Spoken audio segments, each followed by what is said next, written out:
Welcome to Sleepy Tales, a place where myths, legends, and timeless fairy tales are told slowly and softly to help you gently fall asleep. Before we begin, I'd love for you to share where you're from and what time it is where you are. It's always fascinating to see how far these stories travel.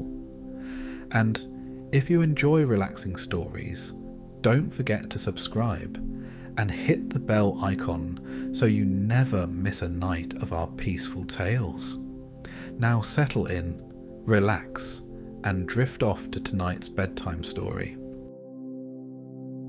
In a grand castle atop a lonely hill, 12 princesses slept behind locked doors each night. But by morning, their shoes were worn through as if they had walked 1,000 miles. No one knew where they went, and the king's worry grew with every dawn. Whispers of magic, hidden passages, and secret dances floated through the kingdom, daring anyone clever enough to uncover the truth.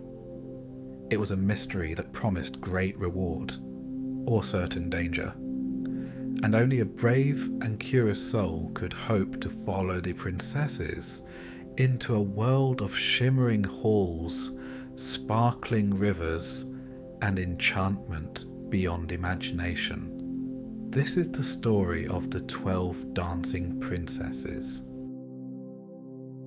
Once upon a time, in a land where the mountains met wide rivers, there lived a king who ruled a vast and beautiful kingdom. His castle stood on a high hill, its walls of stone shining pale in the morning sun, its towers reaching toward the clouds as if to touch the sky itself. The king was a fair man, wise in matters of law and clever in matters of state. But despite all his wisdom, he carried a worry that no counsel could cure. The king had 12 daughters. They were a sight to behold, each one beautiful in her own way. Their hair shimmered in gold and chestnut. Their eyes sparkled like morning dew on leaves, and their laughter could echo through the castle halls like music. People said that no painter or poet could ever capture their beauty. Yet, for all their charm, there was a mystery about them that no one could understand. The princesses lived in the highest wing of the castle. Each night, after the sun had set and the stars appeared in the dark sky, they would vanish from sight. Not in a way that frightened the castle guards or caused alarm. They simply went to their rooms, retired to their beds, and appeared to sleep like any other daughters of a king. Their soft breaths rose and fell with the quiet rhythm of the night, their blankets tucked neatly around them, their hands folded upon their chests. And yet, each morning, when the king came to see them awake, he would notice something strange. The princesses' shoes, which had been polished and perfect the night before, were worn through at the soles.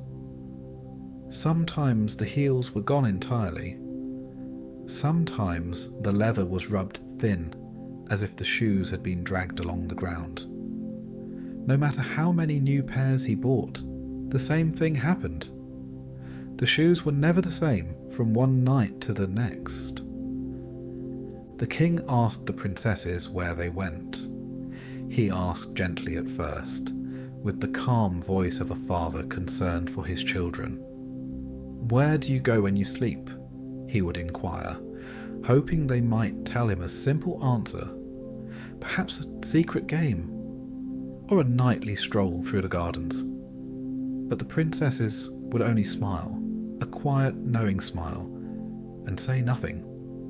The king, wise and fair though he was, felt a chill in his heart.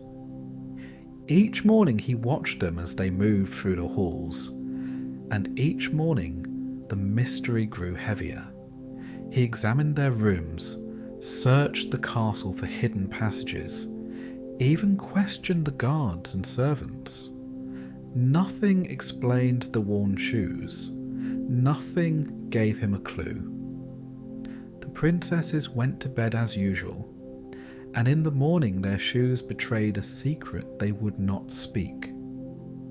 The king grew anxious. At first, he thought the princesses were playing some childish game. Perhaps they were sneaking through the castle corridors at night, racing each other, spinning through hidden rooms he didn't know existed. But the more he observed, the less sense it made. No one could move so far and so fast in the deep hours of the night without being heard. The servants were careful sleepers, the guards vigilant, yet not a single sound was ever reported. As nights passed into weeks and weeks into months, the king's worry turned into frustration. He began to lose sleep, pacing the castle halls, his eyes heavy with thought. What secret could his daughters hold that he could not see? Were they enchanted? Was there magic in the castle that even his eyes could not perceive? The kingdom, which had always been peaceful, felt small and uncertain under the weight of this mystery. Finally, in a moment of determination, the king summoned all who sought fortune, adventure, or fame. He announced that anyone who could discover the secret of the princess's worn shoes would be richly rewarded. The reward, he said, would be marriage to one of the princesses and all the wealth of the kingdom. Yet, he added a stern warning for those who might fail. If the secret was not revealed, if the truth remained hidden, the punishment would be death. The castle was alive with whispers after the proclamation. Knights polished their armour in hopes of being chosen. Young men from distant lands travelled toward the King's Hill, each eager to uncover the mystery and win a princess for a bride. The corridors echoed with speculation, the halls thrummed with excitement, and the gardens were filled with visitors curious to see the legendary daughters. But the princesses themselves seemed unconcerned. Each night they went to their chambers, smiled at one another behind closed doors, and went to sleep as if they had no fear, no care, and no intention of revealing anything to anyone. It was as though the castle itself held its breath, waiting for some secret to rise from the shadows. The people of the kingdom whispered of enchantment, of invisible bridges, of hidden worlds beneath the earth. Some believed the princesses had learned magic from wandering spirits, or that they had found a path to a secret garden no one else could enter. Others thought that perhaps they were spirits themselves, not entirely human, moving through the night like mist or dream. No one knew, and no one dared ask too closely, for fear that a question asked too boldly might vanish with the wind. And so the nights continued, each more mysterious than the last. The moon would rise, casting pale silver light over the castle towers. The stars would twinkle in the sky, as if winking at the king and his perplexed mind. In their chambers, the princesses slept, and when dawn came, the soles of their shoes were once again worn and weary. The king, though troubled, remained hopeful. He knew that someone, somewhere, might succeed where he could not. He knew that the secret, however well hidden, could be uncovered with courage, cleverness, or perhaps a touch of fate. But for now, the mystery hung like a shadow over the castle halls, gentle yet insistent, magical yet unsettling. And the 12 princesses, the shining jewels of the kingdom, continued their nightly journeys in silence, leaving only the worn shoes behind as proof of wonders unseen. The kingdom waited. The travellers approached, the whispers continued. The moon rose, the stars danced, and the princesses slept, each one smiling softly, as if they already knew the story that was about to unfold.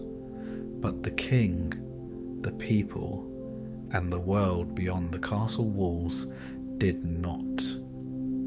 The secret of the 12 dancing princesses remained just that, a secret shimmering in shadow, waiting for the one who could finally uncover it.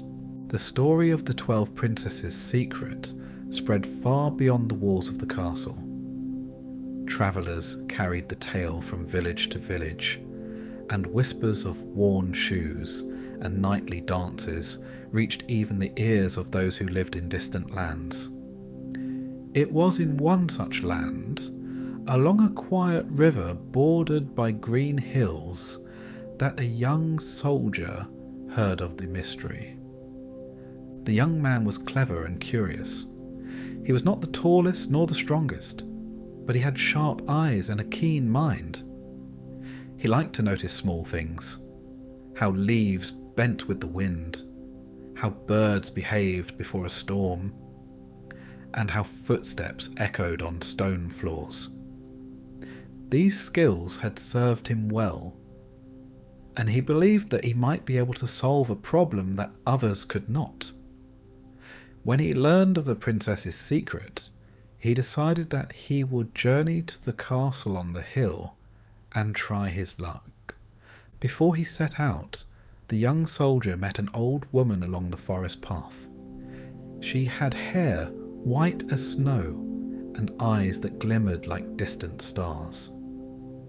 She watched him closely, as though she could see into his very thoughts. When he mentioned the princesses, she nodded slowly. "You are clever," she said, her voice soft but firm. "But the secret you seek is hidden by more than doors and locks. You will need help." From beneath her cloak, the old woman produced a small item wrapped in soft cloth. When she unwrapped it, the young soldier saw a delicate cloak, woven with threads that shimmered like morning dew. "This cloak will hide you," the woman explained. "Wear it, and the princesses will not see you. But beware, the secret is delicate. Move with care, and let your eyes and ears guide you more than your hands." The soldier took the cloak with gratitude, feeling its strange lightness and warmth.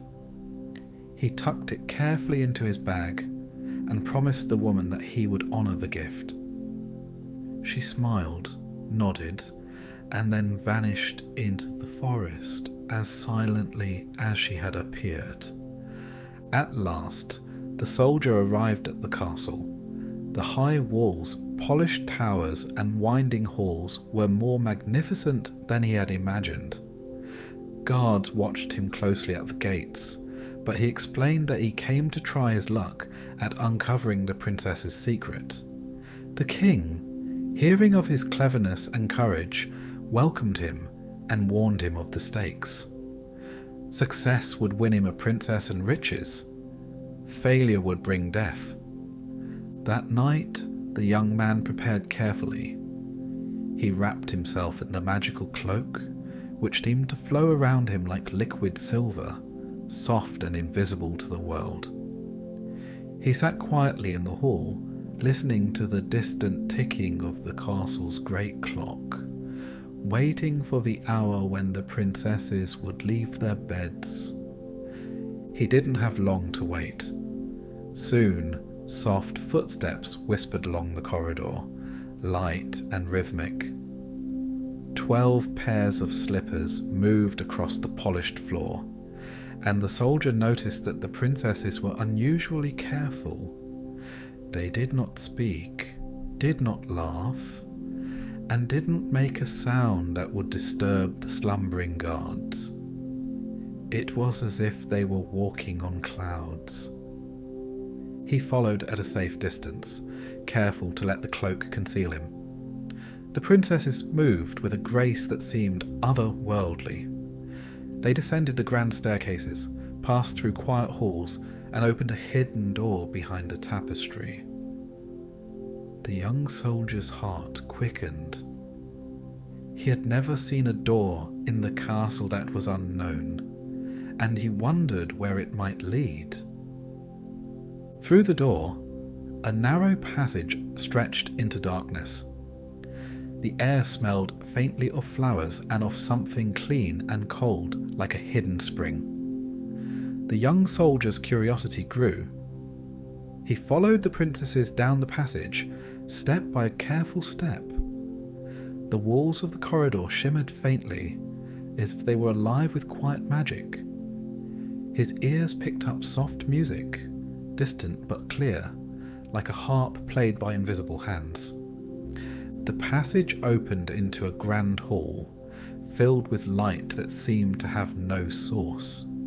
The soldier froze for a moment, unsure whether he had stepped into a dream or a world beyond his understanding. The hall was filled with mirrors that reflected not the castle above, but a landscape of glowing trees, silver streams, and delicate bridges made of crystal. The princesses, unaware of being watched, moved with elegance, their gowns sparkling in the strange light. Their feet barely seemed to touch the floor as they twirled and danced, moving in harmony with music the soldier could not see being played. He noticed that the hall was endless. Every step the princesses took led to another sparkling corridor, another shimmering archway. The music shifted, soft and lively, carrying them from one enchanted room to another. Candles floated in the air without holders, casting gentle light on walls covered in climbing vines of silver leaves. It was unlike anything the soldier had ever imagined. Even as he watched, he realized that the princesses' shoes were worn from this endless dance. Their soles caught on the sparkling floors, the edges of crystal bridges, and the smooth stones of magical gardens hidden within the halls. They moved tirelessly, as if drawn by a force stronger than curiosity or play. They smiled, sometimes at one another, sometimes at the lights above, but never at the soldier. They did not know that someone followed, and this gave him both relief and tension. He felt that one wrong move could shatter the enchantment or reveal him before he understood the full secret. Hours seemed to pass, though the soldier knew it was only the depth of night. He took careful notes in his mind. The number of arches, the patterns of light, the way the floors changed from silver to crystal to soft moss. Every detail mattered. He realized that the princess's secret was not simply that they danced. It was that they entered a world entirely hidden from the ordinary castle. A world of magic that existed beneath the veil of the ordinary night. The soldier's mind raced with possibilities. Who had made this hidden place? Why did the princesses come here every night? Could it be magic? Or was it a blessing from the spirits of the land?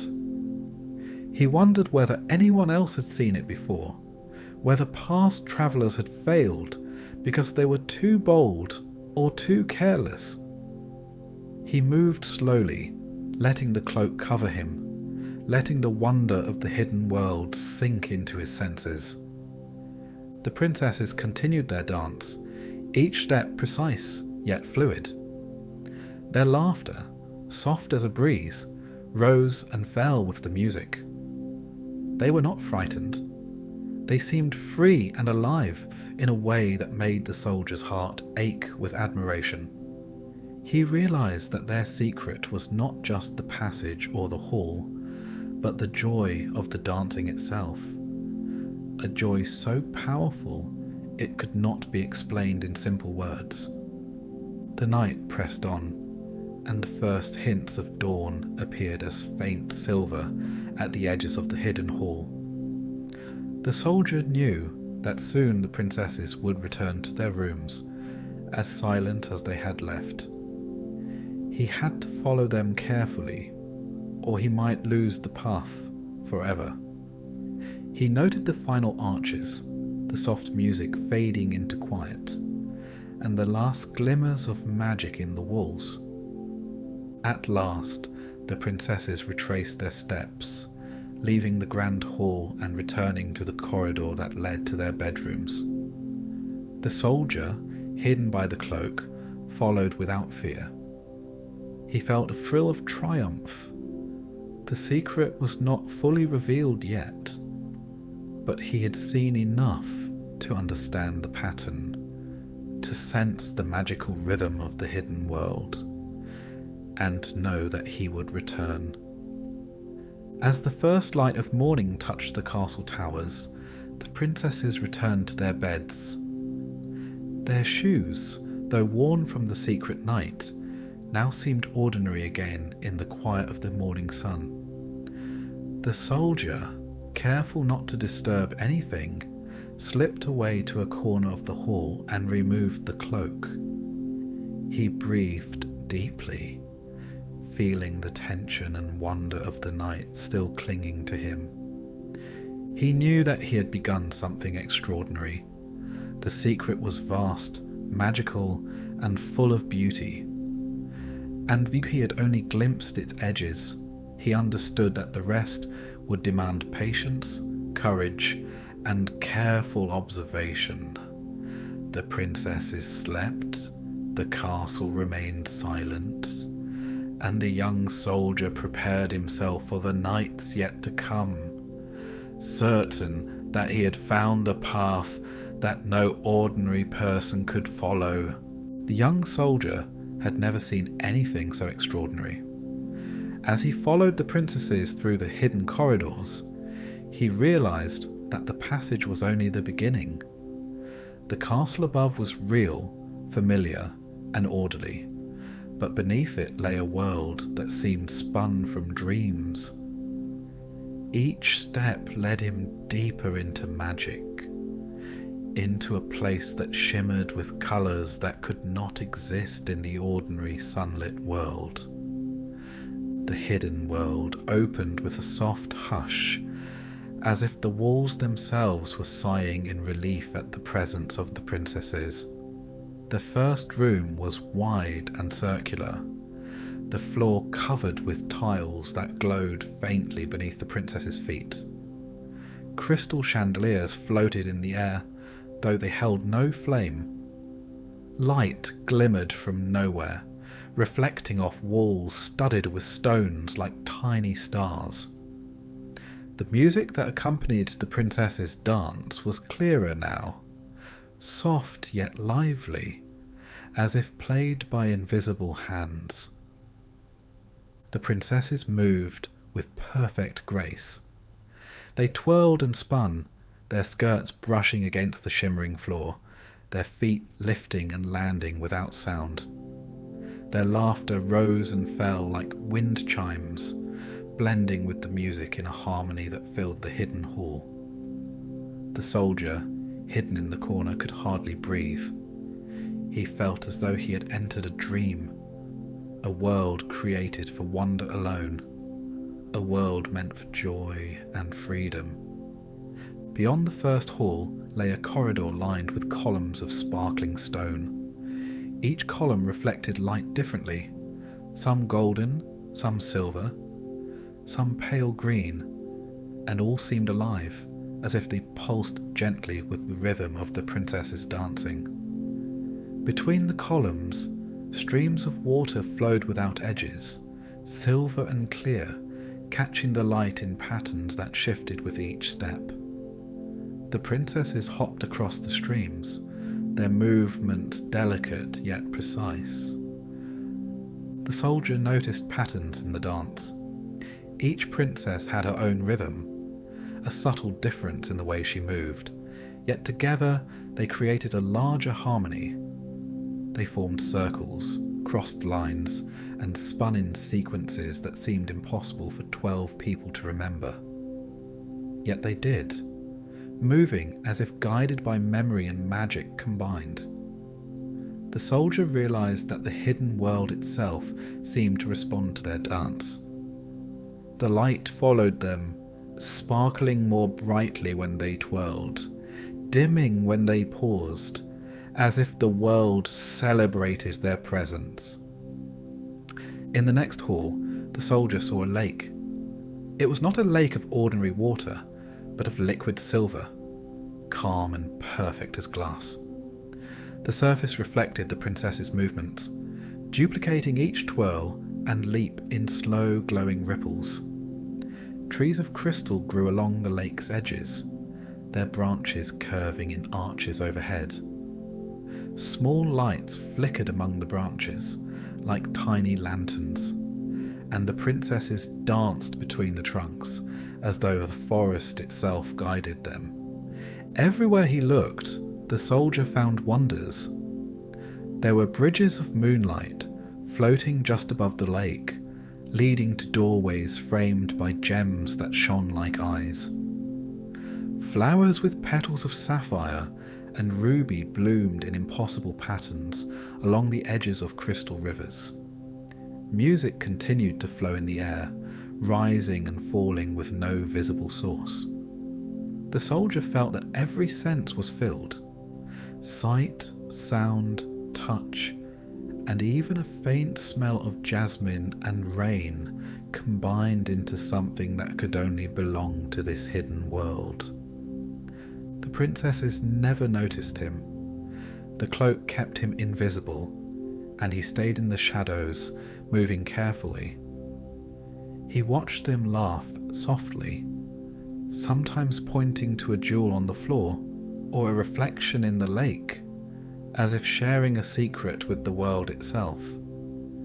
The soldier realized that the magic was not only in the place, but in the princesses. They belonged to this hidden world in a way no one else could, moving through it naturally, as if they had been born to dance here. He noticed the way the halls changed. Some floors were smooth, shining like glass. Others were soft, like moss underfoot, warm and springy. The walls shifted in colour and texture as the princesses passed. Stones would glow when they stepped nearby, and the faintest touch of their hands on crystal pillars made tiny sparkles leap into the air. Every detail mattered, and the soldier memorized it carefully. He could see the routes they took, the secret arches they passed, the small changes in the environment that only appeared when the princesses moved through. Hours seemed to pass, though the soldier could not tell if it were 1 hour or 10. Time felt different here, as if the ordinary rules didn't apply. He walked slowly, cautious not to step where the princesses might see a shadow or hear a sound. His heart pounded not with fear, but with awe. The hidden world was alive in a way that the castle above could never be, a place of joy and beauty and unspoken wonder. At the end of a long hall, he saw another magical hall, larger than the first. Here, the floor was made of polished sapphire tiles that glowed with an inner light. The walls were adorned with gold filigree that twisted and turned like vines, and crystal fountains flowed in gentle arcs, spilling tiny diamonds into clear pools. The princesses formed a circle and began a new dance. Their movements were faster now, more intricate. They leapt, spun, and crossed paths in a pattern so complex that the soldier's mind could barely follow. As he watched, he realized that each night's dance was not random. The princesses followed a rhythm, a map of the hidden world, moving from hall to hall, through lakes and gardens, in a sequence that only they could perform. The music, the lights, the magic, all were part of the pattern, a secret designed for them alone. The soldier understood that this was why their shoes were worn. Every night they travelled far more than any ordinary person could imagine, yet they did it with a grace that made it seem effortless. Even as he observed, the soldier felt a quiet happiness. This hidden world was not meant to be taken or conquered. It was a place of wonder to be seen, understood, and respected. He could imagine why the princesses never spoke of it, why they smiled and said nothing when asked. Some secrets were too delicate for words, too beautiful for explanation. They existed simply to be, and the princesses were their keepers. The night wore on, and the first pale hint of dawn appeared far above in the ordinary castle. The princesses began to retrace their steps, moving carefully back through the halls they had crossed. The soldier followed, noting each turn, each shimmer, each pattern of light, knowing that he now held knowledge that no one else could.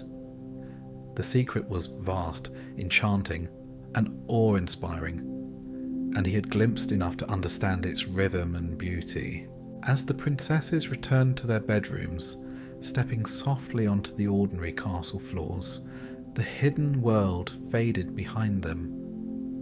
The soldier remained for a moment, gazing at the last sparkle of light that lingered in the walls, and then he slipped quietly away, the cloak still concealing him.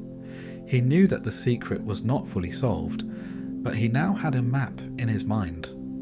A path, a pattern, a story of wonder that he could follow. When he returned to a hidden corner, he removed the cloak and let the ordinary world return to his senses. The castle above was silent and still, the princesses asleep, their shoes worn, but the magic of the night still echoing faintly in his mind. He felt a thrill of both curiosity and awe. The hidden underground world was real. It was alive. And he, clever and careful, had begun to uncover its wonders. The young soldier had been careful, and his patience was beginning to pay off. Nights passed in quiet observation, each journey into the hidden underground world, allowing him to understand more. He did not rush. He did not try to touch or alter anything. He moved as if he were part of the shadows themselves, letting the magical world reveal its secrets slowly, one step at a time. The princesses continued their dances as before, unaware of his presence. They entered the hidden corridors, their feet moving lightly over the glowing floors, their laughter soft like wind through silver leaves. They passed through halls of crystal and bridges of moonlight, through gardens of gem-studded flowers and fountains that flowed with liquid diamonds. Every detail mattered. The soldier memorized each turn, each archway, each spark of magic. He knew that if he could tell the king what he had seen, the proof would need to be perfect and undeniable. The enchanted dancers, too, revealed themselves in more detail as the soldier watched. In some halls, he saw ghostly figures spinning alongside the princesses. These figures shimmered in the same light as the magical floors, translucent and delicate, as if they were reflections of the princesses themselves. They moved in perfect harmony, completing steps the princesses seemed to anticipate without thinking. The soldier realized that the hidden world was alive, responding to the dancers. almost as if it had been created for them and them alone. Trees of silver and gold arched over the crystal lakes, their branches heavy with leaves that glimmered with a light that shifted from blue to green to pink. Birds with feathers like glass perched on the branches, chirping faintly as the princesses danced past. Streams of water glowed softly beneath arches of stone and crystal, flowing in patterns that seemed impossible, yet perfectly natural. Each detail added to the magic of the world, a place beyond the ordinary where time and sound moved differently. The soldier noticed that the princesses followed a strict pattern. Each night, they moved through the same halls in the same order, as if guided by memory or instinct. They crossed the sapphire floors, skipped over floating bridges, danced around lakes, and twirled beneath enchanted trees. He saw the small signs that guided them, a glimmer in the floor marking a turn, a sparkle on a branch signalling a new path, a faint note in the music that told them where to step next. This was not random. Every detail mattered, and the secret depended on this order. He watched as the princess's movements became more intricate in the deeper halls. Here, the music seemed to rise from the very walls, soft and clear, carried by invisible hands. The princesses twirled in precise sequences, their skirts brushing against crystal fountains and glittering flowers. Their laughter mixed with the music, a quiet song that filled the enchanted space. The soldier felt a thrill as he memorized each movement, knowing that every step, every turn, and every glance was part of the proof he would bring back to the king. In one chamber, the hidden world reached its greatest beauty. A wide hall opened before the soldier, its floor a smooth mirror of silver. Crystal columns rose to the ceiling, their surfaces catching the light in endless reflections. Rivers of glowing water flowed through the hall in gentle curves, carrying small orbs of light like floating lanterns. The princesses danced along these rivers, sometimes leaping across them, sometimes spinning in circles as if the currents themselves carried them. The soldier realized that even the environment moved with the dancers. The hall, the rivers, and the trees were all alive, responding to the joy and grace of the princesses. He followed carefully, never stepping where he might be seen, letting the cloak cover him completely. He noticed how the music shifted in pitch and rhythm as the princesses moved. Certain notes only appeared when a princess passed a specific point. Small lights flickered and vanished, only to appear again in the next hall. The hidden world seemed like a living puzzle, one that only the princesses could navigate. Yet the soldier could see the logic behind it now. The patterns that repeated each night, and the signs that guided the dancers through a magical maze.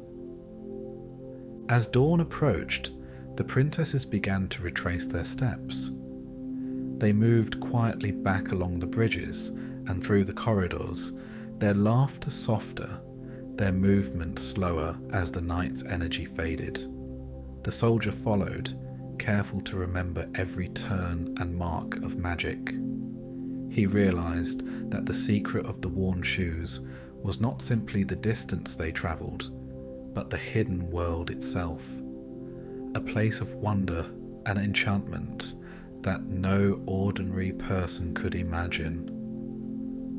The shoes were evidence of their nightly journey, proof of a world beyond ordinary sight. When the princesses finally returned to their bedrooms, Stepping softly onto the familiar floors of the castle above, the soldier knew that he had seen enough. He had observed every hall, every river, every enchanted tree. He had memorized the path, the patterns of the dance, and the magic that made the world move.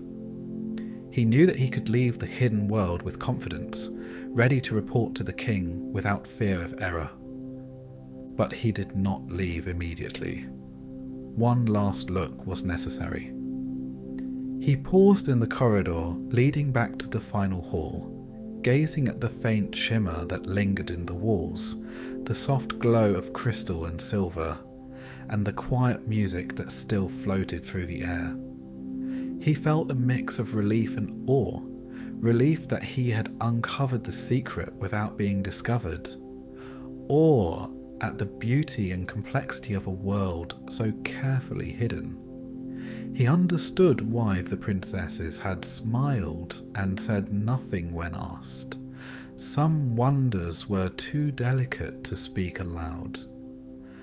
At last, he slipped back through the passage to the ordinary castle, taking care to step quietly on the floors that led to the king's chambers.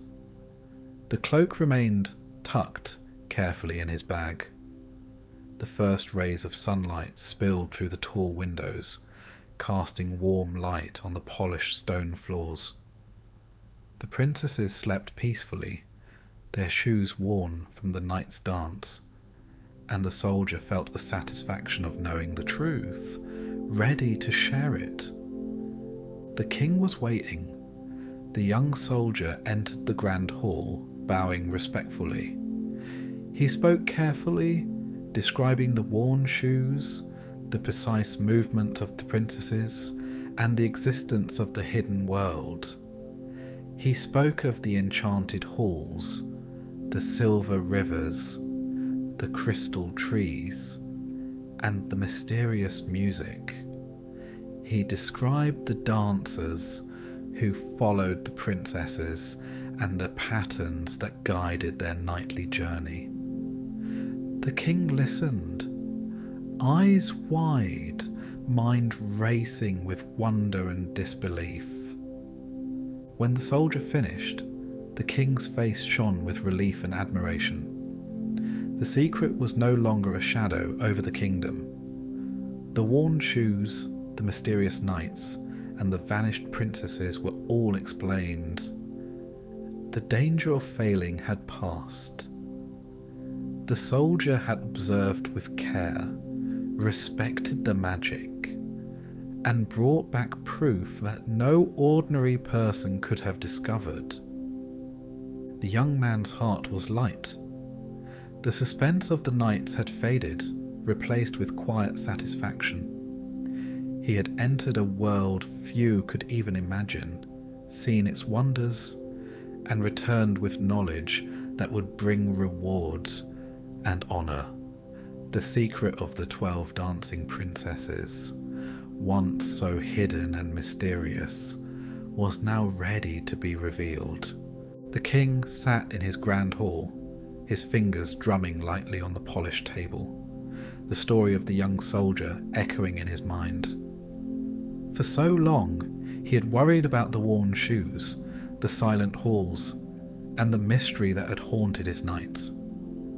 Now, after years of puzzlement, the truth stood before him, described in careful detail by the clever young man who had observed the princess's secret with patience and respect.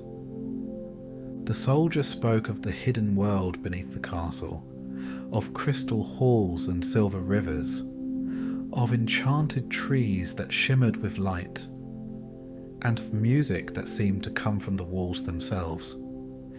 He described the 12 princesses dancing in perfect harmony, their laughter mingling with magic, their steps following a pattern no ordinary mind could understand. He spoke of bridges of moonlight, gardens of jewelled flowers, and fountains that poured liquid diamonds into clear pools. The king listened, eyes wide, his heart beating faster with each word.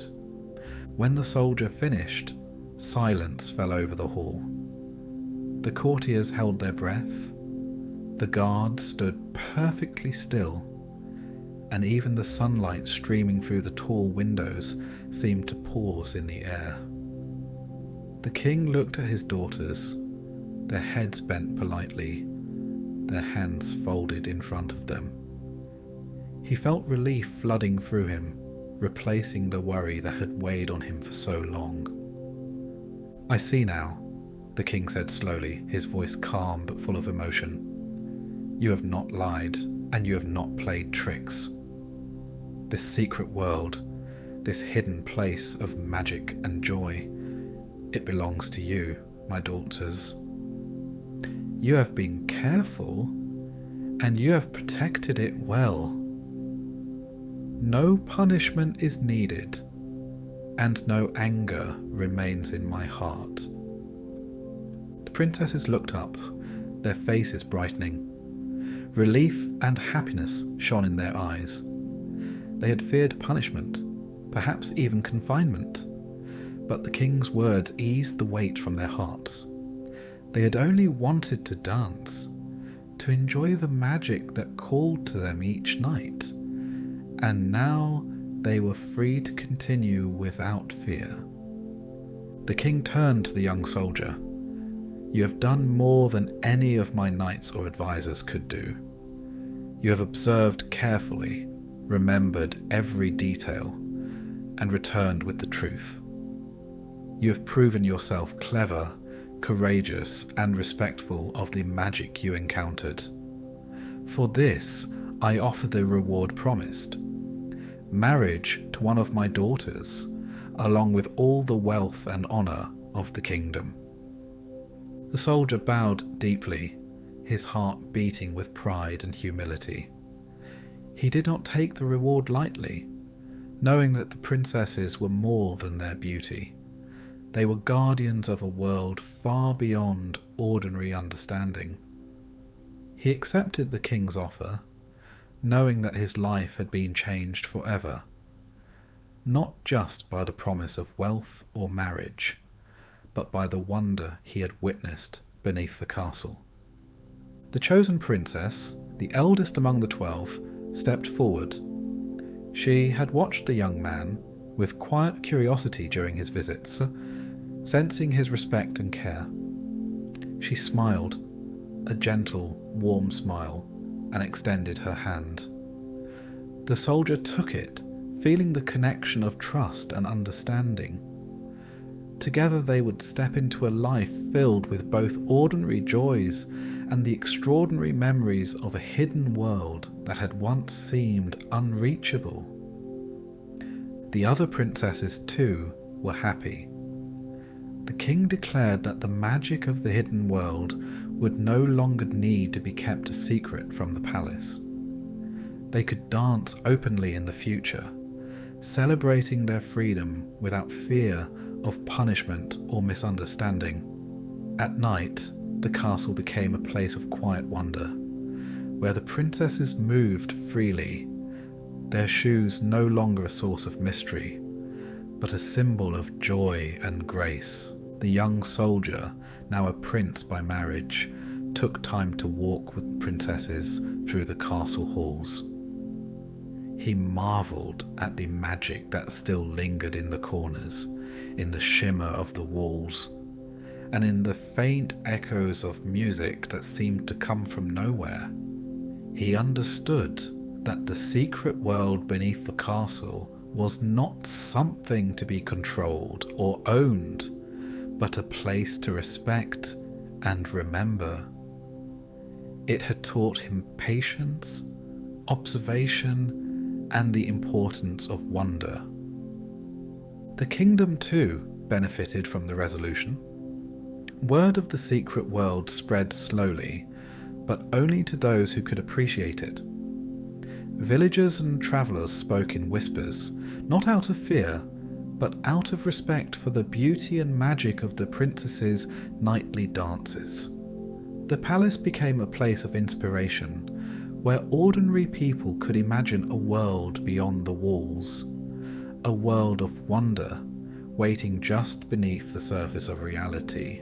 Over time, the princesses continued their nightly dances, but now they did so with a sense of freedom that had been absent before. The hidden world remained magical and alive, shimmering in silver and crystal, sparkling with liquid light and enchanted music.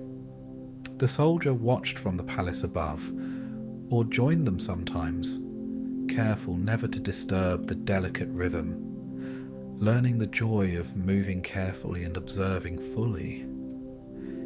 Each night, the halls and gardens reflected the happiness and freedom of those who walked them, and the kingdom thrived in quiet harmony. The king, watching his daughters and the young soldier, felt a quiet pride.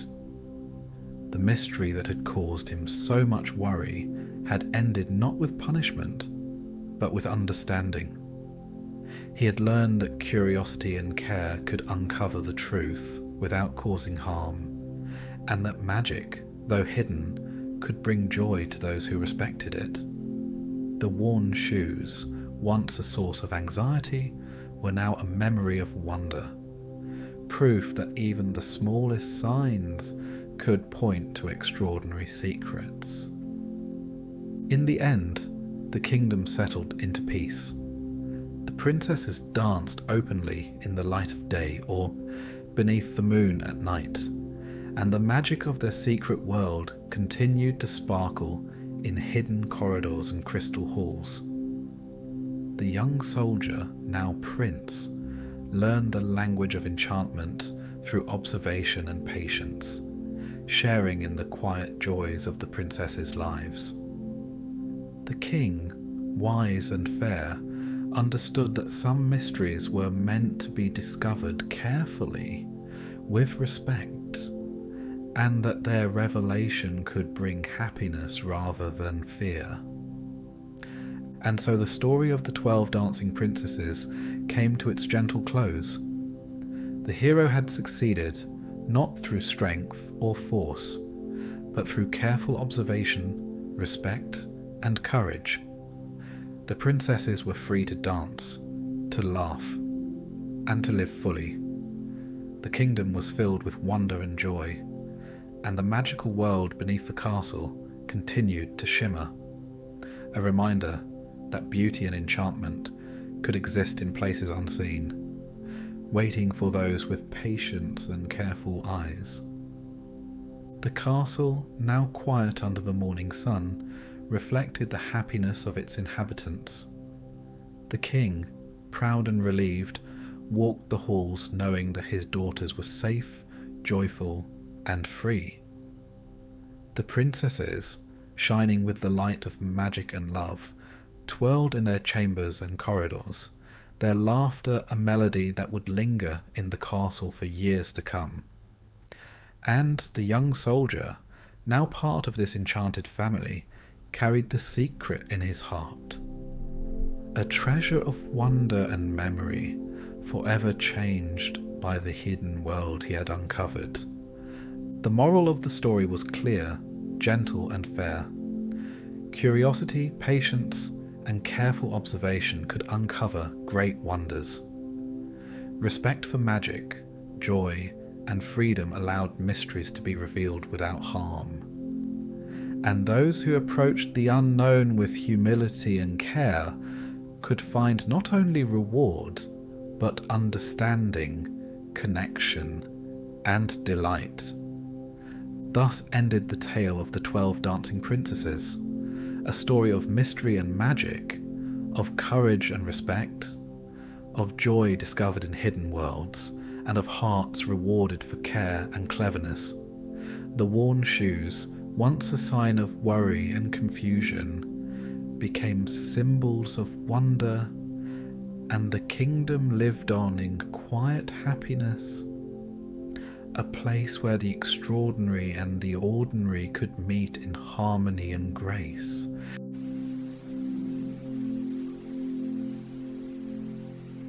In a kingdom of cold stone castles and shadowed forests, a child was born whose beauty would awaken envy, provoke cruelty, and draw death itself to her cradle. Her life began with tragedy and ended with betrayal, yet she survived where others could not, carried through danger by courage, loyalty, and the unexpected kindness of strangers. In a world where mirrors speak the truth, poisons lurk in the sweetest fruits, and evil wears many faces, one girl's story defies the darkness that seeks to destroy her. This is the story of Snow White. Once upon a winter's day, a queen sat by her window, sewing. Outside, the snow fell in heavy, silent flakes, blanketing the world in white. Her window was framed in black wood, dark as polished ebony. As she worked, her needle slipped and pricked her finger. A single drop of blood fell onto the snow on the sill. The queen looked at it closely, the deep red against the pure white, framed by the black window. The colours struck her, so sharp and clear that she spoke a wish. She wished for a child as white as snow, as red as blood, and as black as ebony. It was a wish made lightly. Yet, wishes have power when spoken from the heart. In time, her wish came true. She bore a daughter, and the child's skin was pale as snow, her lips red as blood, and her hair dark as ebony wood. They named her Snow White, but joy does not always last. The queen, weakened by childbirth, did not live long. Her death came quietly, like the fading of a candle, and the king was left a widower with a newborn child. He mourned, but kings cannot mourn forever. A queen's seat may be empty for a short while, but not for long. So it was that the king married again. The new queen was strikingly beautiful, but beauty was only the surface. Beneath it lay pride, coldness, and a hunger to be admired. She carried with her a strange mirror, framed in shining metal, unlike any other. This mirror was no ordinary glass. It was enchanted, bound to her by secrets best left untold. When she stood before it and asked who was the fairest of all, the mirror never lied. At first, the mirror told her what she wanted to hear. She was the fairest in the land. She delighted in this answer, for beauty was not simply her gift. It was her crown, her shield, her very sense of worth. To be less than the fairest was, to her, worse than death. Snow White grew in the shadows of her stepmother's rule. She was gentle, quiet, and kind. Her beauty was not sharp or proud, but soft and natural, the kind that grew without effort. As the years passed, she blossomed into the very vision her mother had wished for.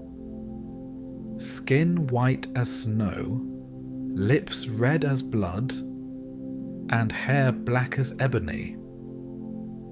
The queen's eyes, sharp and watchful, did not miss this change.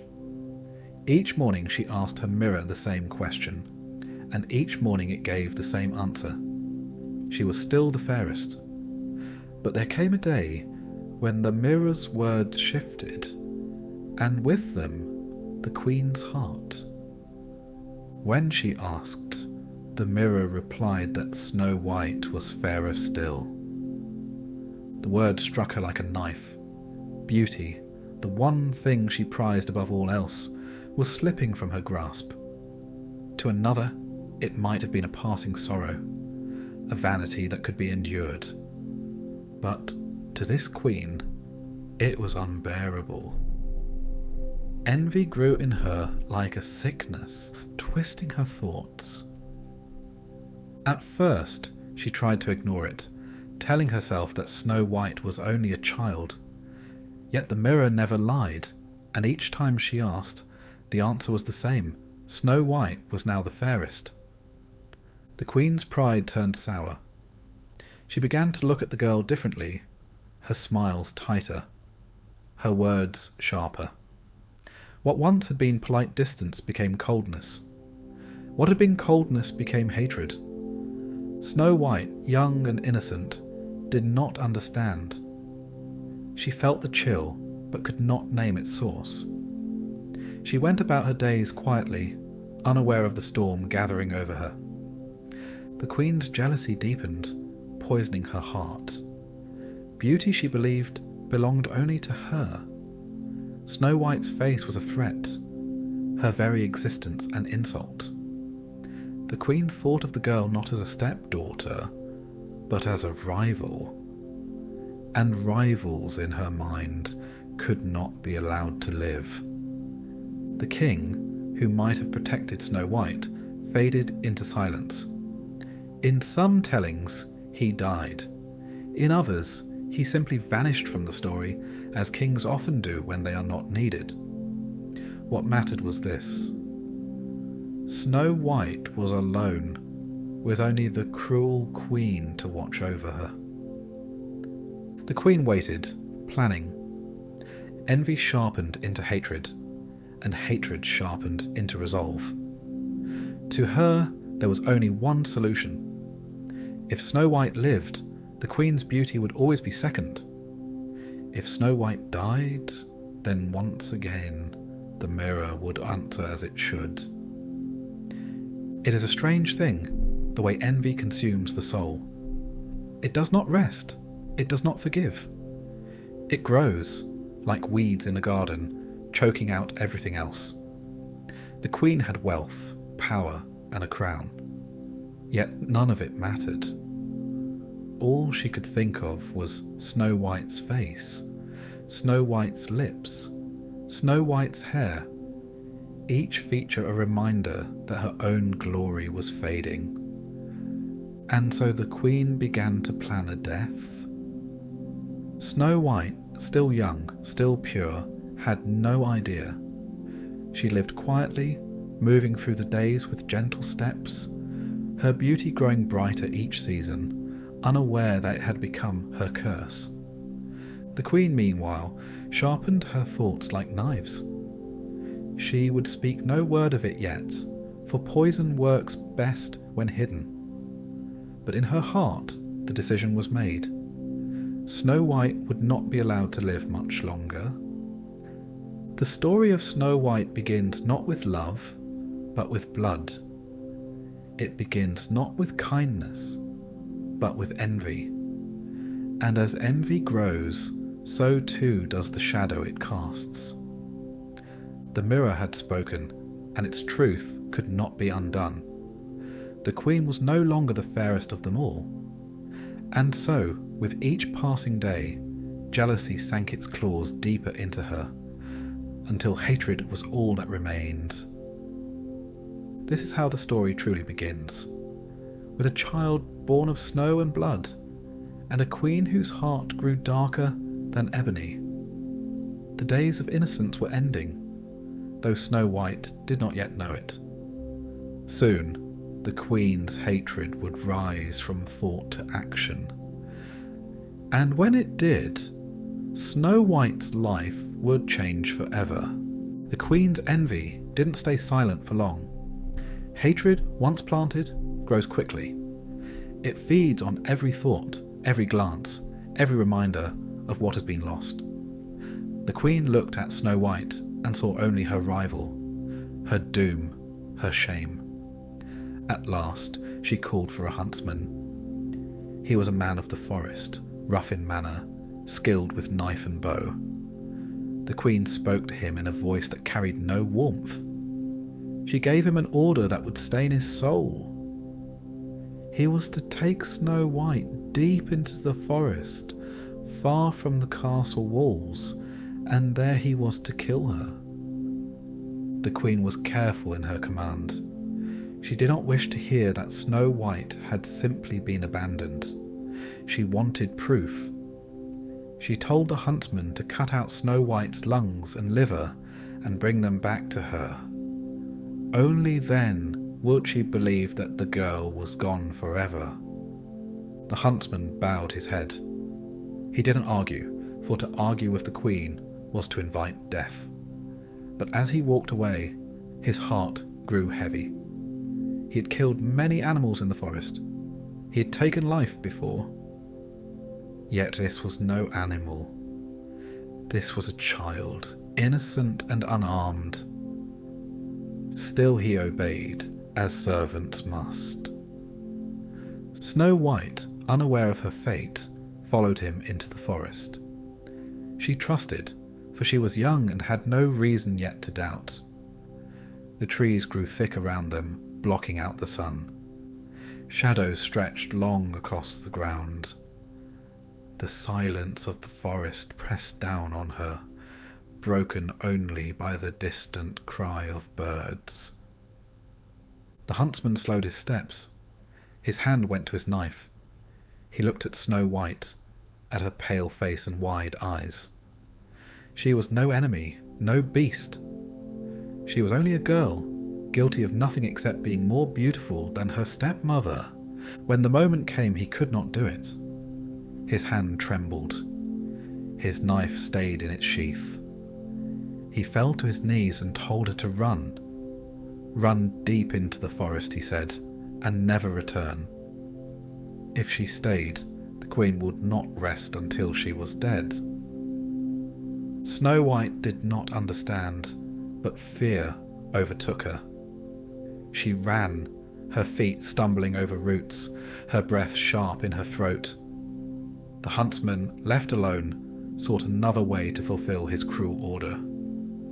A boar crashed through the undergrowth, wild and fierce. The huntsman struck it down with his blade. He cut out its lungs and liver, still warm, and placed them in a box. These he carried back to the queen. The queen received them with a cruel smile. She wasted no time. She had them salted and cooked, and she ate them with satisfaction, believing she was consuming Snow White's very flesh.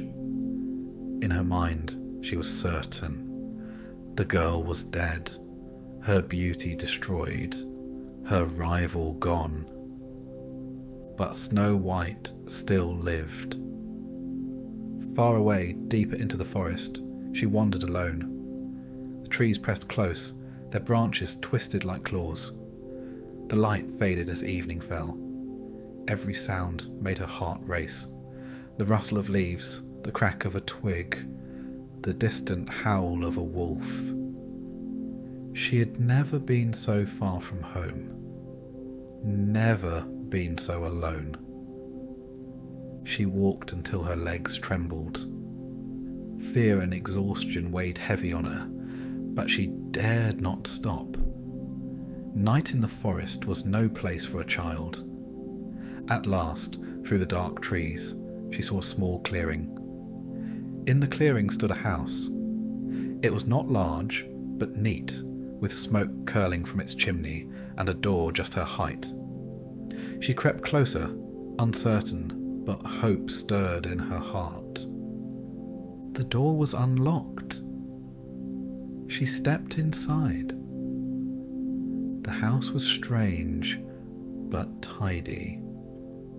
There was a table with 7 little plates, 7 little cups, and 7 little knives and forks. By the wall stood 7 little beds, lined up in a row. Everything was small, as if made for children, yet arranged with care. Snow White, weary and hungry, could not resist. She tasted a bite of bread from one plate, a sip of wine from one cup. She was careful not to empty any completely. Then, her strength failing, she lay down across the beds, trying each in turn. One was too short, another too hard, but at last she found one that fit her well enough.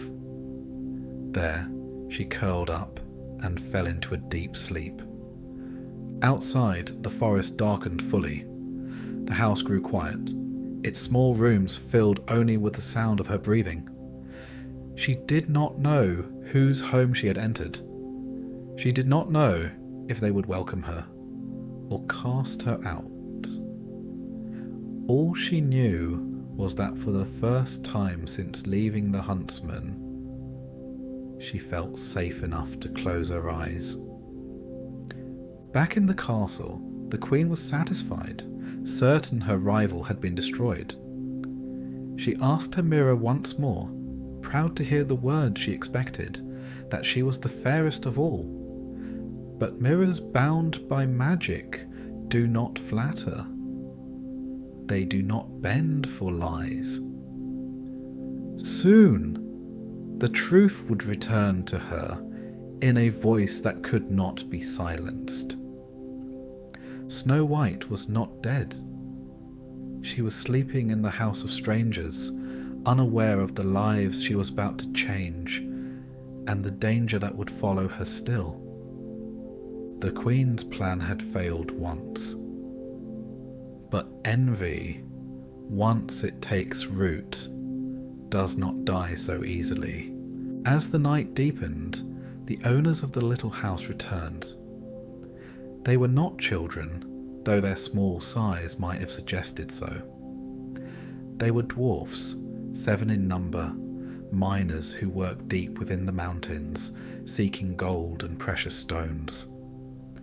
Their lives were hard but steady, their days filled with labour, their nights with simple order. When they entered their home, they noticed at once that something was different.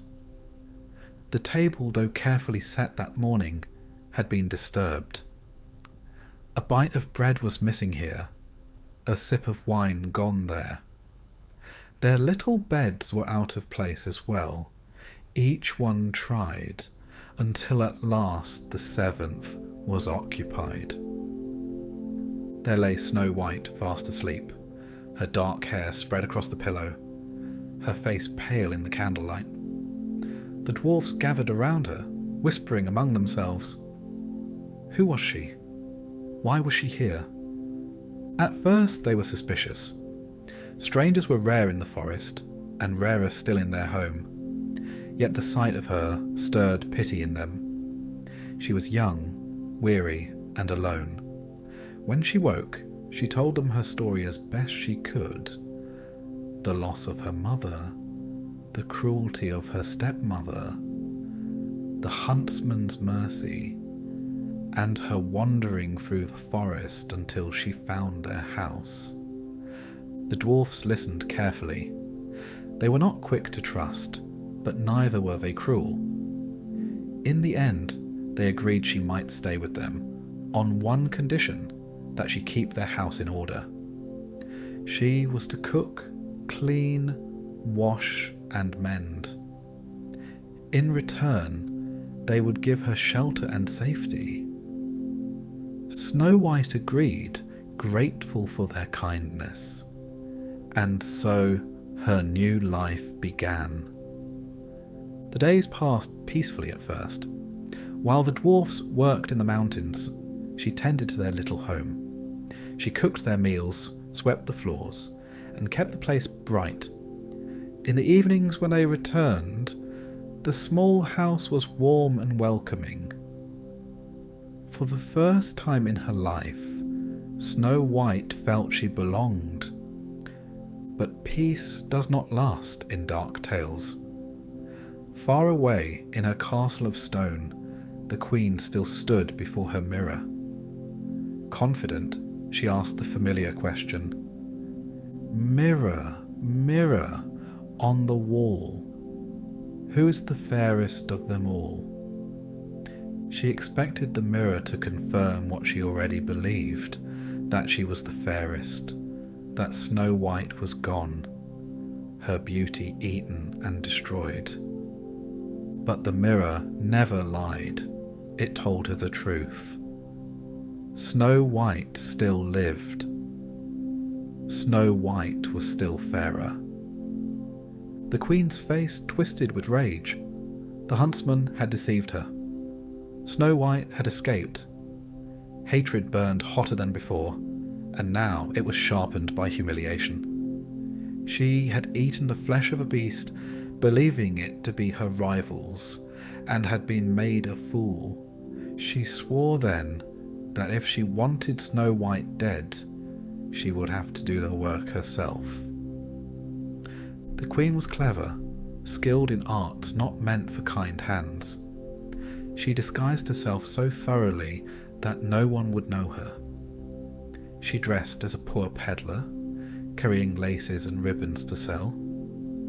Her beauty was hidden under rags, her pride under a mask of humility. In this form, she set out into the forest and found the little house. Snow White, alone while the dwarfs were away, greeted the peddler without fear. The queen spoke sweetly, offering her bright ribbons. Snow White admired them, and the queen insisted on lacing one around her waist. But the queen pulled it tighter and tighter until Snow White could not breathe. She fell to the floor, her face pale, her body limp. When the dwarfs returned, they found her lying as if dead. Shocked, they loosened the laces at once, and breath returned to her. She opened her eyes, dazed but alive. They warned her sternly not to open the door to strangers. She promised, but innocence is easily deceived. The queen returned to her castle, certain her plan had worked. She asked her mirror again, but once more the answer was the same. Snow White still lived, and Snow White was still fairer. Her rage knew no limits.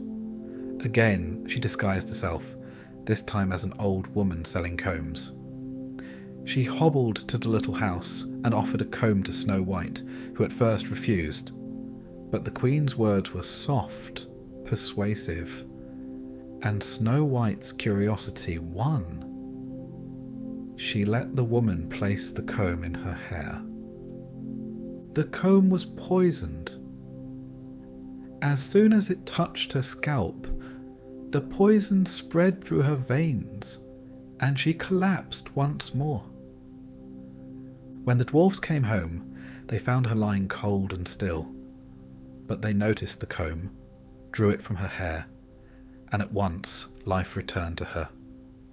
Again they warned her, never open the door to anyone. Again, she promised. And again the queen returned to her mirror, and again the mirror betrayed her. Snow White lived. Snow White was fairer. By now the queen's hatred had grown into obsession. She would not fail again. She prepared a final trap, one that even the dwarf's care could not undo. She disguised herself as a farmer's wife, carrying bright, rosy apples. Some were safe. One was poisoned. She went to the house once more. Snow White, remembering the warnings, hesitated. She told the woman she dared not open the door, but the queen was patient, cunning. She cut one apple in half, ate the safe half herself, and offered the poisoned side through a window. Snow White saw the woman eat without harm. Believing the fruit to be safe, she took a bite. The poison worked at once. She fell to the ground, her lips still red, her skin still white, her hair still black as ebony, but her body cold, her breath gone. When the dwarfs returned, they could not wake her. They untied her laces, they combed her hair, they searched for tricks, but nothing helped. Snow White lay still, as if in death. The queen returned to her mirror, and this time, at last, it spoke the words she longed to hear. She was the fairest in the land. The dwarfs, meanwhile, wept. They had grown to love the girl who kept their home and shared their lives. They could not bury her, for she looked as though she still lived, her beauty untouched by death. So they made a coffin of glass, clear on all sides, and placed her within it. They set it in the forest, where the sunlight could fall upon her face, and they kept watch. Snow White, the child of snow and blood, now lay in an endless sleep. But her story was not finished. Snow White did not rise. The dwarfs tried all they could. They unlaced her dress, they combed her hair, they searched her body for signs of trickery. But the apple's poison was deep, and no effort could undo it. She lay still, her chest unmoving, her lips parted in silence. The dwarfs wept. They had warned her, begged her, but innocence had left her open to deceit. Now their little home, once filled with light and warmth, seemed hollow.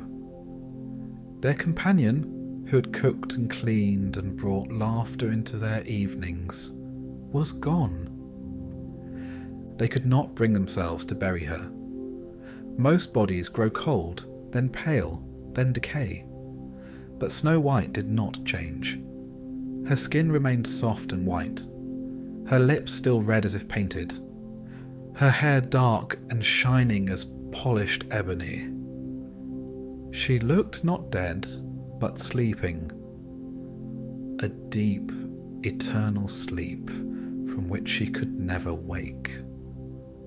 Because she looked so lifelike, they built her a coffin of glass, bound with gold. Through the clear walls, her beauty could be seen by any who passed. They placed the coffin in a clearing of the forest, where the light of the sun and the glow of the moon could fall across her face. Around it they planted flowers, as though to soften the cruelty of her fate. Each day the dwarfs came to sit beside her. They watched over her as they once had in life. They spoke to her as though she might hear, though she never answered. Their grief did not fade. Seasons turned. The leaves of the forest shifted from green to gold to bare, and then grew green again. Snow covered the ground, melted, and returned once more. Yet Snow White did not change. She remained as she had been on the day she bit the poisoned apple. The dwarfs began to believe she would never decay, that she had been touched by some strange magic. Word of her spread. Travellers who passed through the forest heard whispers of a maiden in a glass coffin, preserved as if untouched by time. Some came out of curiosity, others out of reverence, but all left with hushed voices.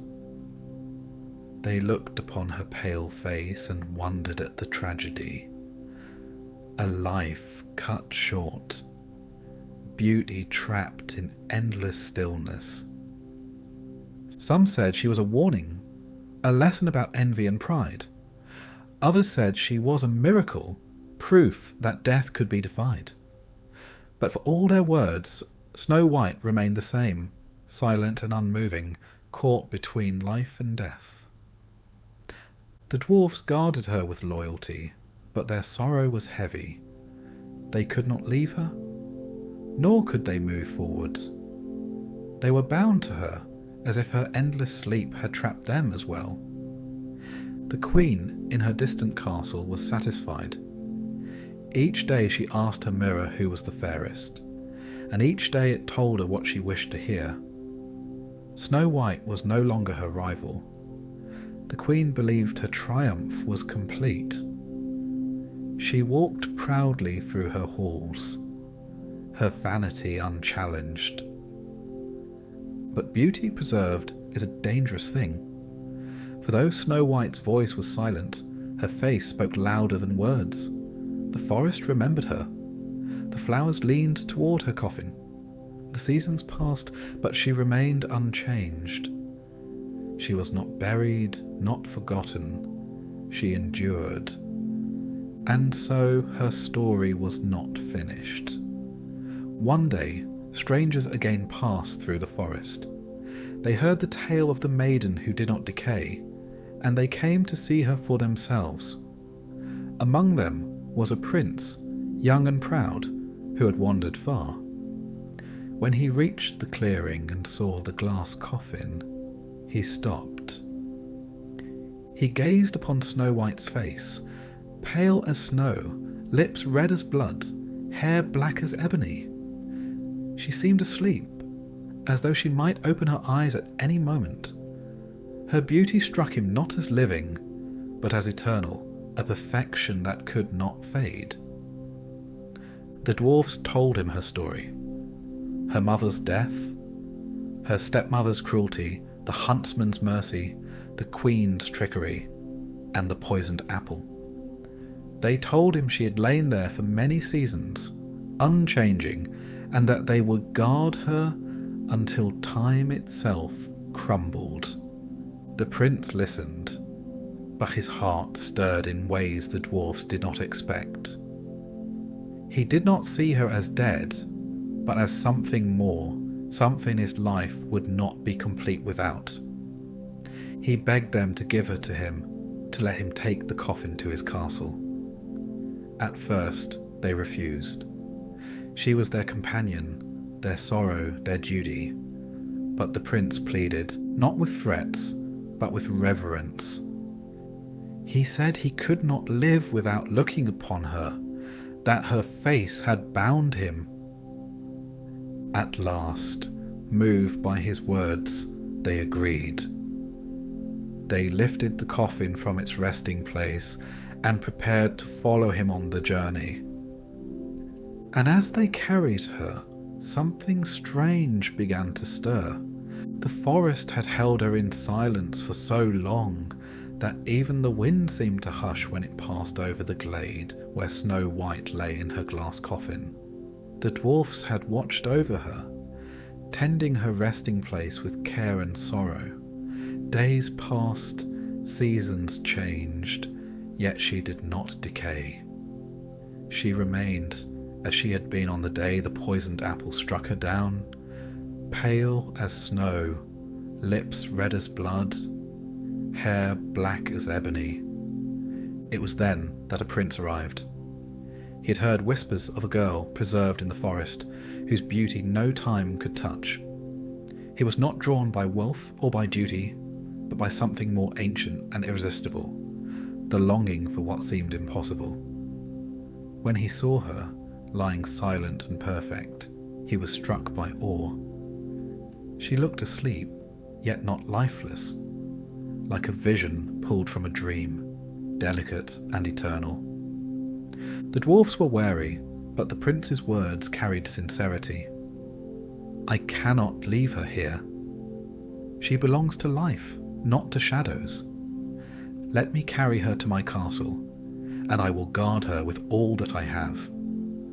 After much hesitation, they agreed. Carefully they lifted the glass coffin, carrying it along the forest path. The prince walked slowly, cautious of roots and rocks. But as they moved, a sudden jolt shook the coffin. Snow White stirred. The poisoned apple's piece, lodged in her throat, dislodged with the motion. A gasp escaped her lips. Her eyes opened, wide with confusion. At first she did not understand where she was, why the forest seemed to fade around her, why the dwarfs and the prince knelt, staring in awe.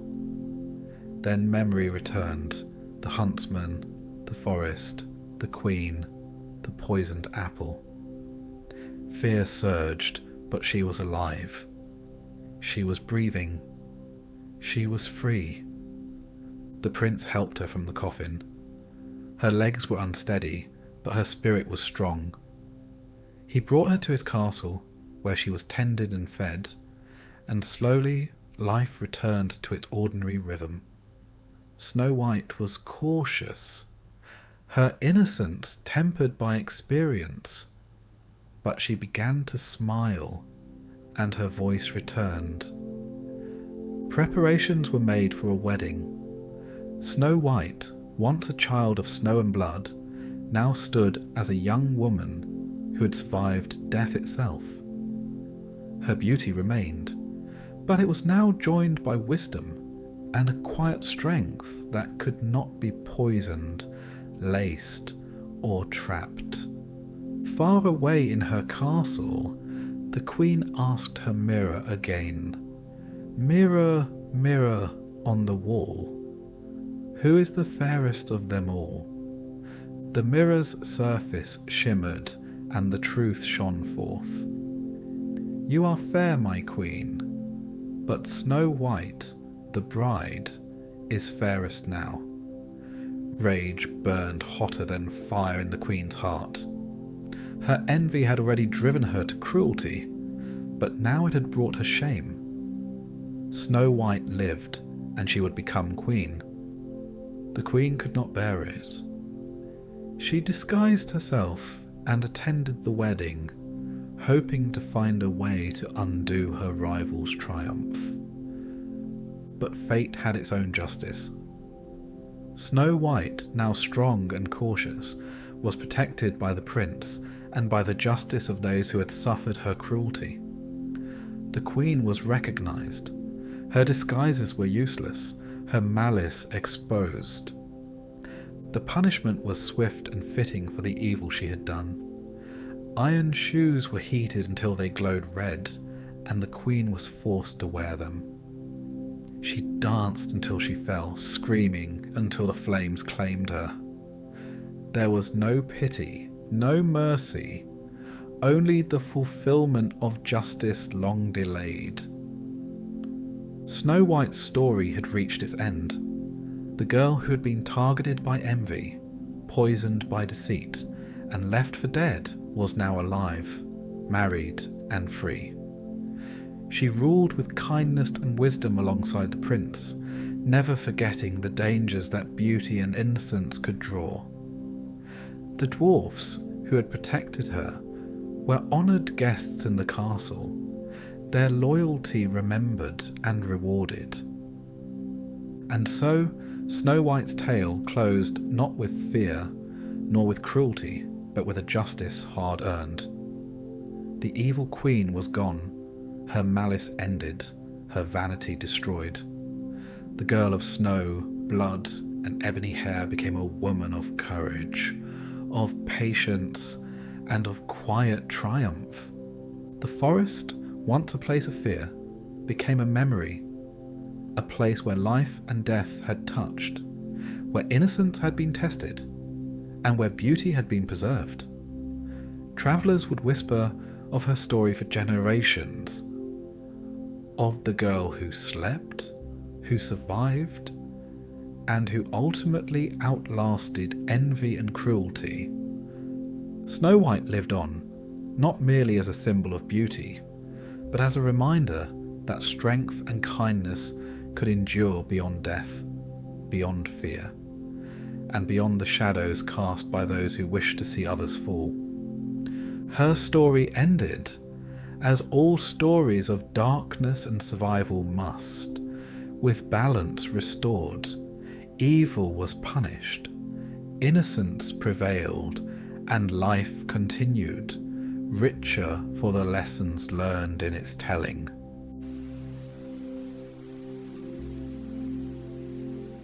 Long ago, in a land where magic was strong, and fate was more powerful than kings, a baby girl was born after many years of waiting.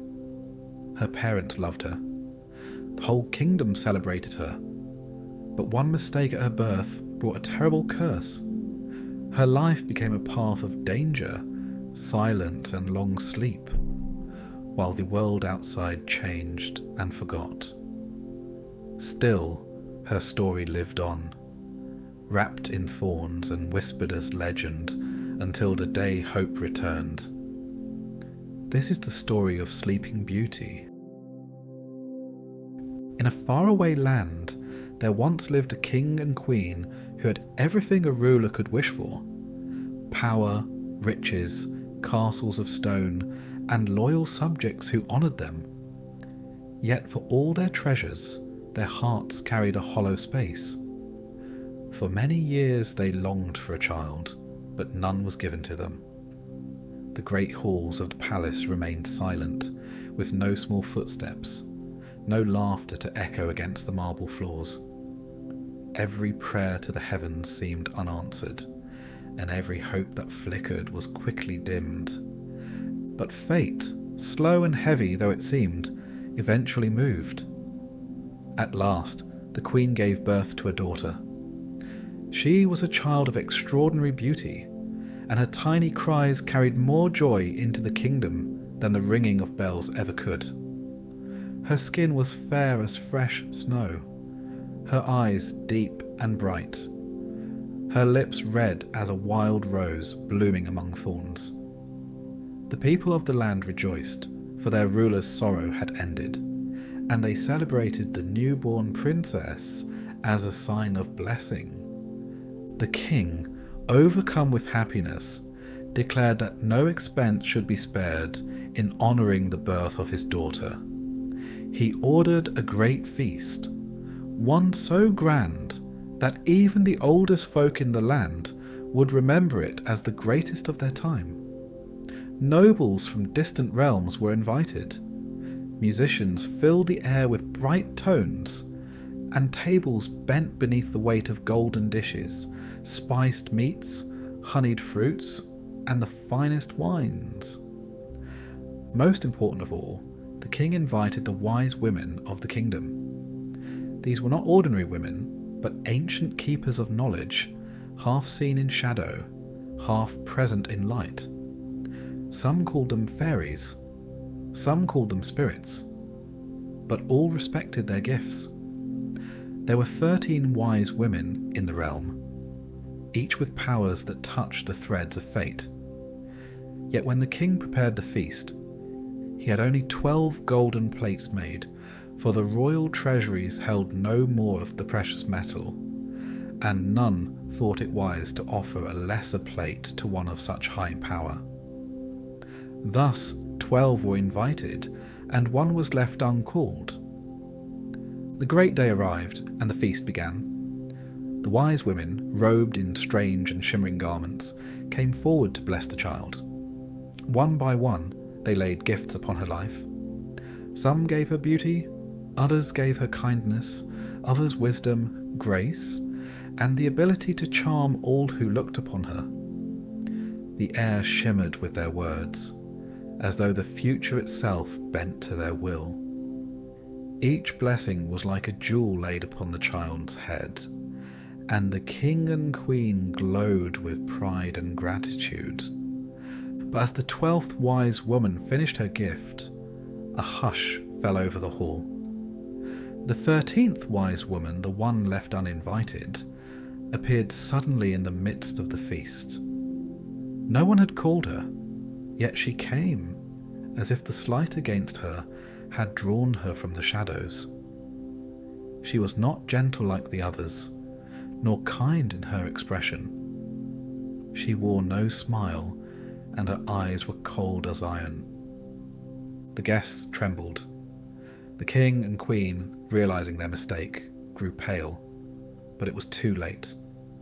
The 13th woman spoke not with joy, but with bitterness. She leaned over the cradle, and her words poured like venom into the air. She declared that when the princess reached her 15th year, she would prick her finger on a spindle and fall down dead. The hall shuddered with fear, the queen wept, and the king's heart sank into despair. The guests cried out in shock, but no one could take back the curse, for it had been spoken by one who held sway over fate itself. Yet before the dread could root too deep, the 12th wise woman, whose gift had not yet been given, stepped forward. Though she could not undo the curse, she could soften it. She proclaimed that the child would not die, but instead fall into a deep sleep, lasting 100 years.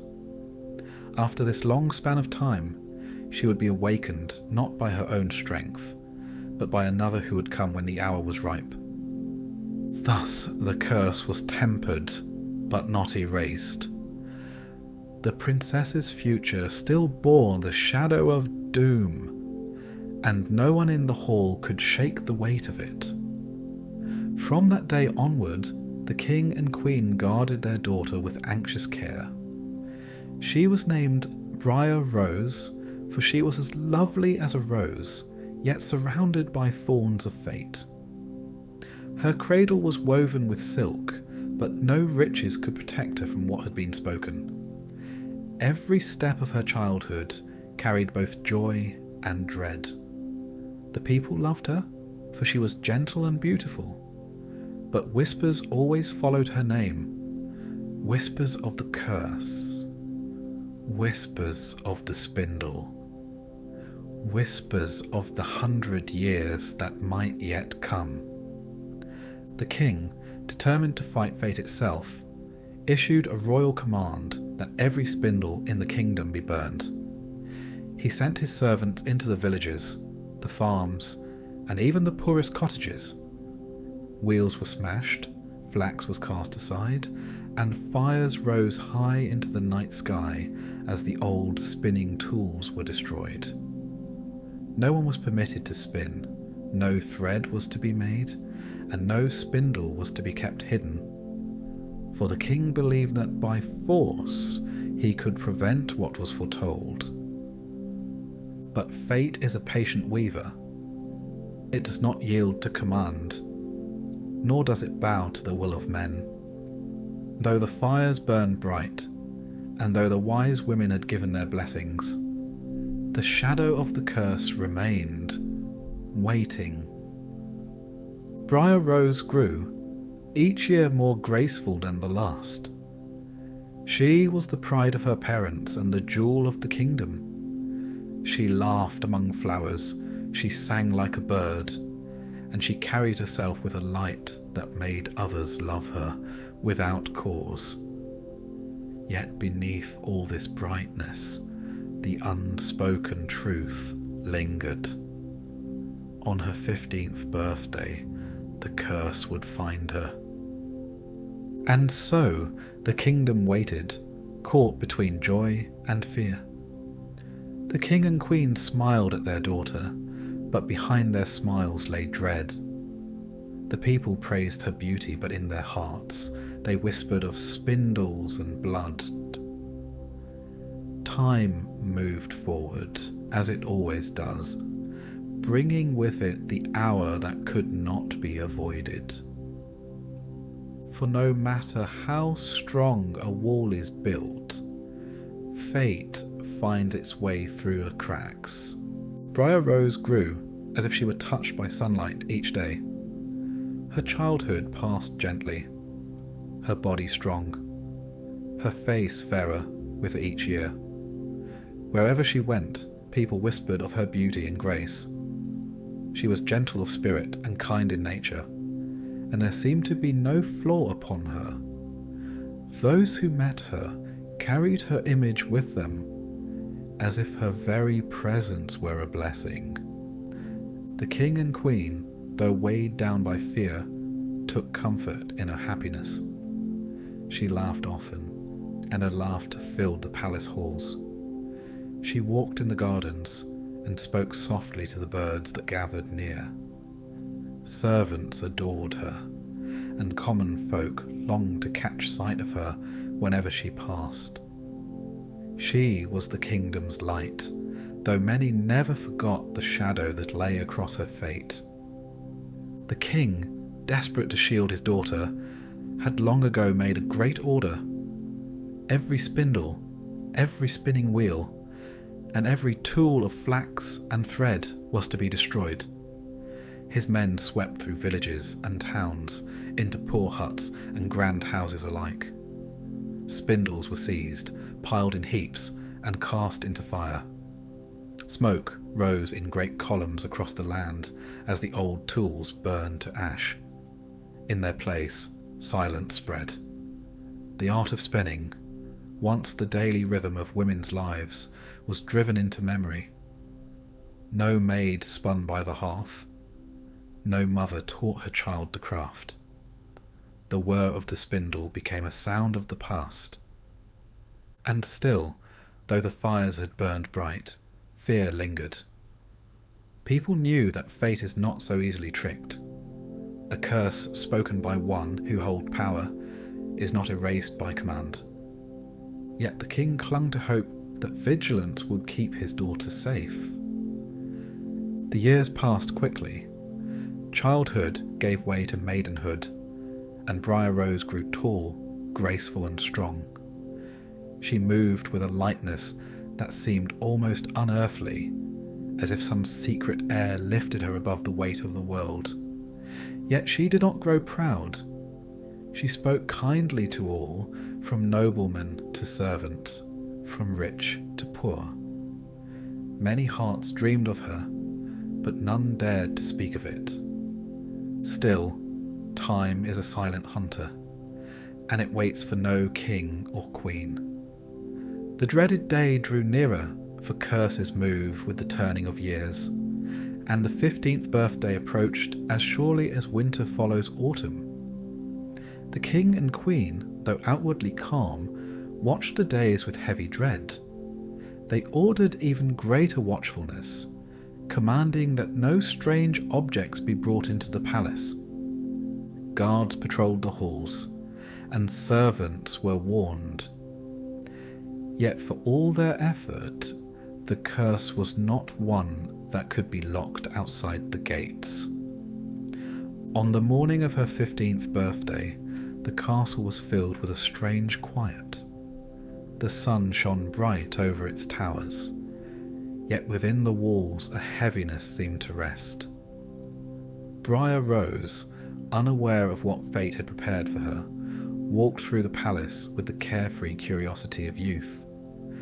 She wandered further than she had before, her steps leading her into halls seldom travelled, into stairways that twisted upward and downward, into corners of the castle that even the servants rarely saw. Her feet carried her higher and higher, until she came to an old stairway that wound like a serpent toward a forgotten tower. The stones were dusty, the air stale, yet she felt a strange pull. She climbed without hesitation, her hand brushing against the cold walls as she ascended. At the top of the stairway she found a small, heavy door. It was rough with age, its wood darkened by time. She pushed it open, and inside the narrow room she saw an old woman bent over a spinning wheel. Her hands moved with steady rhythm, pulling flax into thread. The wheel hummed softly. A sound long vanished from the rest of the kingdom. Briar Rose had never seen such a thing before, for the art of spinning had been erased from her world. She stepped closer, curious, her eyes wide at the strange sight. The wheel turned, the spindle gleamed faintly in the dim light. The old woman looked worn and ancient, her back bent, her face hidden in shadow. She spun without pause, as if she had been waiting. Briar Rose watched, entranced by the motion of the spindle. It seemed to call to her, whispering silently through the still air. She reached out her hand, drawn as though by unseen threads. The moment her finger touched the spindle's sharp tip, it pierced her skin.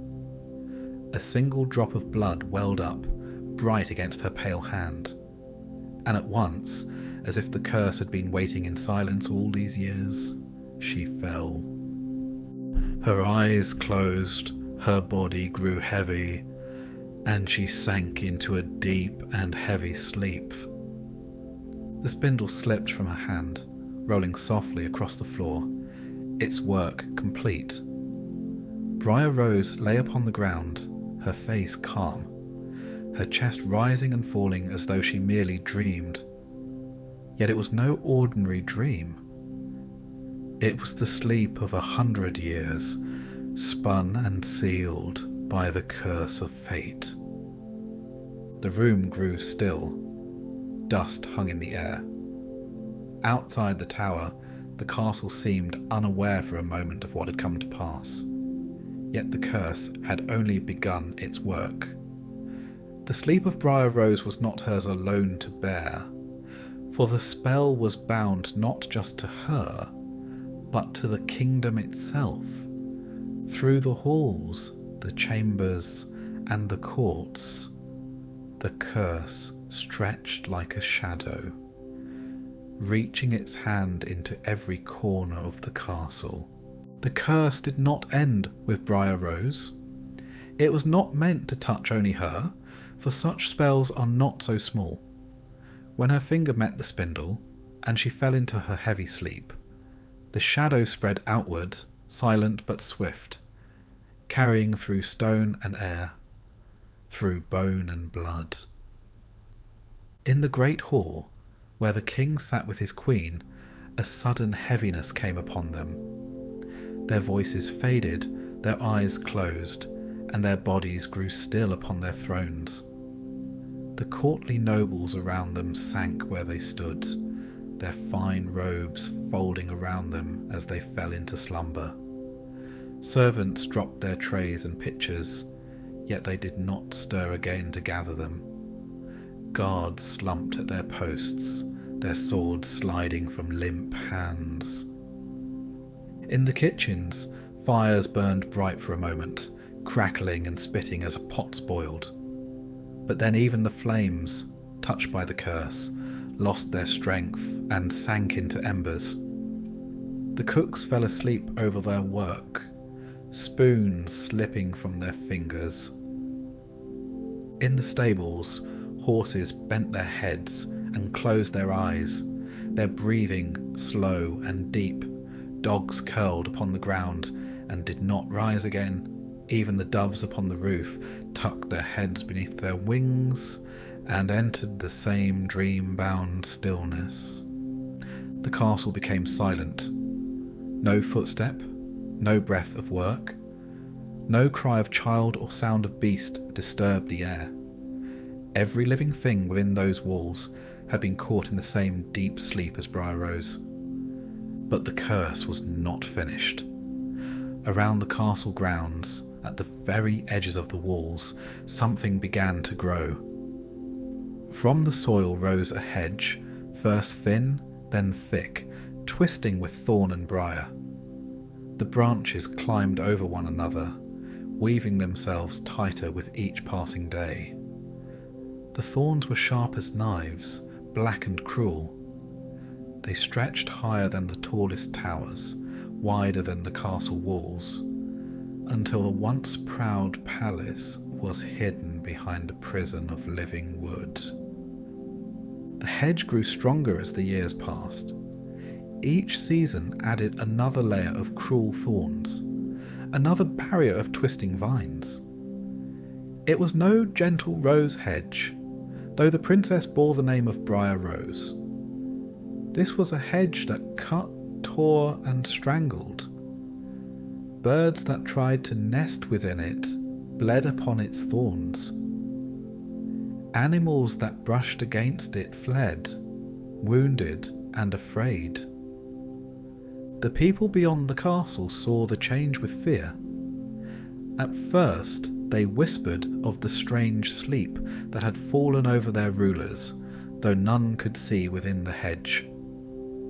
Then they whispered of the thorns, how they seemed to grow higher each year, and how no blade could cut them down. Soon the whispers turned into stories, and the stories became legends. It was said that a beautiful princess lay within, untouched by time, sleeping until fate should wake her.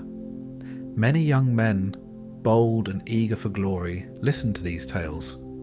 Princes from far-off lands, knights of restless ambition, wanderers hungry for fame, all heard the story and thought themselves destined to break the curse. One by one they came, They rode with shining armour and sharpened swords, hearts full of hope.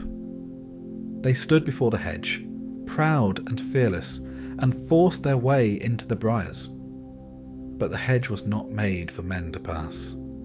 Its thorns wrapped around them like cruel hands, tearing at skin, cutting through armour, binding them in its grasp. Many were pierced, many were trapped, and many never returned. The hedge seemed to drink their strength, swallowing them whole until no trace was left. The people spoke of these failed adventurers with hushed voices. Some claimed that the hedge was alive, that it fed on the blood of those who dared approach. Others said the curse itself grew stronger each time someone tried and failed, as though it mocked the hope of men. And so the legend darkened. The sleeping princess became not only a dream of beauty, but also a warning of death. Parents told their children to stay away from the hedge, to keep far from the cursed land. Travellers gave the place wide berth. The castle, once a proud centre of life, became a place feared and abandoned. Yet the story could not be silenced. The idea of a maiden lying untouched for 100 years stirred imaginations. The promise of breaking the curse and winning both the princess and the kingdom was too bright to be ignored. And so, even though many had perished, others still came. The hedge stood ready year after year, its thorns sharper, its vines denser, its silence heavier. Time does not move the same for those who sleep as it does for those awake. Inside the castle, Briar Rose lay as still as the day she fell. Her beauty did not fade, her body did not age. She seemed only to dream, untouched by hunger or sorrow. Around her, the king and queen, the servants and guards, the animals and birds, all rested in the same unbroken stillness. Dust gathered on tables, yet food did not spoil. Cobwebs stretched across corners, yet no creature stirred. The castle was frozen in time, held in the grip of the curse. Outside, however, the world changed. Seasons turned, winters gave way to springs, and summers to autumns. Generations rose and fell. The hedge grew taller, thicker, and darker. The castle, now hidden entirely, became little more than a tale told by old voices to young ears. Some believed the story was nothing more than fancy, a caution against pride or a warning about angering fate. Others believed it with trembling devotion, certain that the princess still lay sleeping, waiting for one brave enough to reach her. But none who tried succeeded. The hedge claimed them all. And so the years rolled on, carrying the world further and further from the day of the curse. Yet within the castle, nothing changed. Briar Rose lay still, her face calm, her breath quiet, her body as if carved from perfect marble. She remained untouched by time, as though the 100 years were but a single night. The curse had been laid with careful design. It was not a simple death, nor a quick ruin, but a waiting, heavy slumber. It bound not only the princess, but every living thing within the walls, and even the castle itself. The hedge, dark and cruel, stood guard, a living wall against all who might disturb the silence. And so the kingdom slept, year after year, while the world outside forgot and remembered, doubted and believed, feared and desired. The story lived on, for stories are as enduring as curses, and both wait patiently for their appointed time. For though 100 years may seem endless, even a curse has an end. Time is a patient master, slower than stone and deeper than the sea. For the world outside the cursed castle, days came and went.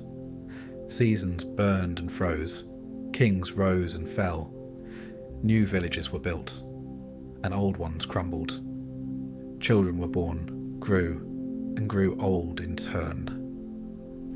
100 years is long enough for one lifetime to pass into dust, and then for another to follow. Yet within the castle, time stood still. The king and queen slept upon their thrones. The servants lay where they had fallen, the guards at their posts, the cooks at their pots, the dogs curled on the floor. Briar Rose, fairest of all, lay in her chamber as she had from the first moment, her chest rising and falling in the deep rhythm of enchanted sleep. No wrinkle touched her skin, no line of age marked her face. The spell held her as if the world outside no longer existed. Outside, however, the story did not die. It lived on, whispered from parent to child, from elder to youth. The tale of the sleeping princess in the castle behind the hedge became both a wonder and a warning. Many had tried to reach her and had never returned. The hedge of thorns stood higher than ever, darker and sharper than before, drinking the blood of the reckless and swallowing the bones of the bold. But as the 100th year drew near, something in the air began to shift.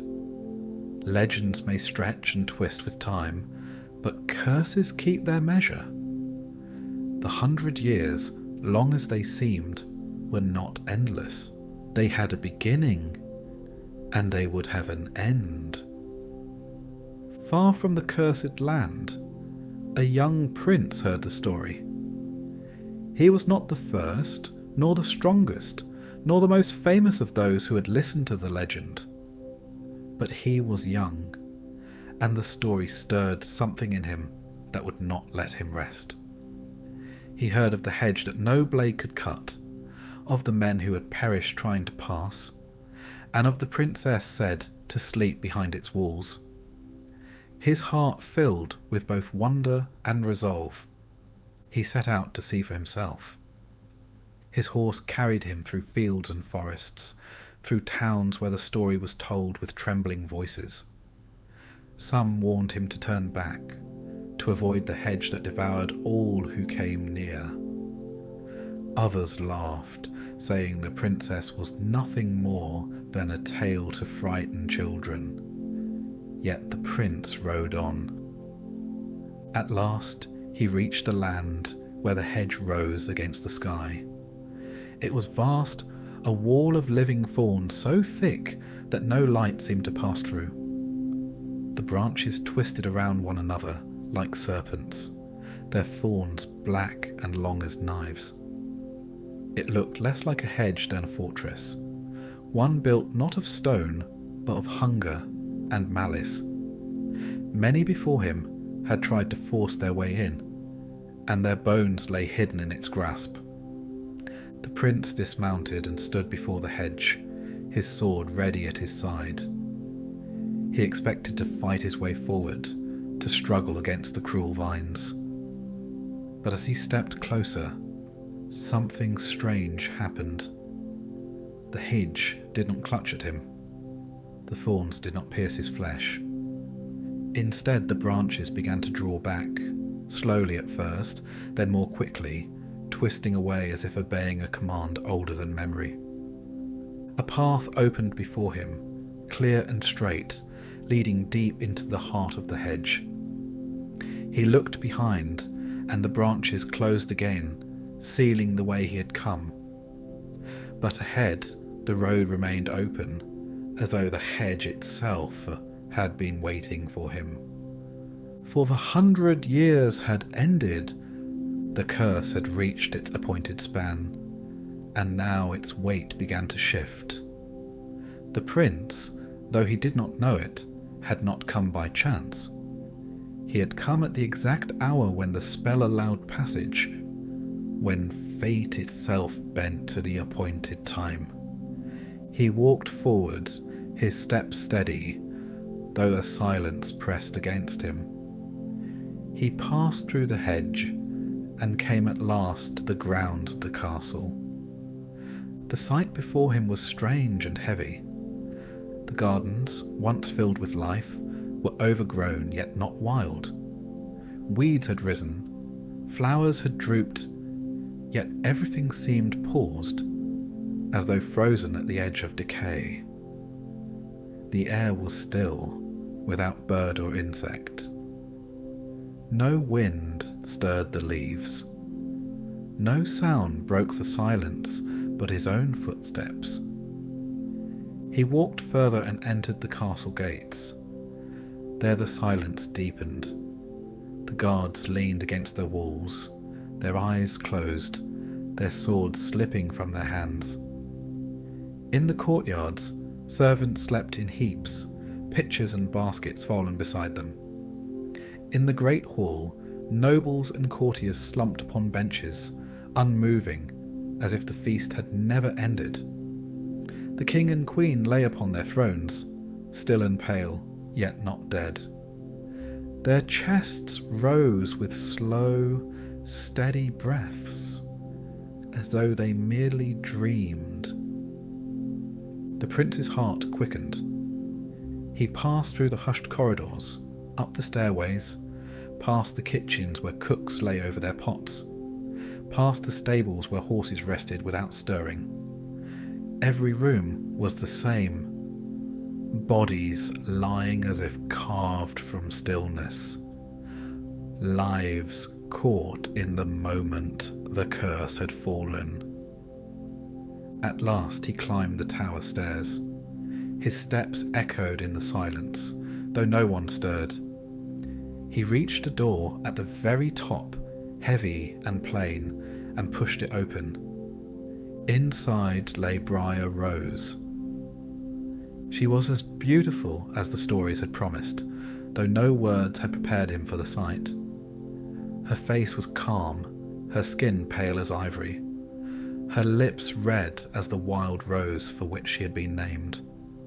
Her golden hair spread across the pillow, shining even in the dim light. She breathed slowly, deeply, as if she were only resting after some long day. The prince stepped closer, and time itself seemed to grow heavier around him. He knew, without knowing why, that this was the moment the story had carried him toward. The curse had ended its span. The hedge had opened. The castle had revealed its secret. And here lay the sleeping princess, waiting. She looked alive, more alive than anything else in that still place. Radiant even in sleep, untouched by the years, she seemed less like one bound by a curse than like a figure held in eternal peace. The prince leaned over her, his heart pounding in his chest. The 100 years had run their course. Time, that quiet and merciless master, had completed the circle decreed by the curse. When the prince leaned down over the sleeping girl, it was as if all of fate had been waiting for this one moment, the hour when endings and beginnings pressed against each other like two edges of the same blade. He kissed her lips gently, and at once the spell that had bound her loosened. Briar Rose's eyes opened, calm as if she had merely woken from a long and pleasant dream. Her breath rose softly in her chest, and her gaze moved across the chamber. The dust had not touched her beauty, nor had time marked her with its usual cruelty. 100 years had passed, yet she seemed as untouched as the morning she had fallen asleep. But it was not only she who stirred. Across the castle, in chambers and halls, in kitchens and stables, life began again. The king and queen lifted their heads, uncertain at first why they had nodded off at so strange an hour. The servants rubbed their eyes, reaching again for dishes left unfinished. The fire in the hearth flickered up once more, flames leaping from embers that had waited a century to breathe. The horses stamped in their stalls, shaking off a century of stillness, and the dogs stretched and barked as if waking from an ordinary nap. The strangest thing of all was how none within the castle felt the weight of years. They did not know that a century had vanished, for to them time had stopped, frozen at the moment the spindle drew its drop of blood. Outside, the world had changed beyond recognition. Inside, nothing had shifted at all. The prince alone knew the truth, for he had heard the tale in the villages and seen the thorn hedge that had stood like a wall between the castle and the world. He looked at Briar Rose and saw not only her beauty, but the depth of the story that had kept her apart from the living for so long. She, though, blinked at him as though he were simply the first face she saw upon waking, neither more nor less extraordinary than the sunshine falling through the window. Soon, the king and queen, bewildered by this new visitor, were told of what had passed in their absence. They learned that 100 years had truly gone by, though their bodies and minds did not feel it. The kingdom they had once ruled had long since been forgotten, swallowed by time's endless turning. Their friends, their allies, their neighbours, none remained. Their court was gone, their world vanished, and only the legend of the sleeping princess had preserved their memory. Yet they did not despair. Perhaps it was because the weight of time had not pressed itself upon them. Perhaps it was because in the very moment of waking there was no room for grief, only wonder. Or perhaps it was because, deep within, they understood that the curse had always promised this: not death, but endurance.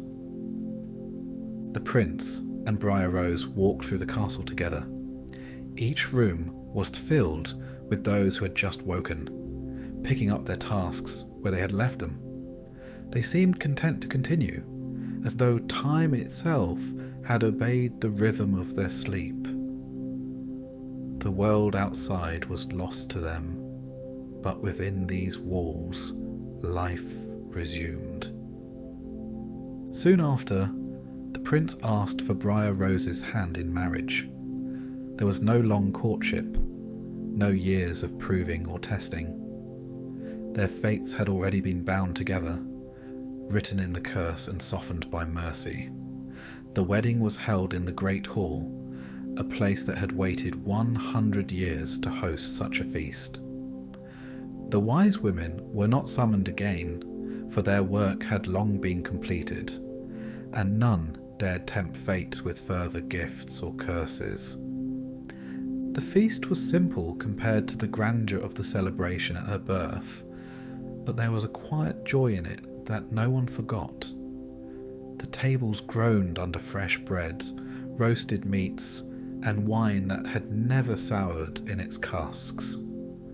Laughter filled the air, and though none spoke of it aloud, each person carried the silent knowledge that they had been spared from true death. Afterward, life in the castle continued. The thorns that had once been impenetrable walls withered and fell away, leaving the path open. Travellers and villagers came to see the place that had slept a century, and though many doubted the truth of the story, all who looked upon Briar Rose felt its shadow, She carried in her face the unbroken line between sleep and waking, between what is lost and what endures. Yet the story does not end with glittering crowns or thunderous triumph. For though the curse was softened, it was never erased. It lingered like the memory of a wound, a reminder that fate cannot be refused, only endured until its hour is finished. Briar Rose lived her life beside the prince, and the two were bound together by both love and the strange miracle of her awakening. They did not escape destiny, they merely lived within its terms. The people of the land spoke of it often, telling their children how a princess once pricked her finger on a spindle and slept for 100 years. They spoke of the thorns that strangled brave men, and of the prince who came at the appointed hour. Some told it as a story of hope, others as a warning about the weight of curses. All agreed, however, that the tale was proof of what no king, queen, or wise woman can undo: the workings of time and the certainty of fate. And so, Briar Rose became both legend and queen, walking always with the knowledge that her life had been shaped by forces greater than herself. Her beauty remained, her kindness spread, and her memory endured long after.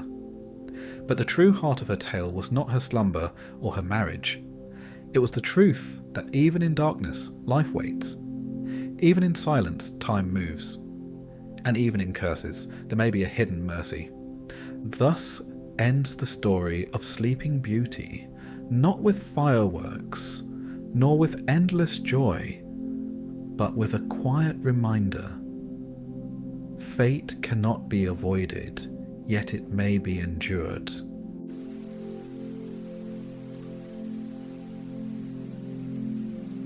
Once upon a time, though not in the warm and gilded halls of kings, but in the plain and narrow streets where simple folk made their homes, there lived a husband and wife.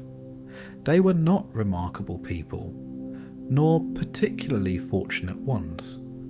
Though fortune was seldom generous in those days, their lives were bound by modest means, and their days moved along quietly, one into the next, with little promise of change. Yet behind their humble dwelling stood something far greater than their lot in life. A walled garden that belonged to a woman feared by all who whispered her name. She was no ordinary woman, but one steeped in arts and mysteries that no priest would bless and no honest villager would approach. Some called her a sorceress, others muttered of witchcraft. Whatever her true nature, her power was certain, and her wrath more certain still. Her garden, thick with herbs and plants both medicinal and deadly, was tended not by mortal hands, but by forces unseen.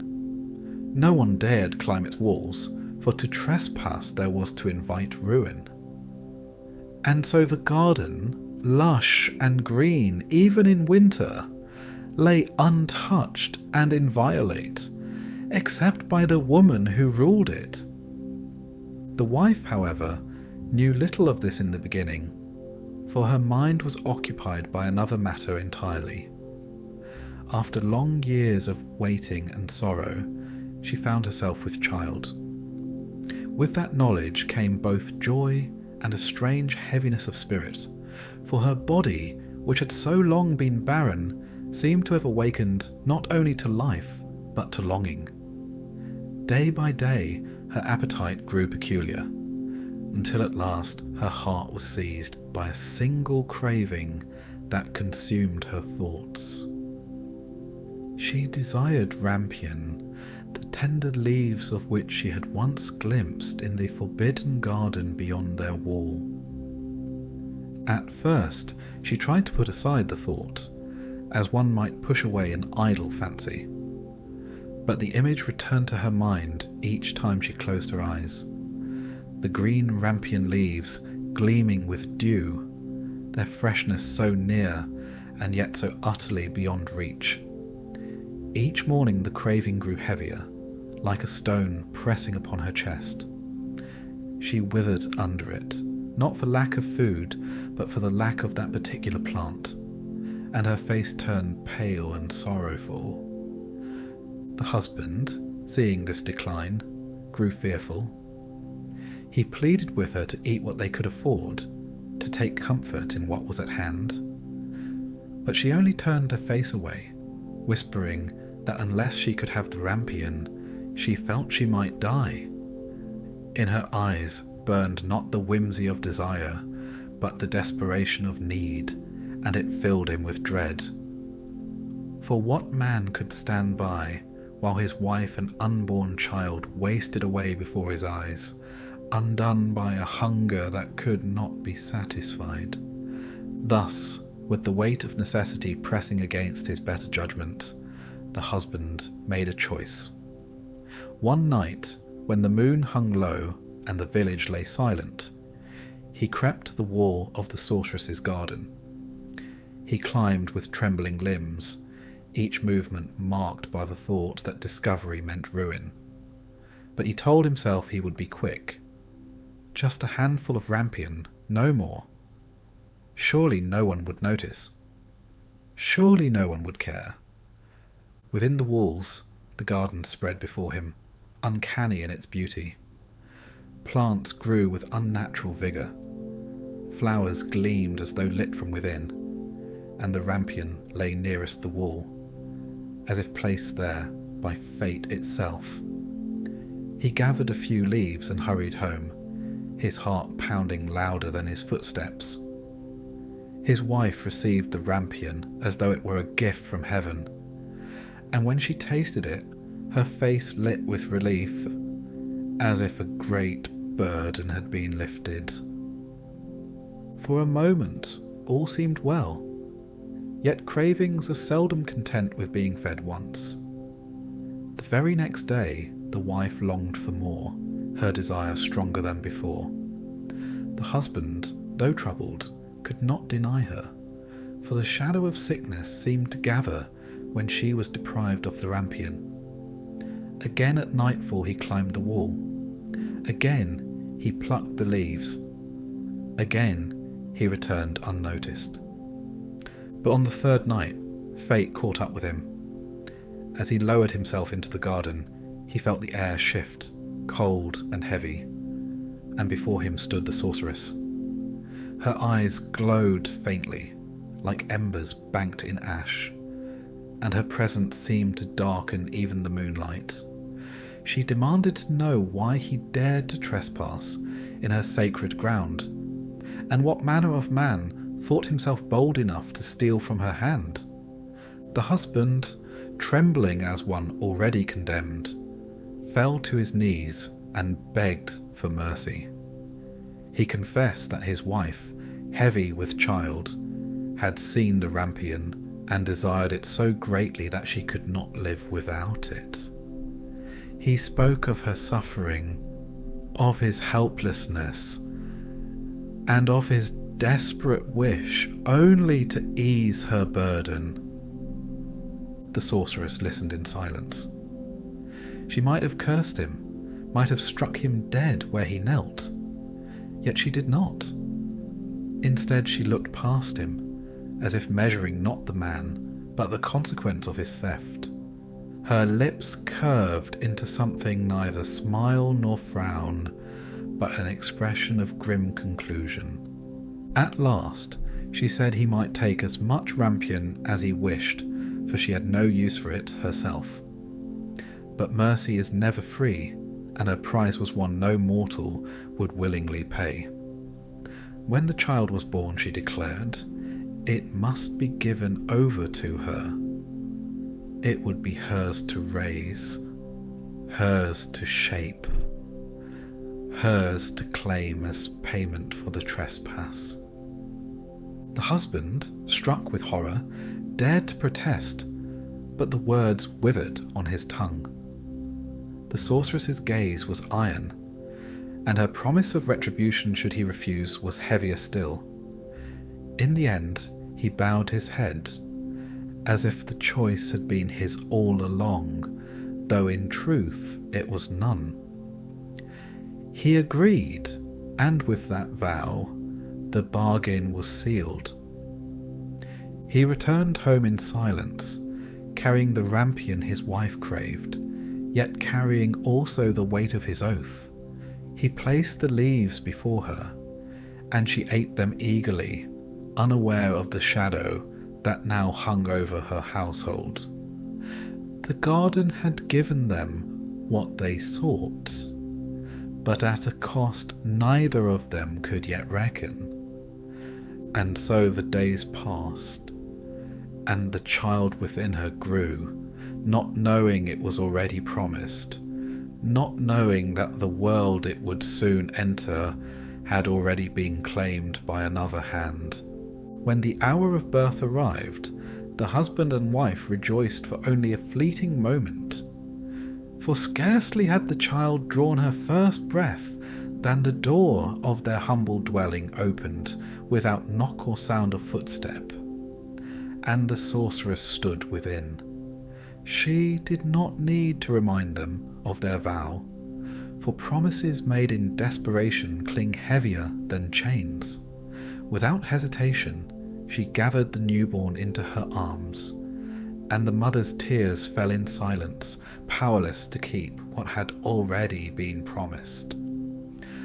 The sorceress named the child Rapunzel, after the plant that had kindled the craving and sealed her fate. It was a name chosen not in affection, but in remembrance of the bargain. A constant reminder that what is desired often bears a cost. From that day forward, Rapunzel belonged not to the poor couple, but to the woman of the walled garden. Rapunzel grew under the sorceress's stern care. In her earliest years, she knew little of cruelty, for she was well fed, clothed, and guarded against harm. Yet hers was no ordinary childhood. She was not allowed to play among other children, nor run freely in the fields, nor know the gentle voices of those who might have loved her. The sorceress was her only teacher, her only companion, her only authority. Her word was law, and her silence heavier still. As the years passed, Rapunzel's beauty became clear to all who saw her, though few ever did. Her hair, fair as spun gold, grew longer and thicker with each season, flowing like a river of sunlight.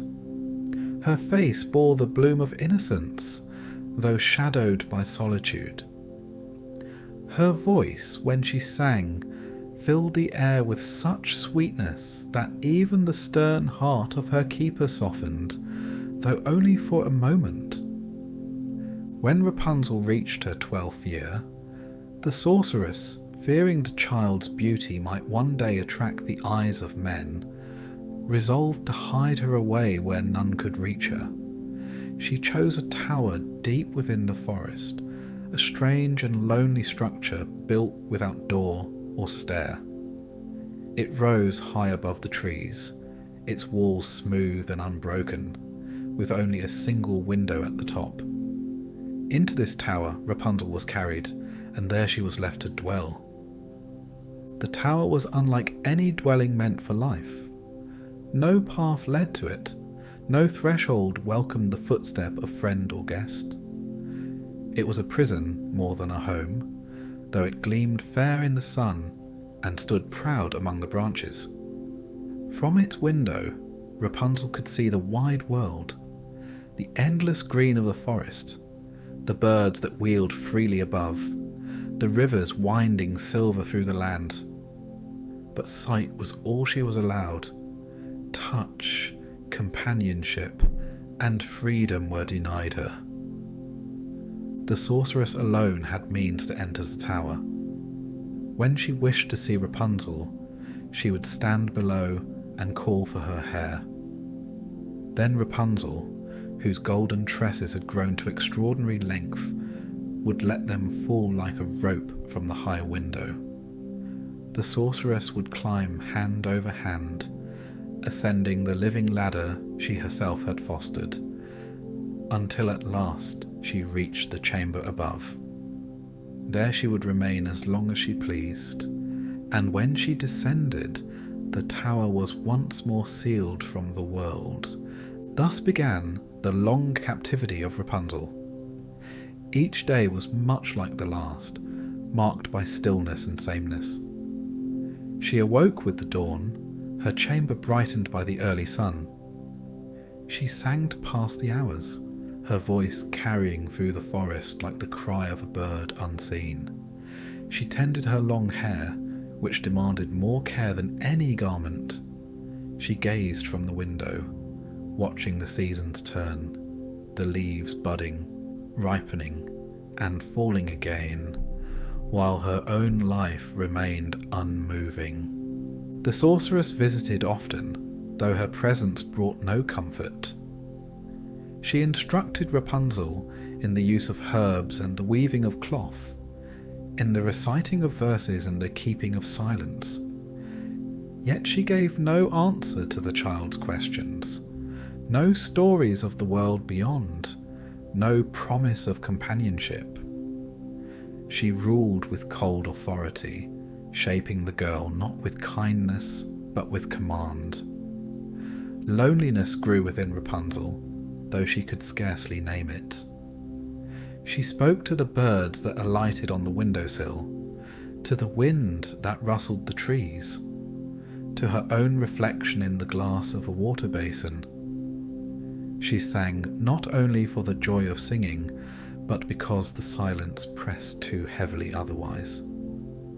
And though she did not know what she lacked, she felt the emptiness like an unhealed wound.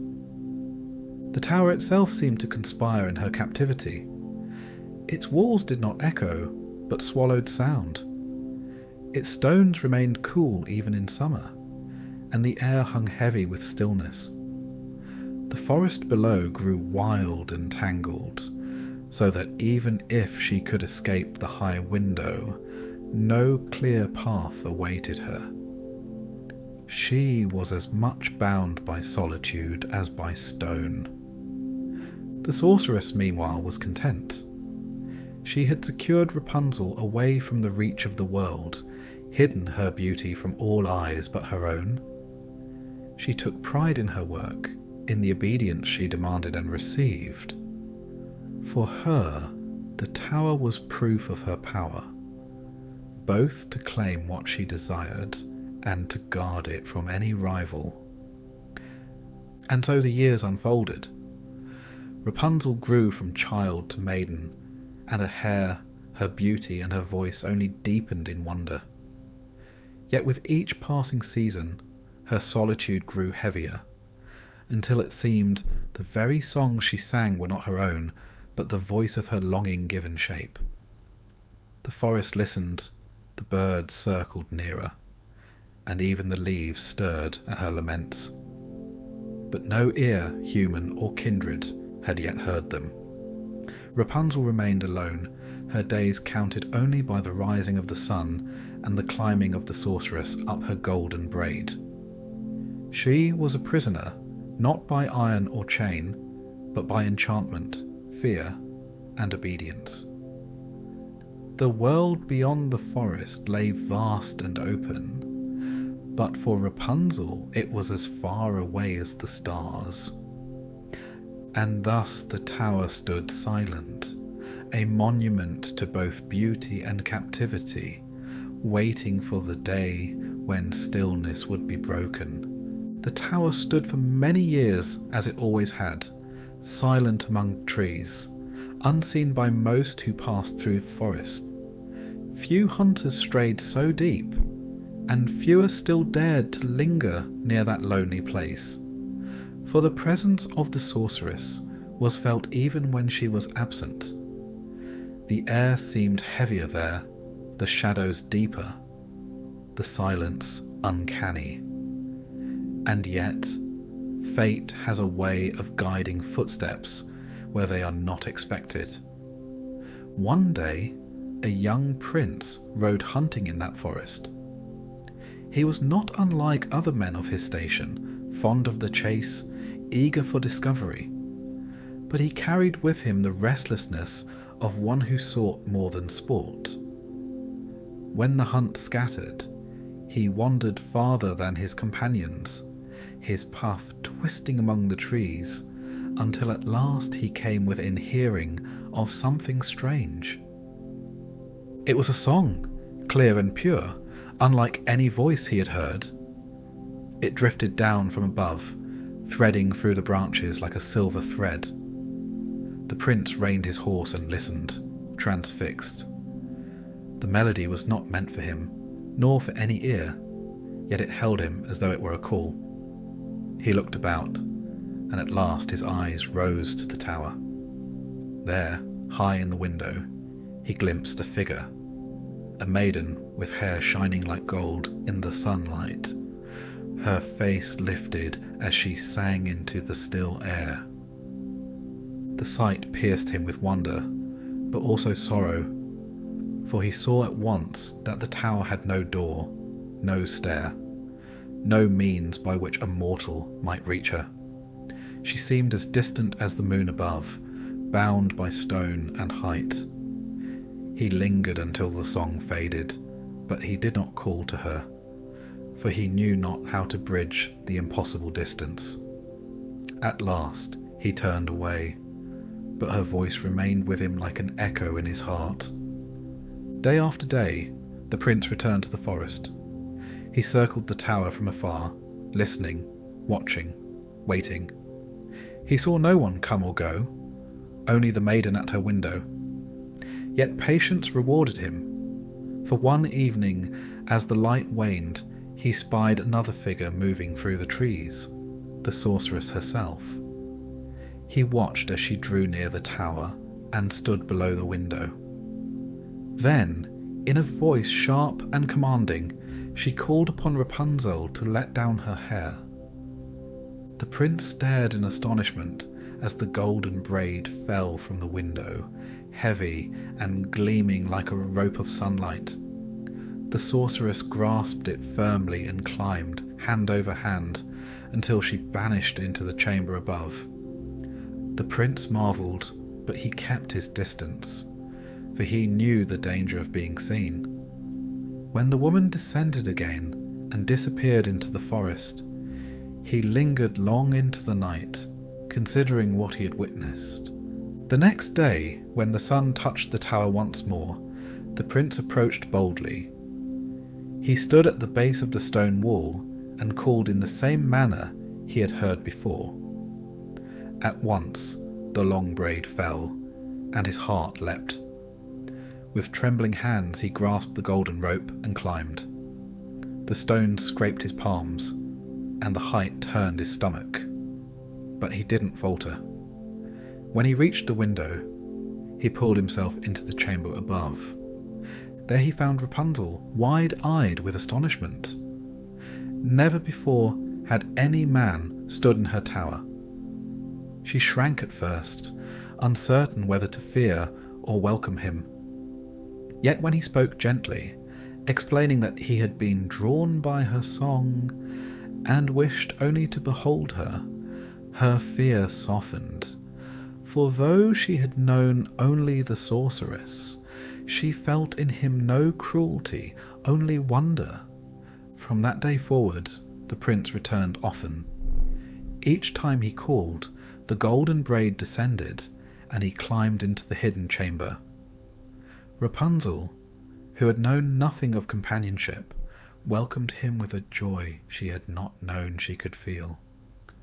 They spoke long into the hours, sharing thoughts, stories, and dreams. The prince told her of the world beyond the forest, the rivers, the towns, the castles, the people. She listened as though each word were a treasure. In turn she sang for him, her voice carrying not into the void, but into ears that cherished it. Yet even in joy there was danger. The prince came only when the sorceress was absent, and each meeting carried the risk of discovery. They spoke in hushed tones, glancing often toward the window, listening for the sound of footsteps below.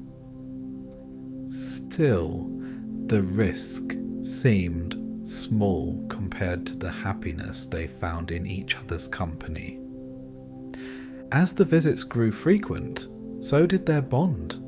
Rapunzel, who had once filled her days with silence, now waited with eagerness for the sound of his call. The prince, who had once sought adventure in the hunt, now found his greatest prize in the hidden tower. In their hearts grew a hope neither dared name aloud at first, that their lives need not remain as they were. At last, Rapunzel spoke of escape. She had no knowledge of roads or paths, no skill in crossing the wild forest. But she knew her hair could not forever bear the weight of their meetings, nor could secrecy endure. The prince, moved by her courage, promised to find a way. He devised a plan to bring with him each visit a length of silk thread, from which Rapunzel might weave a ladder. Bit by bit, the ladder would grow until at last she might descend from the tower of her captivity and walk freely into the world. It was a bold plan, and yet fragile, for each thread carried with it the chance of discovery, each meeting the possibility of ruin. Still, the thought of freedom gave Rapunzel new strength. She sang with more joy, though her voice trembled at times with the weight of hope. The prince, too, felt both the sweetness of their bond and the shadow of the danger it carried. So the days passed, each visit a secret flame against the cold stone walls, each meeting a defiance of the sorceress's will. Rapunzel and the prince wove not only the ladder, but the fragile fabric of a future they longed for. Though it hung ever on the edge of peril, the tower, once only a place of silence and solitude, now held a secret life within its walls, a hidden joy, a dangerous hope. The forest around it kept their secret for now, the birds and leaves carrying her songs no farther than the prince's waiting heart. Yet even the strongest secrets cannot remain veiled forever, and the shadow of discovery lay always just beyond the window. The days of secrecy, like all fragile things, could not last. Though Rapunzel and the prince had been careful, their hope grew bold, and with boldness came the faintest slip, the smallest word that revealed too much. It was not treachery that undid them, but innocence. For Rapunzel, who had known only the sorceress's harsh visits before, didn't think of how to guard her joy. One day, as the sorceress climbed the golden braid and stepped into the tower chamber, she noted the girl's face alight with happiness, her songs carrying a new lilt, her movements touched with expectancy. The sorceress, sharp-eyed and suspicious, questioned her sternly. Rapunzel, caught unprepared, answered without guile. She spoke of how her gown grew tight around her waist, how her life in the tower no longer seemed as lonely, how she had found comfort that the sorceress had never offered. In an instant, the sorceress understood.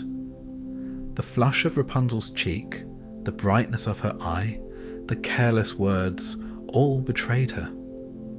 Rage flared within the sorceress, not only for the disobedience, but for the intrusion of another into what she claimed as hers alone. The tower, once her secure dominion, had been breached, and Rapunzel's heart, once bound in solitude, had been given away. Without hesitation, the sorceress seized the golden locks that had so long been both Rapunzel's pride and her prison. With cruel hands she cut them near the scalp, and the shimmering braid fell to the floor, severed and lifeless. The sound of the shears echoed in the chamber like the tolling of a bell, final and merciless. Rapunzel, shorn and trembling, could only watch as the sorceress gathered the long braid and coiled it in her grasp. But the punishment did not end there.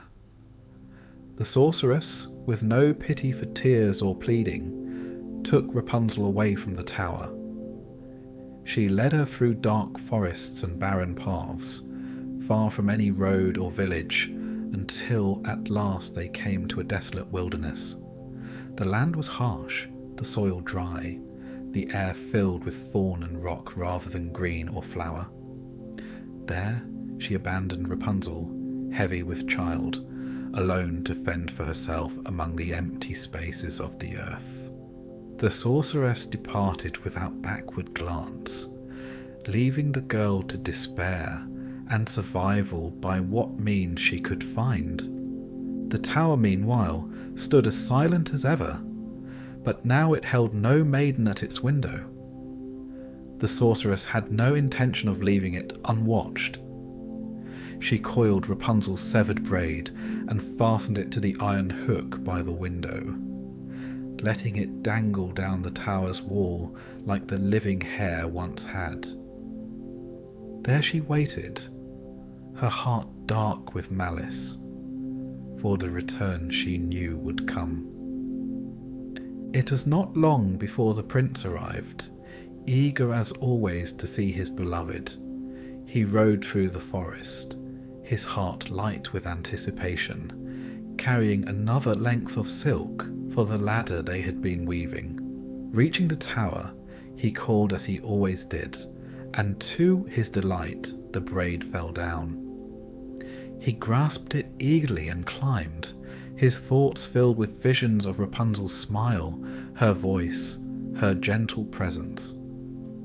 But when he pulled himself into the chamber, it was not Rapunzel who greeted him. The sorceress stood there instead, her eyes cold, her mouth twisted in triumph. She mocked his foolishness, told him of Rapunzel's banishment, and revealed the severed braid that had deceived him. The words struck him like blows, and despair overwhelmed him. Before he could speak further, the sorceress advanced. Her presence pressed against him like a storm. In horror and grief, the prince stumbled backward, searching for escape. Yet the chamber offered none. His only path was the window through which he had climbed. Driven by anguish, he turned and leapt.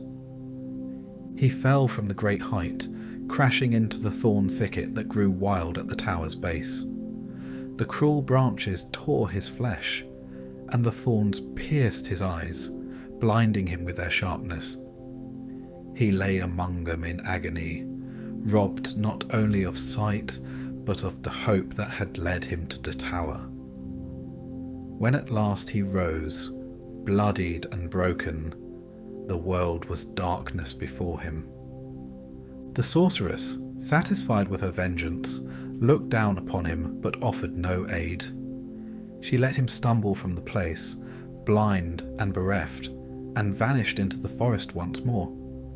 The tower, empty and silent, returned to its lonely vigil.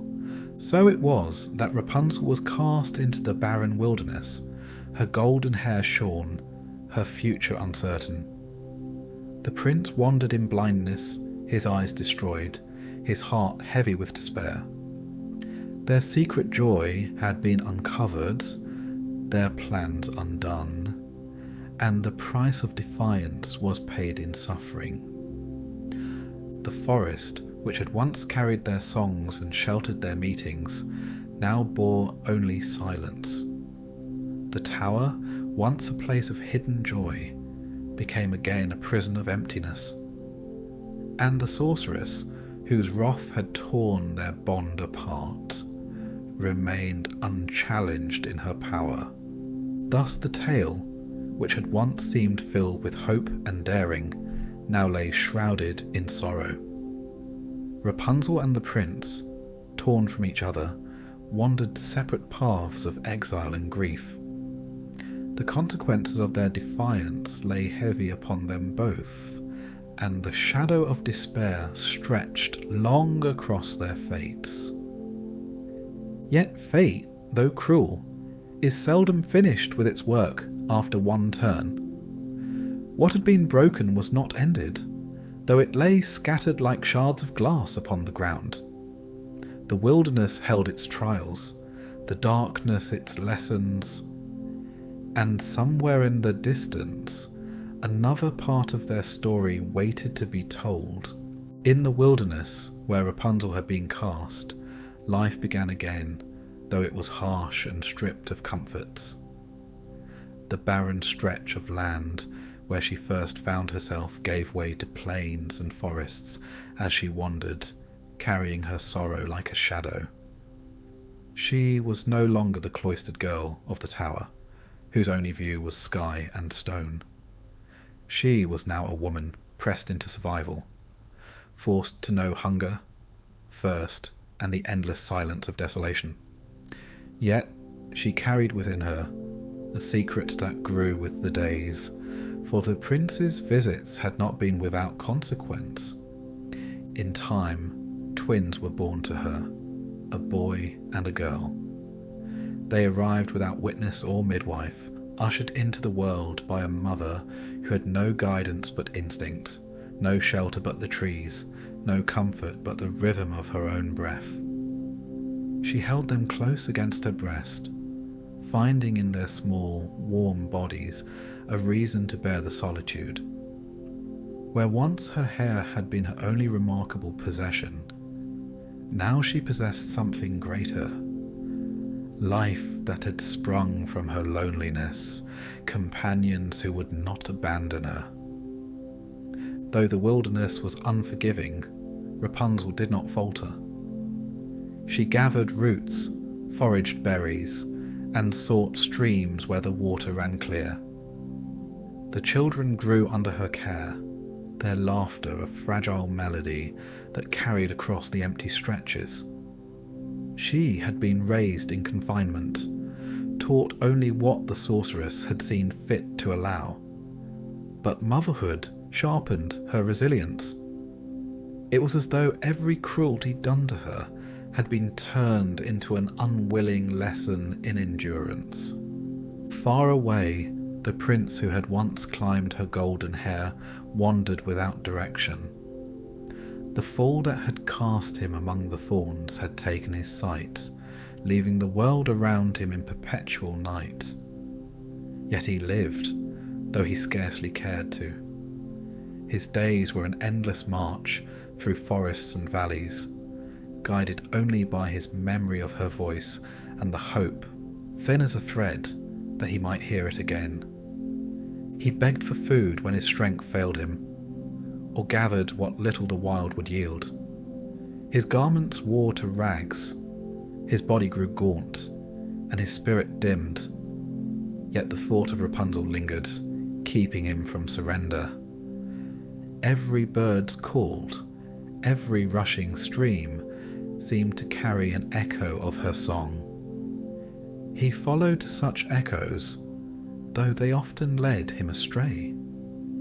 Years passed this way, Rapunzel with her children, weaving survival out of hardship, and the prince stumbling blindly, refusing to yield to despair. Neither knew the other's fate, yet their suffering curved toward reunion, as though some unseen hand guided them still.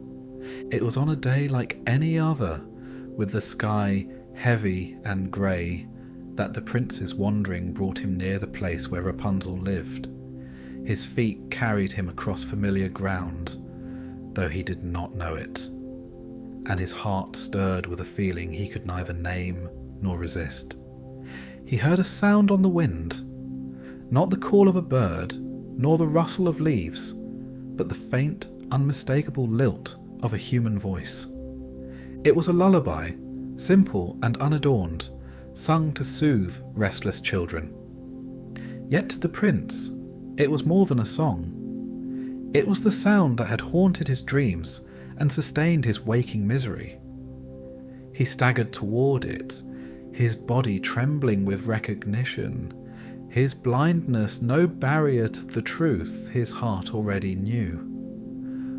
Rapunzel, unaware of his approach, sang to her twins as she rocked them in her arms. When she saw the figure stumbling from the trees, worn and broken, her voice faltered.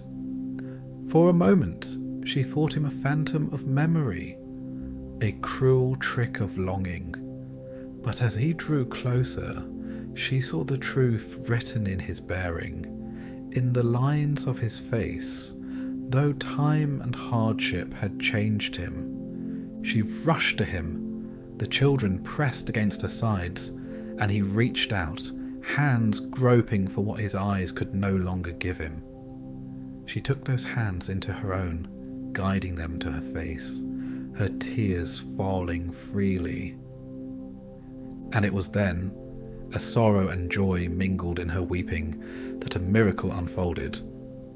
Her tears, warm and unbidden, touched his sightless eyes, and the darkness lifted.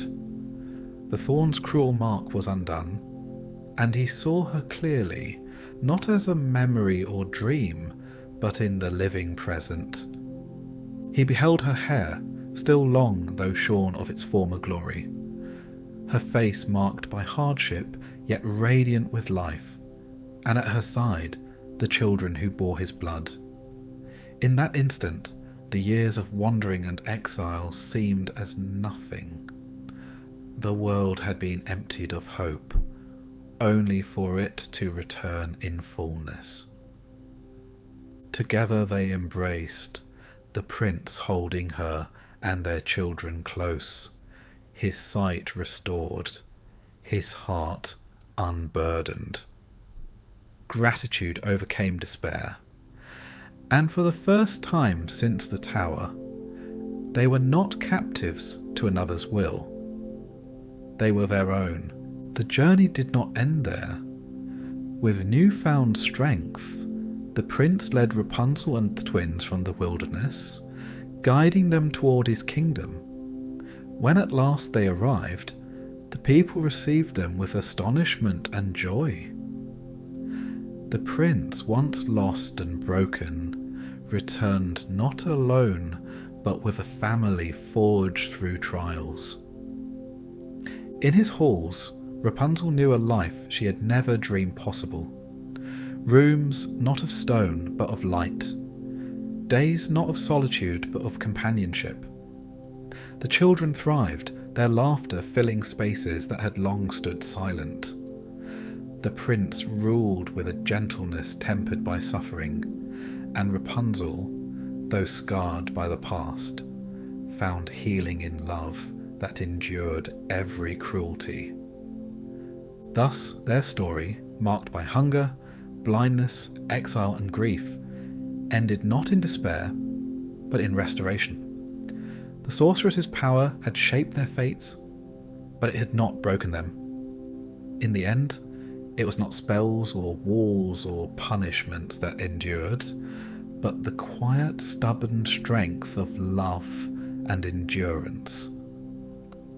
For every tower has its crumbling stone, and every exile has its end. And in the clearing of the wilderness, where a lullaby once carried on the wind, there remained only silence, for those who had suffered there had found their way home.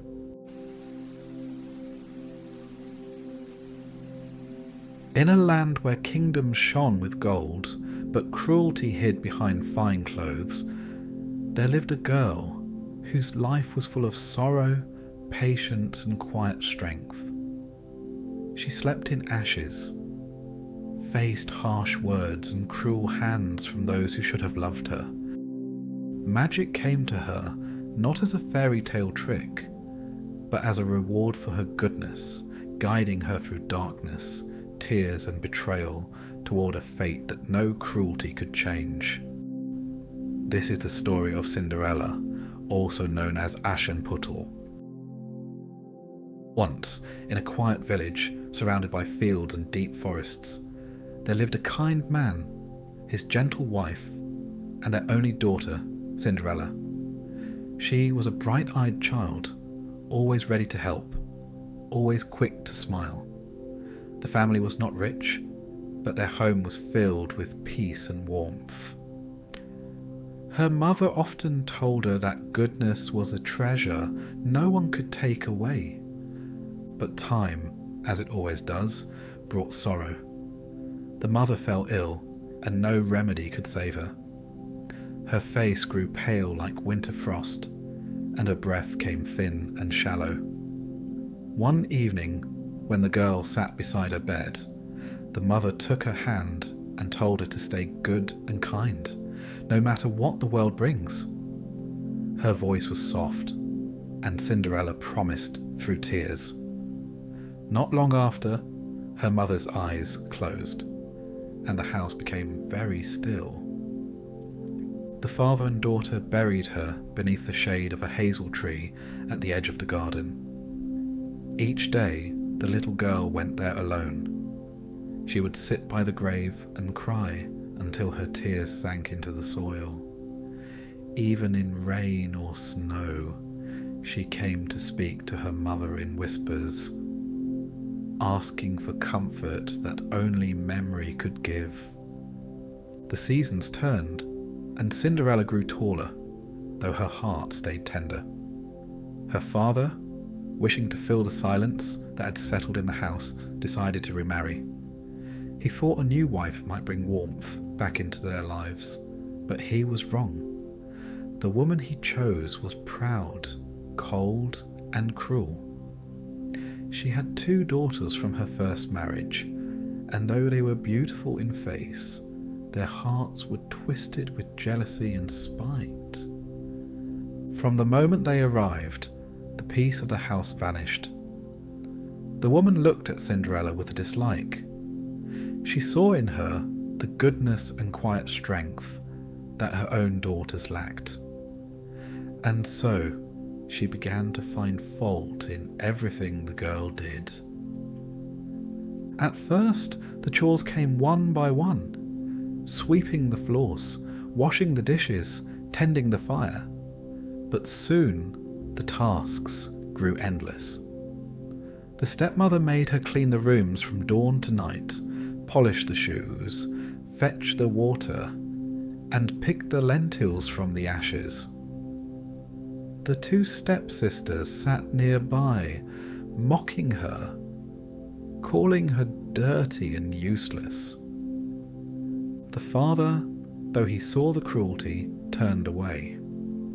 He told himself it was better not to interfere, and so the girl learned to bear it quietly. When the work was done, she had nowhere to rest but by the hearth. The cinders stained her face and hands, and the sisters laughed, calling her Aschenputtel, the girl of ashes. The name stuck, as cruel names often do. Still, she stayed gentle. She spoke little and never complained. Her kindness didn't fade, though no one thanked her for it. When her chores were over, she would sit by the fire, staring into the glowing embers until sleep came over her like a fog. Each morning she rose before the others and went to her mother's grave. The hazel tree there had grown taller by now, its branches reaching toward the sky. She knelt by the mound of earth, brushed away the leaves, and spoke softly to the mother she missed so dearly. Her tears fell upon the ground, feeding the roots. It was the only place she felt safe. Years passed this way, the house heavy with cruelty and silence. One day, the father prepared to travel for business. Before he left, he asked each of his daughters what gift they would like him to bring home. The 2 stepsisters smiled sweetly and asked for fine things, pearls, jewels, and rich dresses. When it was Cinderella's turn, she did not lift her eyes. She said only that she wished for the first branch that brushed against his hat on his way home. The father nodded, not understanding, but promised to remember. On his journey, he bought the jewels and silks that the stepsisters wanted. And on his way back, as he rode beneath a hazel tree, one low branch swept against his hat. He broke it off and kept it for his daughter, just as she had asked. When he returned, he gave the gifts. The stepsisters were delighted, turning their new treasures in the light. But Cinderella took the hazel branch with quiet gratitude. She went to her mother's grave and planted it in the soil beside the headstone. Every day she watered it with her tears, and the branch took root. It grew quickly, strong and green, as if fed by something deeper than water alone. The little tree became her secret companion. Whenever she knelt beneath it and prayed, a white bird came to rest in its branches. The bird's feathers shone softly, and its eyes were bright and knowing. Whenever Cinderella made a wish, the bird would shake its wings, and whatever she asked for would fall gently to the ground. Sometimes a silver thread, sometimes a grain of hope. She never wished for jewels or gold. Most days she asked for small things, the strength to keep going, or the peace to fall asleep without crying. The world around her remained unkind. The stepsisters grew more demanding, their laughter sharper. The stepmother watched with cold satisfaction as Cinderella worked until her hands cracked and her back ached. Still, the girl did not complain. She learned that silence could be a shield. At night, when the house was quiet, she would sneak outside to the grave. There, beneath the moon, the hazel leaves shimmered silver. The bird would come soft as breath, and the world would feel gentler for a while. It was said in the village that the man's daughter had strange luck, that no matter how much she suffered, she never grew bitter. People whispered that her mother's spirit must watch over her, guarding her from harm. Perhaps it was true, for though she had no finery, no comfort, and no kindness from those who shared her roof, she had something none of them did, a heart that still believed in goodness. And while the stepmother and her daughters slept soundly in their warm beds, Cinderella would sit by the ashes, her eyes half closed, the faint glow of the fire flickering across her face. She would think of the hazel tree, of the bird's gentle wings, and of a love that death could not erase.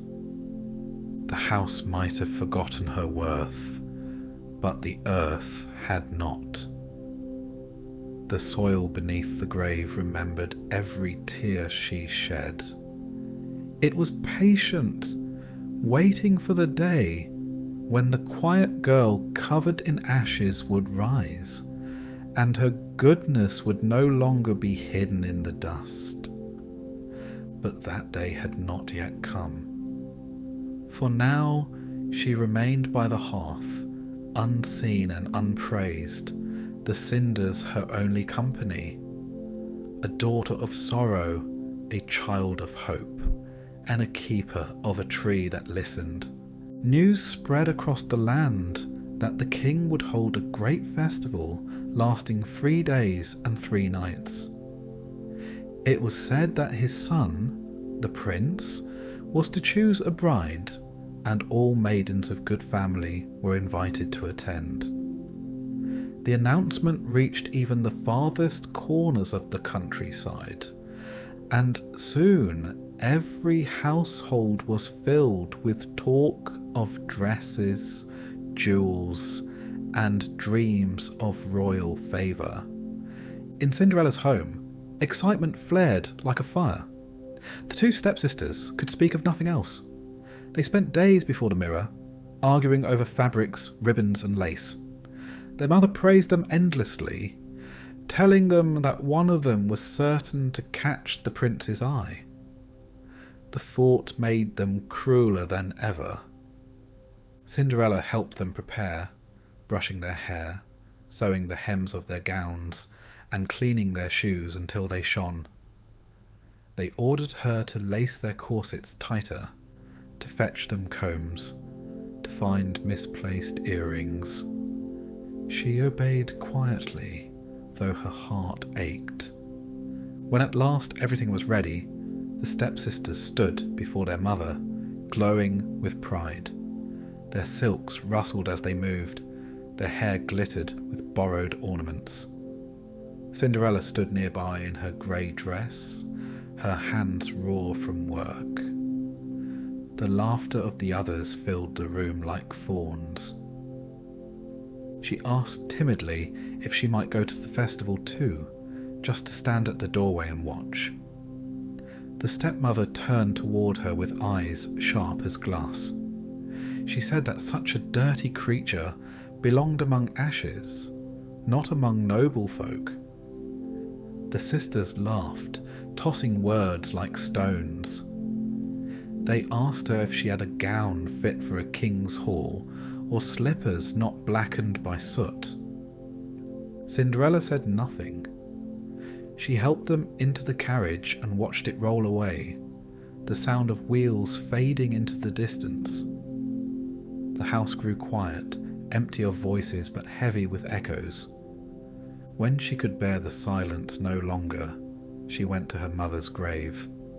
The evening air was cool, and the hazel leaves trembled softly above her. She knelt on the earth that had known her tears since childhood and whispered her wish. Her voice was barely a breath, asking only to see the festival, not to be admired, not to be chosen, only to go.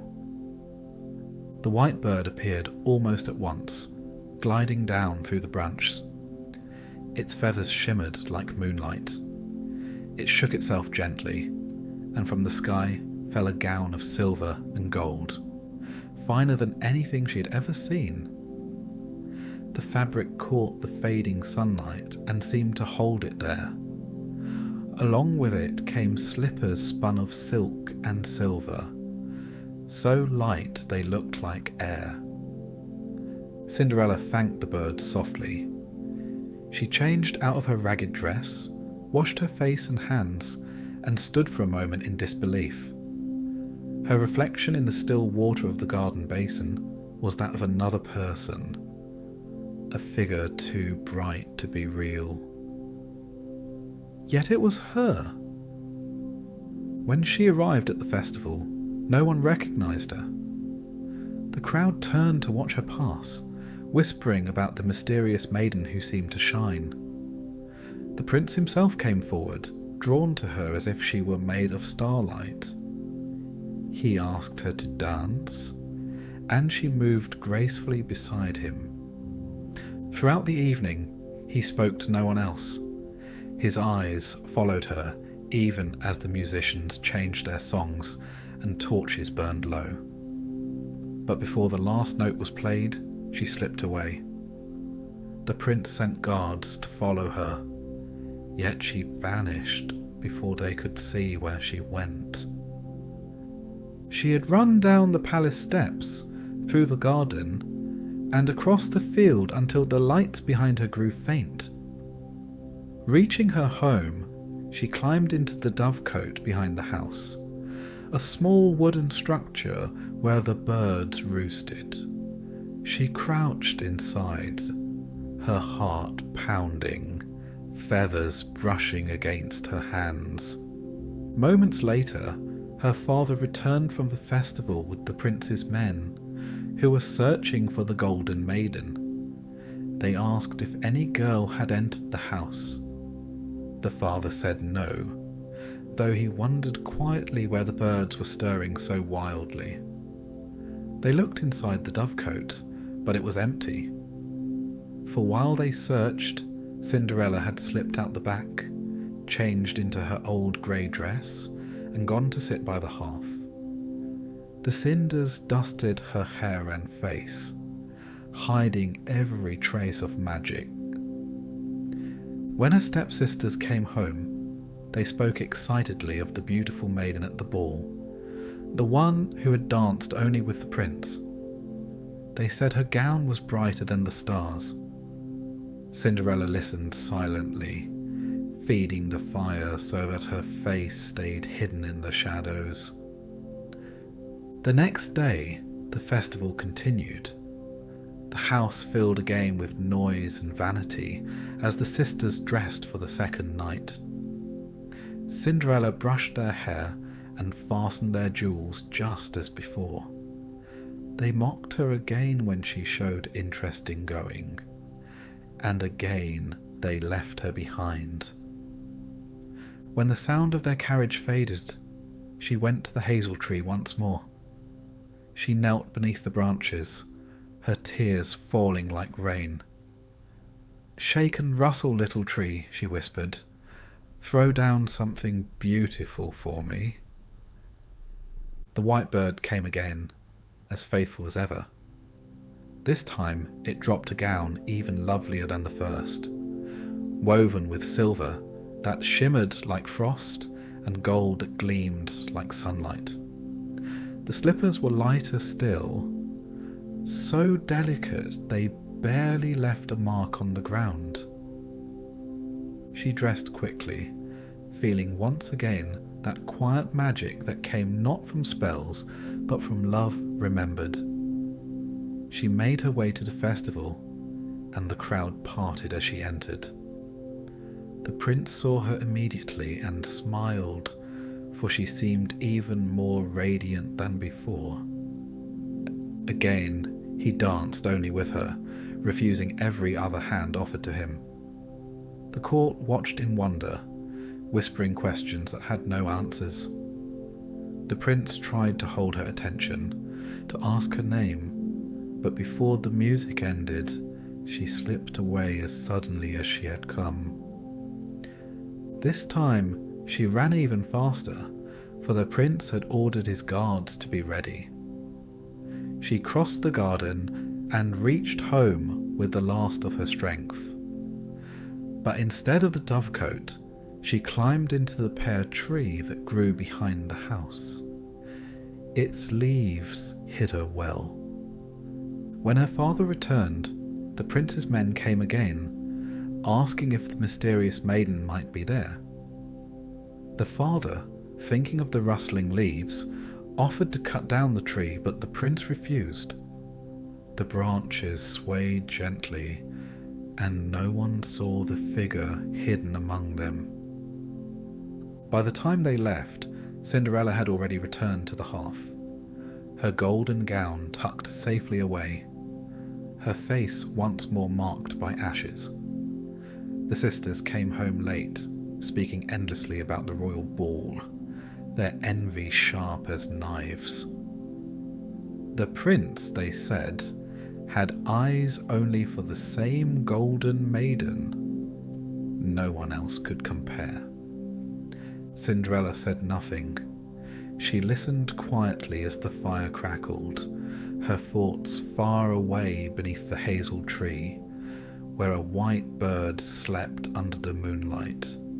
She did not know that the festival had one more night to come, and that the final gown the bird would bring would change everything.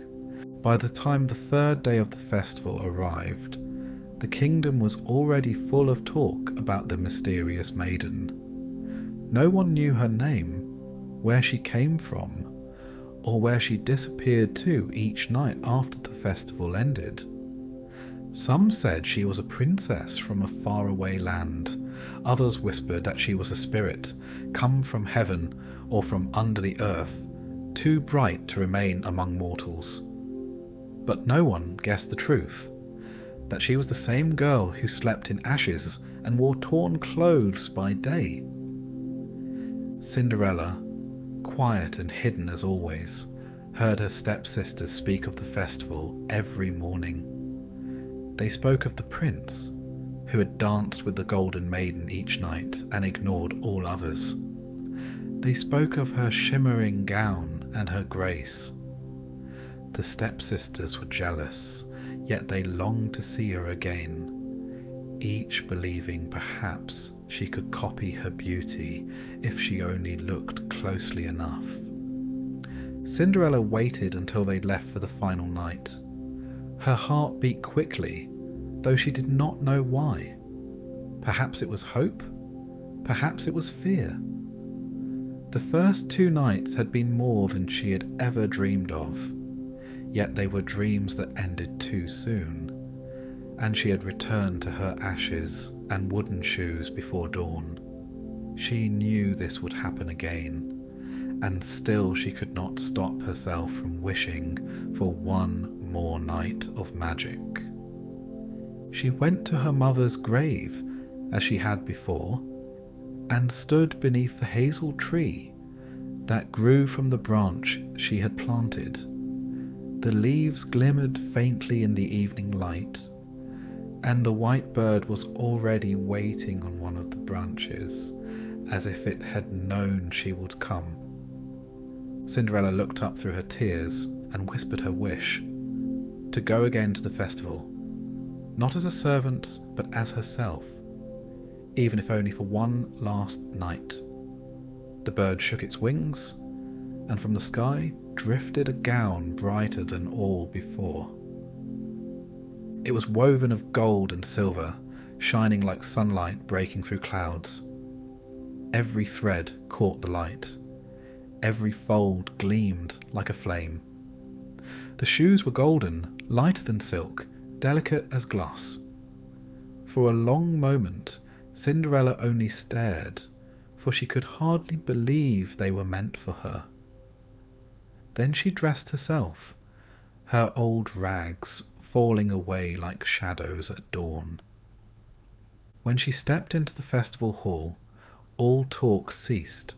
The crowd turned, and the prince, who had been waiting for her, came forward at once. He took her hand as though it belonged to him already. No one dared ask her name any more, for it seemed she was beyond question or doubt. She looked like she had stepped out of a dream, and everyone watched her in awe. The prince danced with her and no one else. The music filled the hall, but for him there was only the sound of her footsteps and the shimmer of gold when she turned.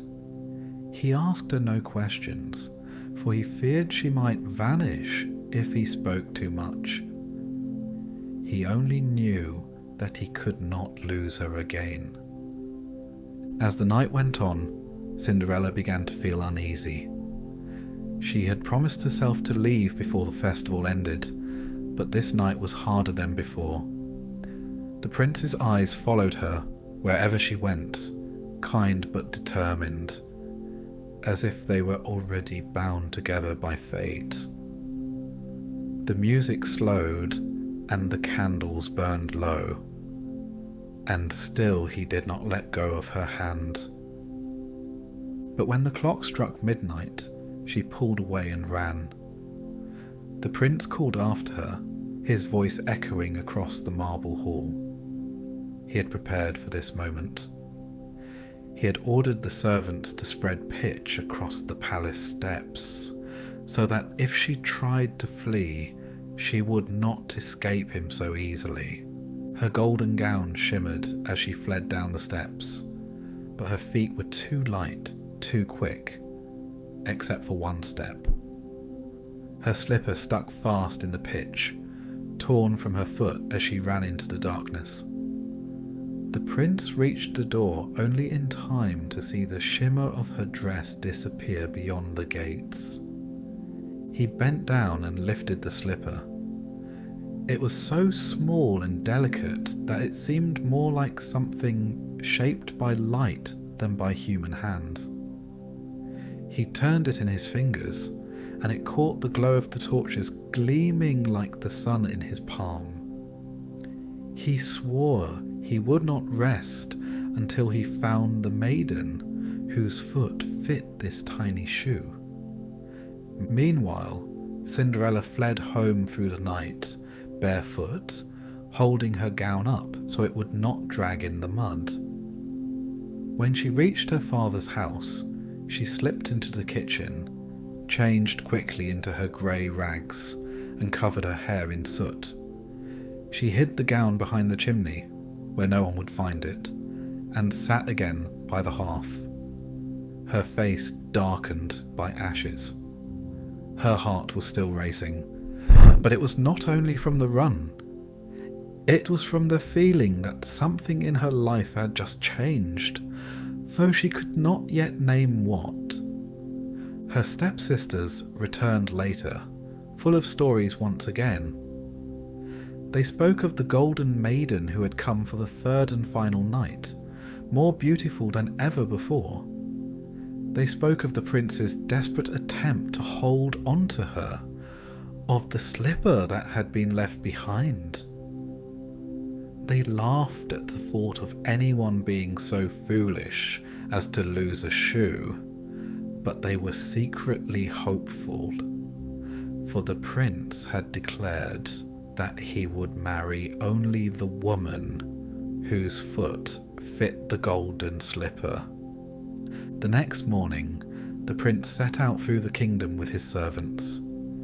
He carried the slipper in a velvet cushion, and wherever he went, he asked every maiden to try it on.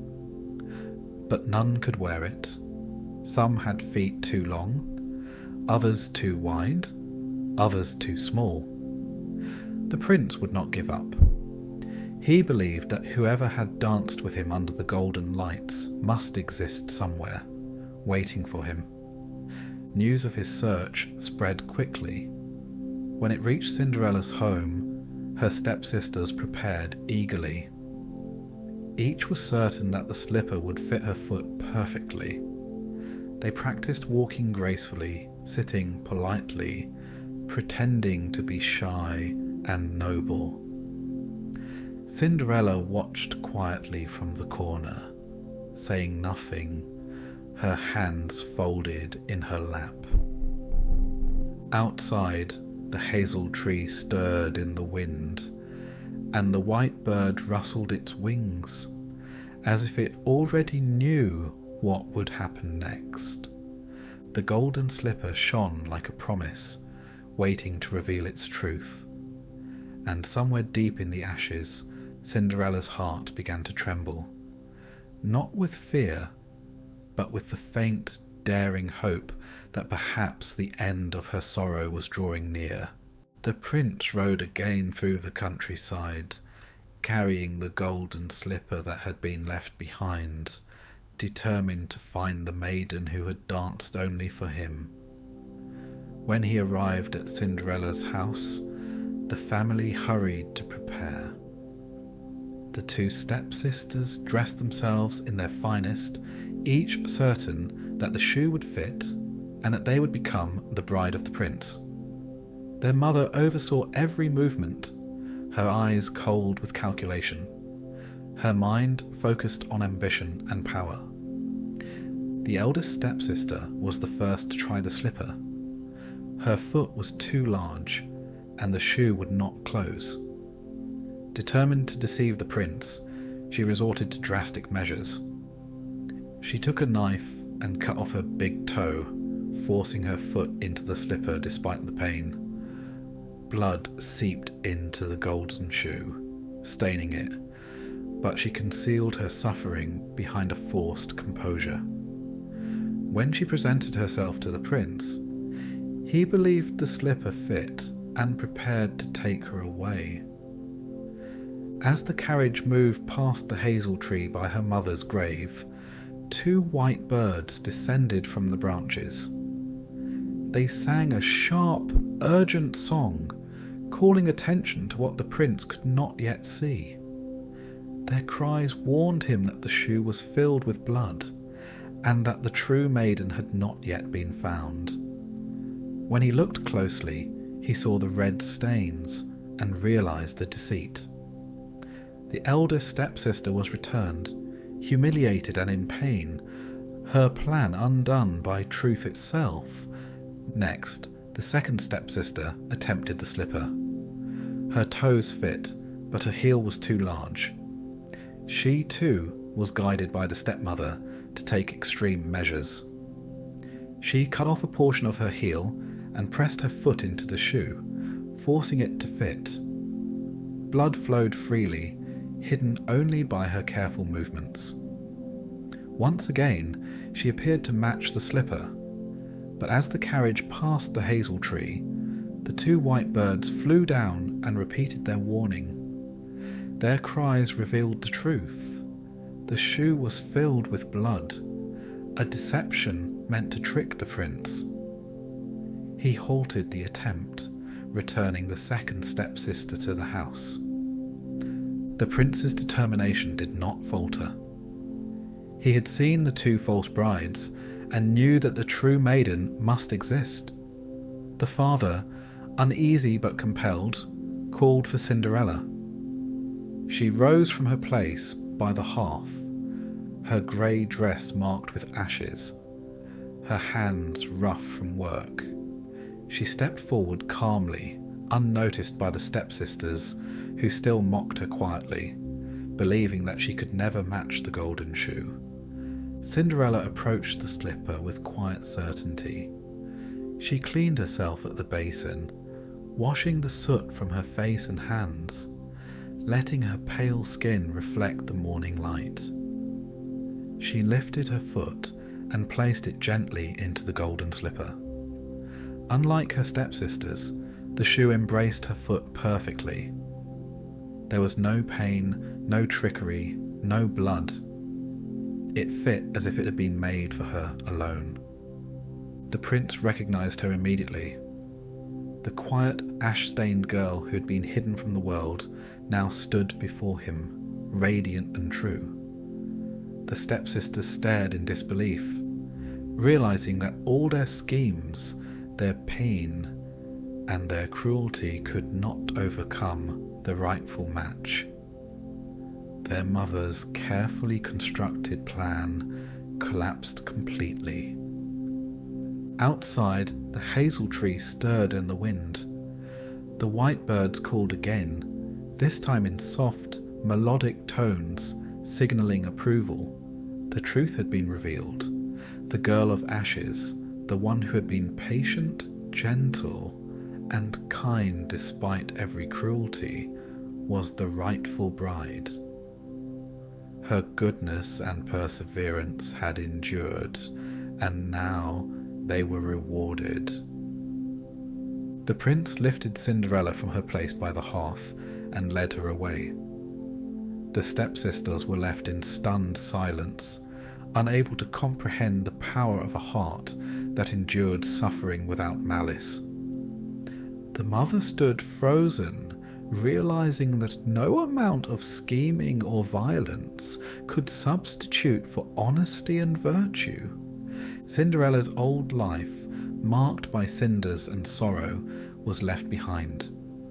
The golden slipper, the symbol of truth and purity, had found its match. The white birds returned to the hazel tree, their wings brushing the leaves, as if whispering blessings over the girl who had grown stronger in silence and sorrow. The household settled into an uneasy quiet. The stepsisters no longer mocked, for they understood, in a way words could not convey, that they had been defeated by something far greater than beauty or pride. Cinderella's triumph was not merely in the fit of the slipper, but in the quiet resilience that had guided her through every hardship. The prince, holding the slipper and observing the girl who had worn it with ease, knew that no other maiden could compare. The search that had spanned the kingdom was complete. The golden shoe had chosen rightly, revealing a heart that had remained pure and a soul that had never yielded to cruelty. And in the quiet moments, when the sun fell over the countryside and the shadows grew long, the white birds sang their final song for the day. Their voices carried a simple message meant for anyone who might listen. Truth and goodness endure, even when hidden beneath ashes and sorrow. Cinderella remained calm, aware that her life was changing, but not yet certain of everything the future might hold. The golden slipper had found its rightful owner, but the story was not yet complete. There were still the steps to take, the ceremonies to endure, and the final transformations to come. Yet for the first time in her life, she knew that she would not be forgotten, and that her suffering had led her to this moment of recognition and justice. At last, the prince recognized the quiet, ash-stained girl as the golden maiden who had appeared at the festival. He saw not only the brilliance of her gown that had once shone under the candlelight, but also the strength and gentleness she carried in every movement. No words were needed to affirm what had already been proven. She was the one who belonged to him, the one the golden slipper had chosen. The prince led her from the house, away from the shadows of soot and cruelty, and into a life that would be entirely transformed. As they travelled, the white birds of the hazel tree followed them, their wings cutting softly through the air. They hovered beside the carriage, flitting from side to side, circling above, their feathers catching the sunlight. The birds sang a melody without words, an endless song of approval and blessing. They had witnessed Cinderella's trials, her patience, and her tears, and now they bore witness to her triumph. The kingdom prepared for the wedding with great anticipation.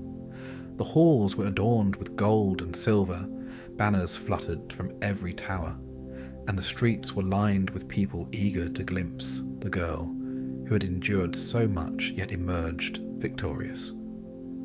The stepsisters, dressed in silks finer than ever before, hoped to catch the queen's favour. They smoothed their hair, adjusted their jewels, and rehearsed smiles that were meant to charm, though none of it would succeed. On the day of the wedding, the church was filled with light and colour. The prince stood beside Cinderella, whose gown, now woven of golden threads and silver lining, reflected the morning sun in quiet brilliance. Her face was calm, her hands folded, her eyes steady and bright. She carried the memory of the hazel tree, the white bird, and her mother's grave within her. Those memories had guided her through suffering, and now shaped her presence as queen. The stepsisters approached slowly, hoping to walk beside the bride, to find a place near her, and perhaps to catch the attention they had once sought at the festival. Pride still clung to them, though it was thin beneath the tension of expectation. They smiled at the crowd, pretending innocence, yet their eyes betrayed envy and lingering resentment. As they drew closer, the two white birds from the hazel tree flew down from the rafters. They came without warning, swift and purposeful. In a single motion, their beaks struck, one after the other, and each stepsister lost an eye. Shock and terror overtook them, and the church fell silent in awe and fear. Their cries echoed through the hall, though no one dared approach the birds, which perched once more on the beams above. The stepsisters staggered from their places, blinded in one eye, but they tried to continue. The birds followed as they left the church, swift and merciless. Another swift movement, and their second eyes were taken, leaving the two women completely blind. From that moment onward, they would see the world only through touch and memory, a punishment exacted for their cruelty and deceit. The birds returned to the hazel tree, their work complete, singing softly as if to soothe the earth after justice had been delivered. Cinderella, now queen, did not rejoice in cruelty. She did not celebrate vengeance, but she understood the quiet truth of the birds' actions. They had ensured that honesty and goodness were honoured, that deception could not prosper, and that her suffering had meaning. She carried no bitterness toward her stepsisters, only an understanding that their hearts had chosen darkness, and they would live with the consequences of their own choices. The wedding proceeded with solemnity and grace. The prince and Cinderella took their place at the altar, and the kingdom witnessed the union of two lives shaped by fate and quiet strength. The bride's gaze was steady, yet her thoughts lingered on the hazel tree and the white bird that had guided her.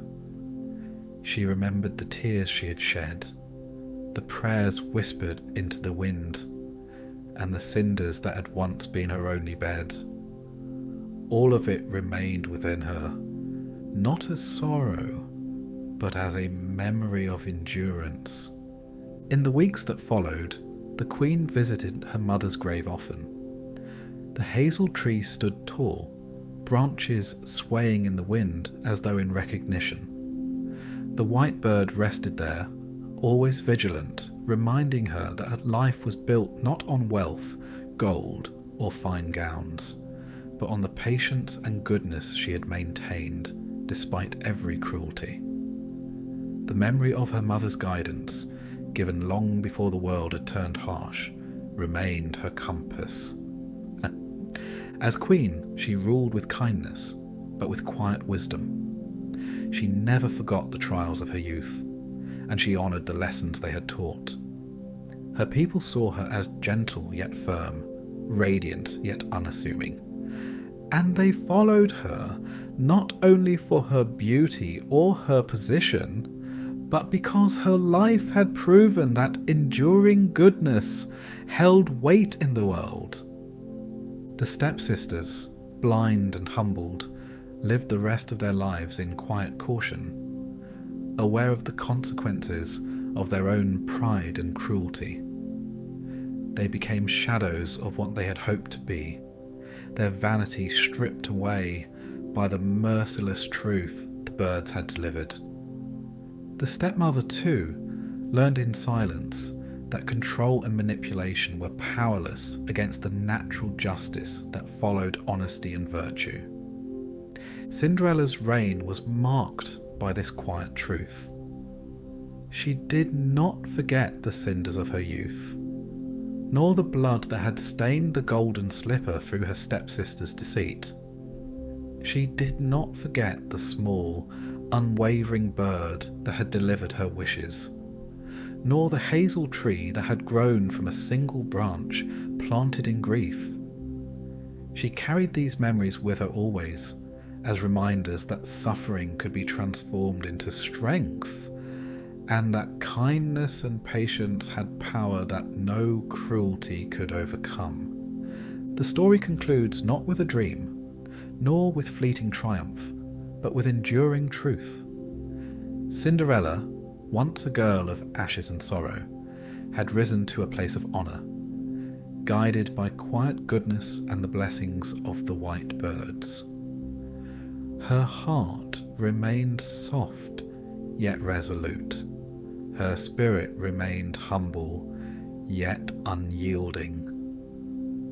She would always remember the grave, the tree, and the bird, symbols of a world in which patience, kindness, and truth were stronger than any malice or envy. And so, the girl who had endured ash, blood, and tears became queen. She lived not in fantasy or illusion, but in the quiet, unwavering reality that goodness endures, unbroken by cruelty and steadfast against deception. The golden slipper, the hazel tree, and the white birds remained as witnesses to the life she had earned. A life built on patience, virtue, and the enduring power of a heart that never lost its way.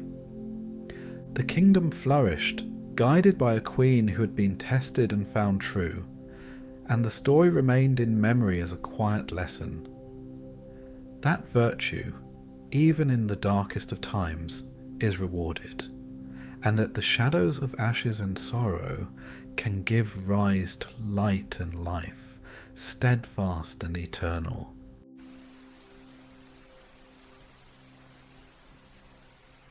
In a world where greed weighs heavier than honesty and desperation breeds dangerous bargains, there lived a poor miller who thought a single lie might make him look important.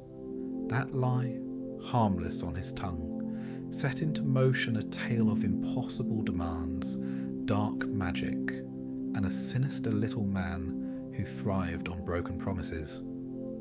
From spinning straw into gold, to wagering the life of a newborn child. This is the grim story of Rumpelstiltskin, where every choice carries a price, and no deal with the shadows ever ends without blood, tears, or fear. Once, long ago, there was a miller who lived in a small village at the edge of a forest. He was not a wealthy man, but he wanted others to believe that he was clever and important. His mill stood tall by the river, with its great wooden wheel turning day and night, grinding grain for the townsfolk. The miller's trade gave him enough to live on, but never enough to satisfy his pride. He wished to be known as more than a man who simply ground wheat into flour. The miller had a daughter, a kind and quiet young woman. She worked hard, carrying sacks of grain, sweeping the mill floor, and baking bread when there was nothing else to do. Her life was simple, and she asked for little. But her father's restless vanity would soon disturb this quiet life in a way she could never have imagined. One day the miller found himself standing before the king. The king had come to visit the village, his eyes ever watchful for signs of wealth he might claim for himself. The miller, eager to catch the king's attention, bowed low and began to speak with flattery. He praised the king's wisdom, his strength, his glory. But words alone did not feel enough. The miller wanted to offer something so impressive that the king would see him as valuable, perhaps even reward him. And so, with foolish pride, he spoke a lie. "My daughter," the miller said, "is no ordinary girl. She has the gift of spinning straw into gold." At these words, the king's eyes sharpened. Gold was the one thing he desired above all else. He had soldiers, castles, and land, but gold was never enough. It could always be counted and always be spent. To think that a simple miller's daughter could make more of it, out of straw no less, filled him with a greedy fire. The king did not question whether the boast was true. He was not a man who doubted when there was a chance of profit. Instead, he seized upon the words with hunger. He ordered the miller to bring his daughter to the castle at once. The miller returned home, pale and nervous, yet proud of the impression he had made. He told his daughter she must go to the king. She was frightened and confused, but she obeyed, For what choice did she have? She did not know the false words her father had spoken in his pride. When she arrived at the castle, the king wasted no time. He led her into a great chamber high in a tower. The room was filled from floor to ceiling with piles of dry straw. In the middle stood a spinning wheel, its wooden frame gleaming in the torchlight. The king looked at her with cold eyes. "Here is your chance," he told her. "You must spin this straw into gold by morning. If you succeed, you shall be richly rewarded. But if you fail, you shall pay with your life." The heavy door closed behind him with a thud, and the sound of the lock turning echoed in the chamber. The miller's daughter was left alone, the torchlight flickering across the endless heaps of straw.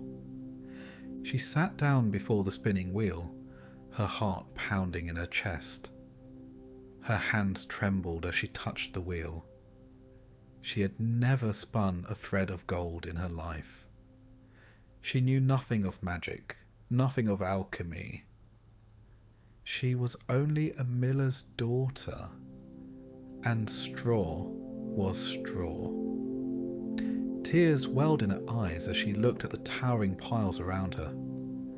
How could she turn this worthless stalk into shining treasure? She buried her face in her hands, despair washing over her. The king had set a task no human could ever complete, and her life now hung upon it. She thought of her father, whose careless words had brought her here. She thought of her own simple life, of the mill by the river, of the bread she once baked in peace. All of that seemed very far away. As the hours stretched on, the room felt colder, the shadows deeper. The wheel stood silent, the straw untouched. She knew that dawn would bring her death. And so the night pressed on, heavy with dread, while the miller's daughter sat alone in the chamber of straw, her fate sealed by a lie and a king's greed. The miller's daughter sat on the cold stone floor, her face pale and her hands trembling. The spinning wheel stood before her, useless in her eyes, for it could no more turn straw into gold than the moon could fall from the sky. The great piles of straw seemed to grow larger in the flickering torchlight, pressing down on her, suffocating her with their impossible demand. She thought of her father and his foolish boast. She thought of the king and his hard, greedy stare. No matter which way she turned, there was no escape. The door was locked, the windows high above her reach, and the task beyond all reason. She was trapped in a lie she had never spoken. At last, she buried her face in her arms and wept. The sound of her sobs filled the silent room, soft and hopeless. Hours passed like this, her tears falling as steadily as the turning of the night. She had nearly given herself over to despair completely when something strange happened. Out of the quiet air, there came the sound of small footsteps, light and quick, like the tapping of tiny boots on stone. The girl lifted her head, startled, and there in the shadows stood a figure she had never seen before. It was a man, or perhaps not quite a man, no taller than a child, with sharp eyes that glimmered like coals, and a mouth that curled into a crooked smile. His clothes were odd, patched together from scraps of cloth, and his hair stuck out in wild tufts. He seemed both comical and unsettling, as if he belonged to another world. The miller's daughter trembled. She didn't know how he had entered, for the door was locked and the windows barred. Yet there he stood, as real as the straw surrounding her. The little man tilted his head, watching her with interest. She said nothing, for fear caught her tongue, but he spoke first, his voice thin and sly, like a reed pipe playing in the night. He asked why she wept, though of course the piles of straw and the spinning wheel gave the answer plain enough. Still, the girl whispered through her tears, confessing that she could not do what the king had demanded. She was doomed. The little man's crooked smile widened. He stepped closer, his boots tapping softly. Then he offered her a bargain. He could do what she could not. He could spin straw into gold, but he would not do it for nothing. He wanted payment. The girl's hands flew to her neck, where a simple necklace hung, the only piece of adornment she owned. She lifted it and held it out. It was a poor trinket compared to the riches the king demanded, but it was hers to give. The little man's eyes glimmered with satisfaction. He snatched the necklace, slipped it into his pocket, and went straight to the spinning wheel. Without hesitation, he set to work. The wheel hummed beneath his hands, faster and faster, until the spokes blurred with speed. The straw that fed into the wheel glimmered as it turned, changing thread by thread into golden strands that shone in the torchlight. Pile after pile, bundle after bundle, he worked, never tiring, never slowing. The miller's daughter watched with wide eyes, scarcely able to believe what she saw. The straw truly was becoming gold, as fine as any that might have been mined from deep within the earth. The sound of the wheel filled the chamber, steady and constant, while the little man laughed to himself in quiet delight. All through the night he worked, spinning, weaving, and winding the golden thread. The heaps of straw dwindled, and in their place rose shining coils of treasure. At last, when dawn began to touch the high window with pale light, the final stalk was spun, and the wheel fell silent. The little man stood, brushed the straw dust from his clothes, and with a sly grin, he slipped back into the shadows. By the time the girl blinked, he was gone. The door opened with a heavy groan, and the king entered. His eyes fell upon the room, and at once they widened. There was no straw left, only glittering gold, stacked high and gleaming in the morning light. Greed surged through him like fire. He ran his hands through the golden thread, letting it spill through his fingers, and he laughed with delight. The girl, weary and pale, watched in silence, though her heart gave no relief, for she saw the hunger in the king's eyes, and she knew it was not satisfied. He spoke no words of kindness to her. He did not praise her skill, nor did he question how such a miracle had come to pass. To him, it mattered only that she had done it once. If she could do it once, then she could do it again.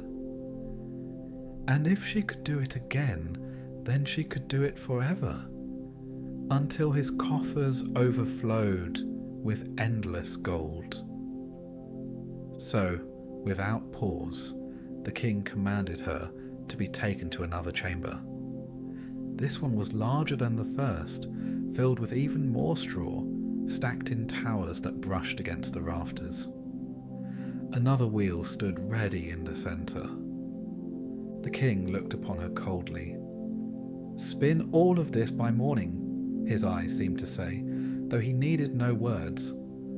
And once again, the heavy door closed, the lock clicked into place, and the girl was left alone in her prison of straw. This time she did not weep at once. She sat before the wheel, her heart pounding with dread. She had seen the miracle once, but would it happen again? Would the little man return? Or had he taken his payment and vanished forever? She pressed her hands together and waited, the shadows of the chamber deepening as the night began again. The second chamber was larger than the first, and the piles of straw seemed to rise like golden mountains in waiting. The girl stood in the doorway as the king's guards shoved her inside, their faces blank and uncaring. Behind them came the king, his eyes glittering with hunger. He did not even pretend kindness. He spoke of riches, of rewards, of glory that would be hers if she succeeded again. But beneath those promises was the same sharp threat. If she failed, she would pay with her life. The door shut, the lock clicked, and the silence returned. The girl's heart sank deeper than before. The miracle of the first night seemed like a dream, too strange to be real, too fragile to depend on. Yet what else could she do? She sat once more before the spinning wheel, her hands trembling, her breath shallow. For a long time, nothing happened. She stared at the piles of straw, her mind empty of hope. Then at last, she heard it again, the light tapping of small feet across the stone floor. Her head lifted quickly, and there he was once more. The strange little man, no taller than a child, his crooked smile gleaming in the torchlight. His eyes danced with mischief as he looked at her face, which was still pale with fear. Without asking, he knew what she wanted. He asked what she would give him in return for his help. The girl reached her hand, where a small gold ring sat on her finger. It had been her mother's once, the last memory of her that she still carried. Her heart ached to part with it, but what choice was there? She held it out, her voice barely above a whisper, and he snatched it eagerly. Once again, he took his seat at the wheel. The humming began, soft at first, then growing louder as the wheel spun faster and faster. The straw fed into it, and golden thread spilled out, shimmering in coils that caught the firelight. He worked with tireless speed, never stopping, never faltering. The girl watched, her fear mixed now with awe, but also with dread. She wondered what he truly was, and why he would do such work for such meagre payment. He seemed too strange, too eager, too pleased with their bargains. Yet she asked no questions, for she dared not. The night passed as the first had. When dawn came, every stalk of straw had been spun to shining gold. The chamber glowed with its light, and the girl could scarcely believe her eyes. The little man slipped into the shadows once more, vanishing before the door opened. The king entered, and his greed was like a storm. He laughed, his voice echoing against the walls, and his hands sank into the heaps of gold as though he would drown himself in them. But still, his hunger was not satisfied. Gold was never enough. So he gave no praise, no thanks. Instead, he led her to a third chamber, even greater than the last, so vast and filled with straw that it seemed to stretch forever. The air smelled of dry stalks, and the sheer weight of it all pressed against her chest. This time the king's promises were sharper. If she succeeded again, not only would she live, but she would become his queen. But if she failed, death awaited. The girl's breath caught. To be queen meant power, safety, and a place far above her low birth. But it also meant more chains, for she saw already that she would never be free of this greed. Still she nodded, for she could not say no.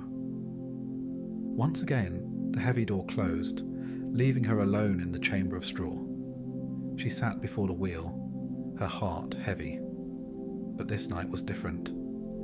She had nothing left to give. No necklace, no ring, no trinket of any kind. Her hands were empty, and her hope thinner than ever. When the sound of footsteps came again, her relief was swallowed by dread. The crooked little man stepped out from the shadows, his smile sharper than before. His eyes glinted with a strange fire as he looked upon her. She told him her sorrow. She had nothing left to offer, nothing to trade. His grin widened as though he had been waiting for those words. He leaned close, his voice a whisper that seemed to coil around her like smoke. If she could not pay with trinkets, then she must pay with something greater. He made his demand. Her firstborn child, should she become queen? The girl's heart stopped. The thought was unthinkable. To promise her own flesh and blood? Her future, her joy, how could she? But the shadows of the chamber pressed closer, and the weight of the straw seemed to smother her. She thought of the king's cold eyes, of the sword of death that hung over her, if she failed. What good was the thought of a future child, when her own life would be gone before morning?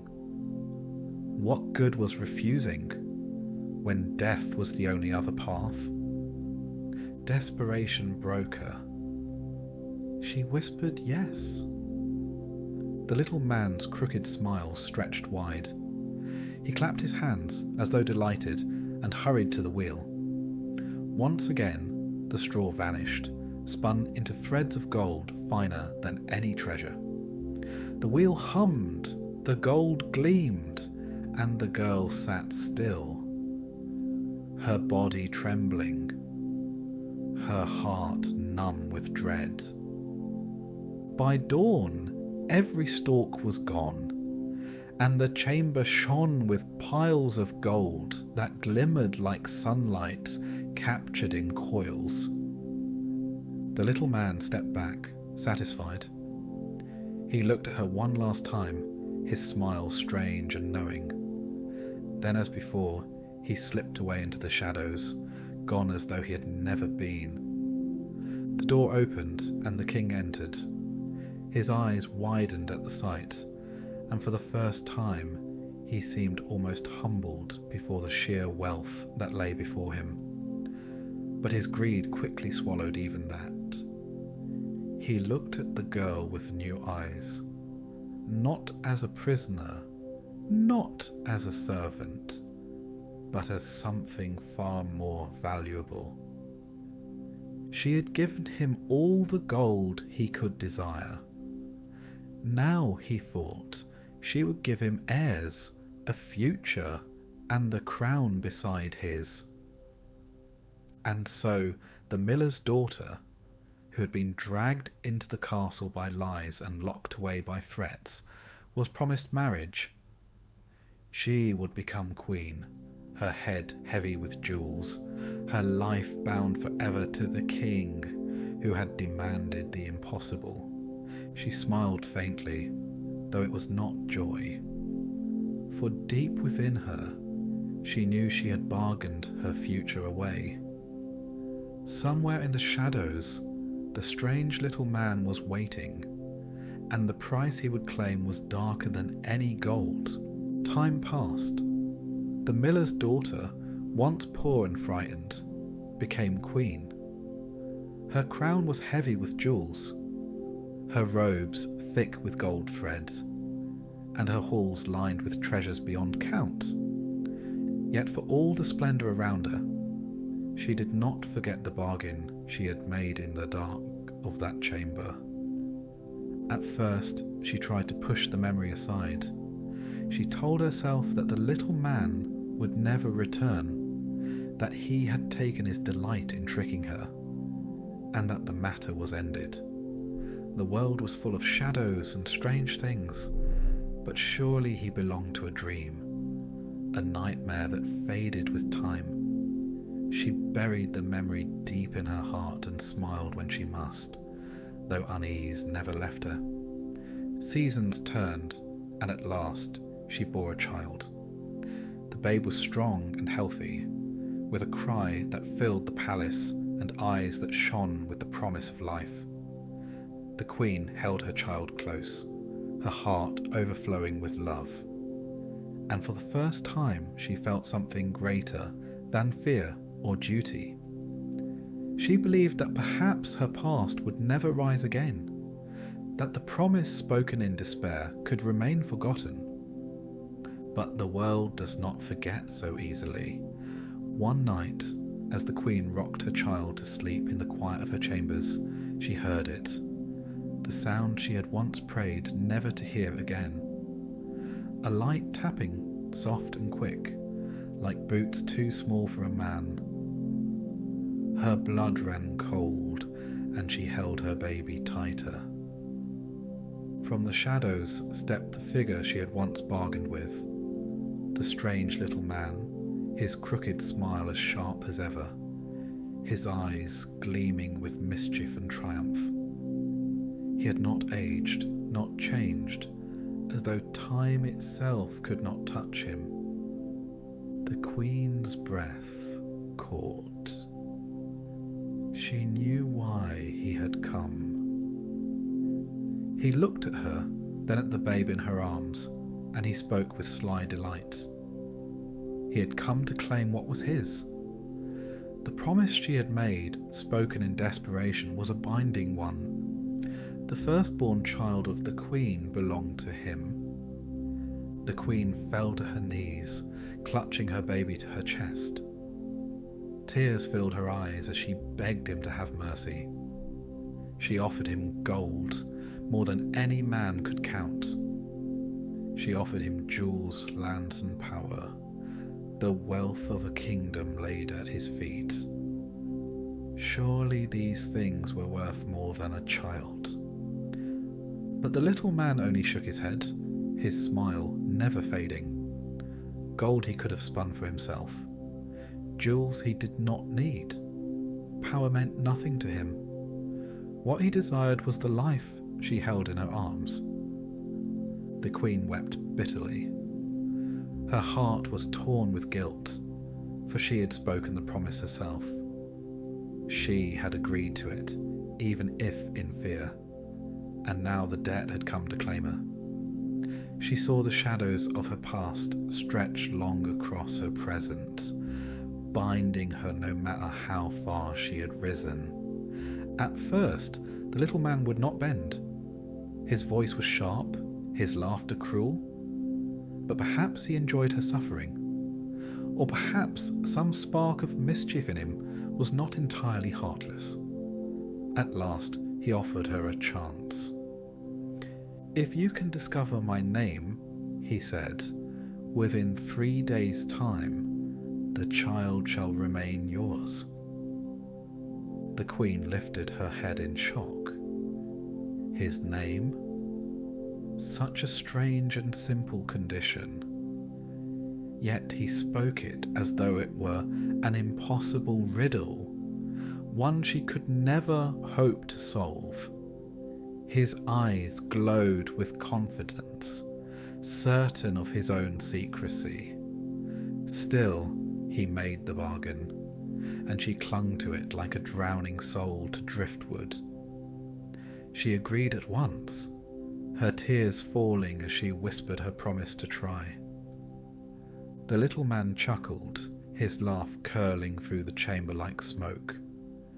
He looked once more at the child, then at the queen, and with a mocking bow, he vanished into the shadows, leaving her trembling in the torchlight.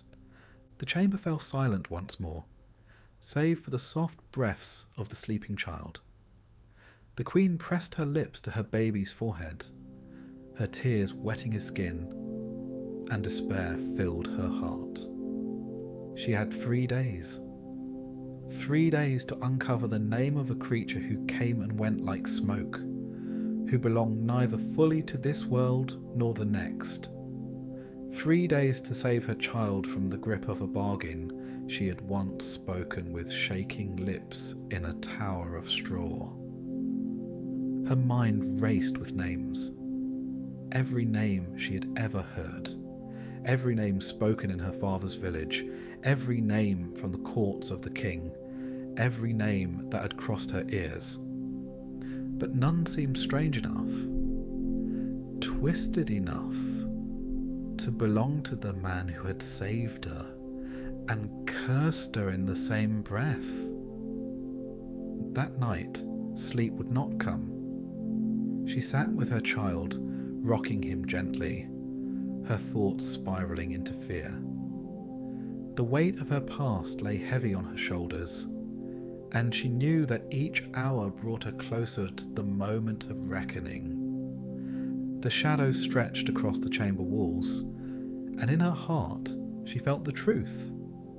She had traded away more than her necklace, more than her ring. She had traded away her peace, her safety, her future. And now the cost of that bargain had come due. The queen held her baby tighter, whispering promises she was not sure she could keep. She swore she would not let him go, that she would fight, beg, or die before surrendering him. But the image of the little man's crooked smile haunted her still, and in her soul she feared she would fail. 3 days. That was all the time she had. And the sound of those light footsteps echoed in her mind, promising that the shadow of her bargain was not yet finished. The halls of the palace no longer smelled of straw or fear, but the queen could not shake the memory of that locked chamber. Even as she wore her crown and carried her child in silks finer than any she could have imagined, she knew her past had not been erased. Promises, after all, do not dissolve with time. On the 3rd night after her child's birth, the little man returned, just as he had sworn. His crooked figure stepped from the shadows as though he had been waiting in the walls all along. His smile was thin, his voice sharp.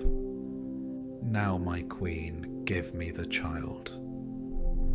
A bargain is a bargain." The queen fell to her knees, cradling the infant in her arms.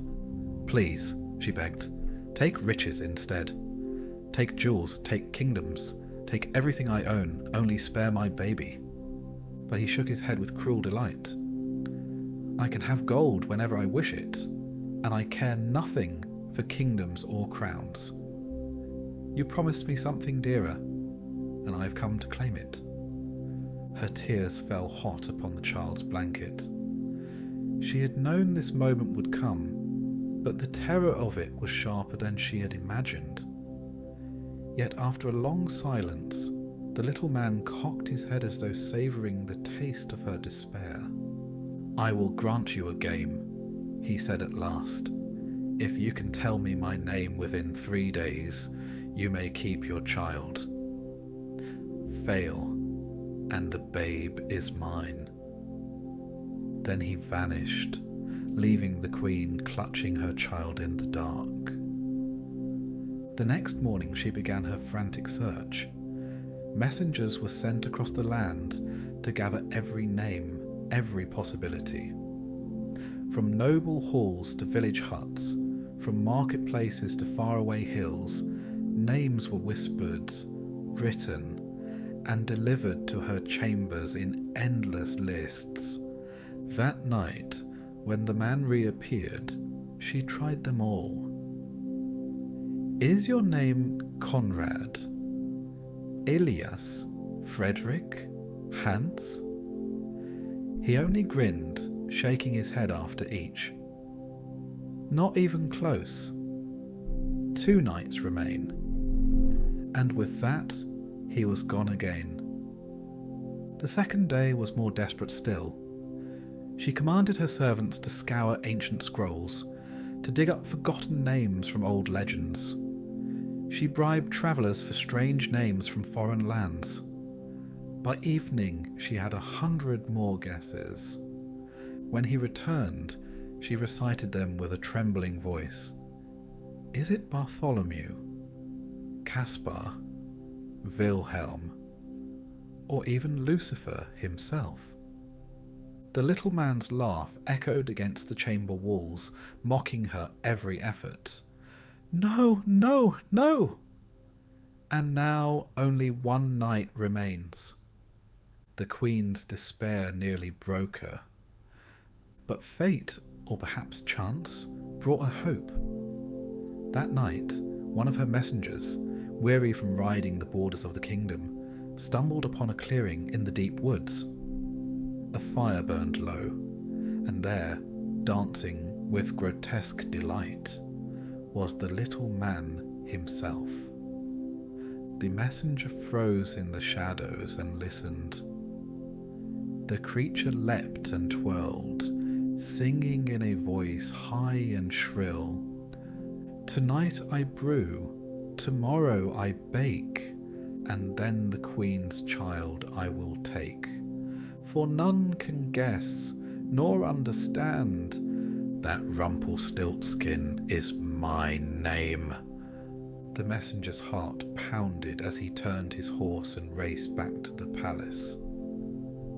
At dawn, he told the Queen, who nearly collapsed with relief. For the first time since the birth of her child, she dared to believe she might yet prevail. That evening, the little man appeared again, smug and certain of victory. His crooked hands rubbed together as he asked, "Well, my queen, what is my name? Tell me, and keep your child, if you can." The queen steadied herself, forcing calm into her voice though her heart thundered. "Perhaps," she said, "your name is Heinrich, or Caspar, or Wilhelm." His grin widened, confident. "No, no, no!" She let the silence hang a moment longer, then spoke the name as though placing a dagger at his throat. "Or perhaps your name is Rumpelstiltskin." The sound of it shattered the room. The little man froze, his grin collapsing into horror. His eyes bulged, his face twisted, and his voice erupted into a shriek that made the stones tremble. "The devil told you that! The devil himself!" he screamed, stamping his feet so hard the floor cracked beneath him. He tore at his hair, he clawed at his cloak, and his rage swelled into something monstrous. In his fury he lost all control, and with a hideous tearing sound, he split himself in two. What remained was nothing but a dark stain upon the floor, a grotesque mark where once he had stood. The queen stood trembling, her child pressed against her chest. Relief flooded her, but it was a relief mixed with horror so sharp it could never truly soften. She had won, yes, but the image of that violent end, the shriek that would echo in her ears for the rest of her life, left her shaken to the core. She had saved her child, but she could not forget that she had once promised him away. No crown, no cradle, no silks could erase that bargain made in desperation. The king, when told the tale, laughed and declared it a victory of cunning over wickedness. But the queen knew better. She had seen greed and fear twist lives into ruin. She had seen the cost of desperation and the danger of promises made without thought. Her child grew safe and beloved, but always she carried the memory of the man with the strange name, the bargain struck in a locked room, and the terror of nearly losing what she held most dear. For fairy tales do not end simply with happily ever after. They leave scars, they leave lessons, and they leave the echo of warnings whispered from one generation to the next. And so the story ends with both relief and dread. The queen and child safe, the little man destroyed, and the truth lingering like a shadow. That bargains with desperation may be won, but they are never truly forgotten.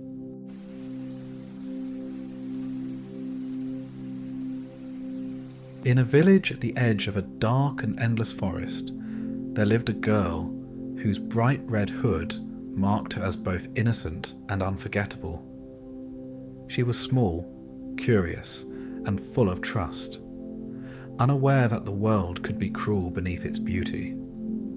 The trees whispered secrets, the shadows moved with intent, and something watched her from just beyond the path, patient and cunning. What began as a simple errand to visit her grandmother would lead her into the heart of danger, into the belly of a predator, and into a tale that has been told for generations to warn the unwary. This is the story of the Little Red Cap, also known as Little Red Riding Hood. Once, there was a girl who lived at the edge of a great forest. She was not rich, nor was her family known for anything remarkable, but she was remembered in her village for the red cap she wore wherever she went. It was a small hood made of bright cloth, given to her by her grandmother. The old woman had stitched it with careful hands, believing the child should always carry something of love and warmth when she wandered outside. The girl grew so fond of it that she would never take it off. Even in the heat of summer, she wore the cap. Even in the shade of her house, she wore it. And so the people began to call her not by her name, but by her cap. They called her Little Red Cap, as if she and the hood were one. Her family was simple. Her mother kept the house and tended to the small garden that grew herbs and vegetables. Her father, when he was home, worked with wood, though often he was gone for days in search of work or in trade with nearby villages. The grandmother lived deeper in the forest, far enough that one had to follow a winding path to reach her small home. She was old and often weak, but she was kind. She had once been strong enough to guide others through the woods, and she still remembered the twists of the paths and the sounds of the animals that lived there. Now she lived alone, kept company only by her small fire and the memories of her long life. Little Red Cap was innocent, the kind of child who believed the world was good simply because she herself was good.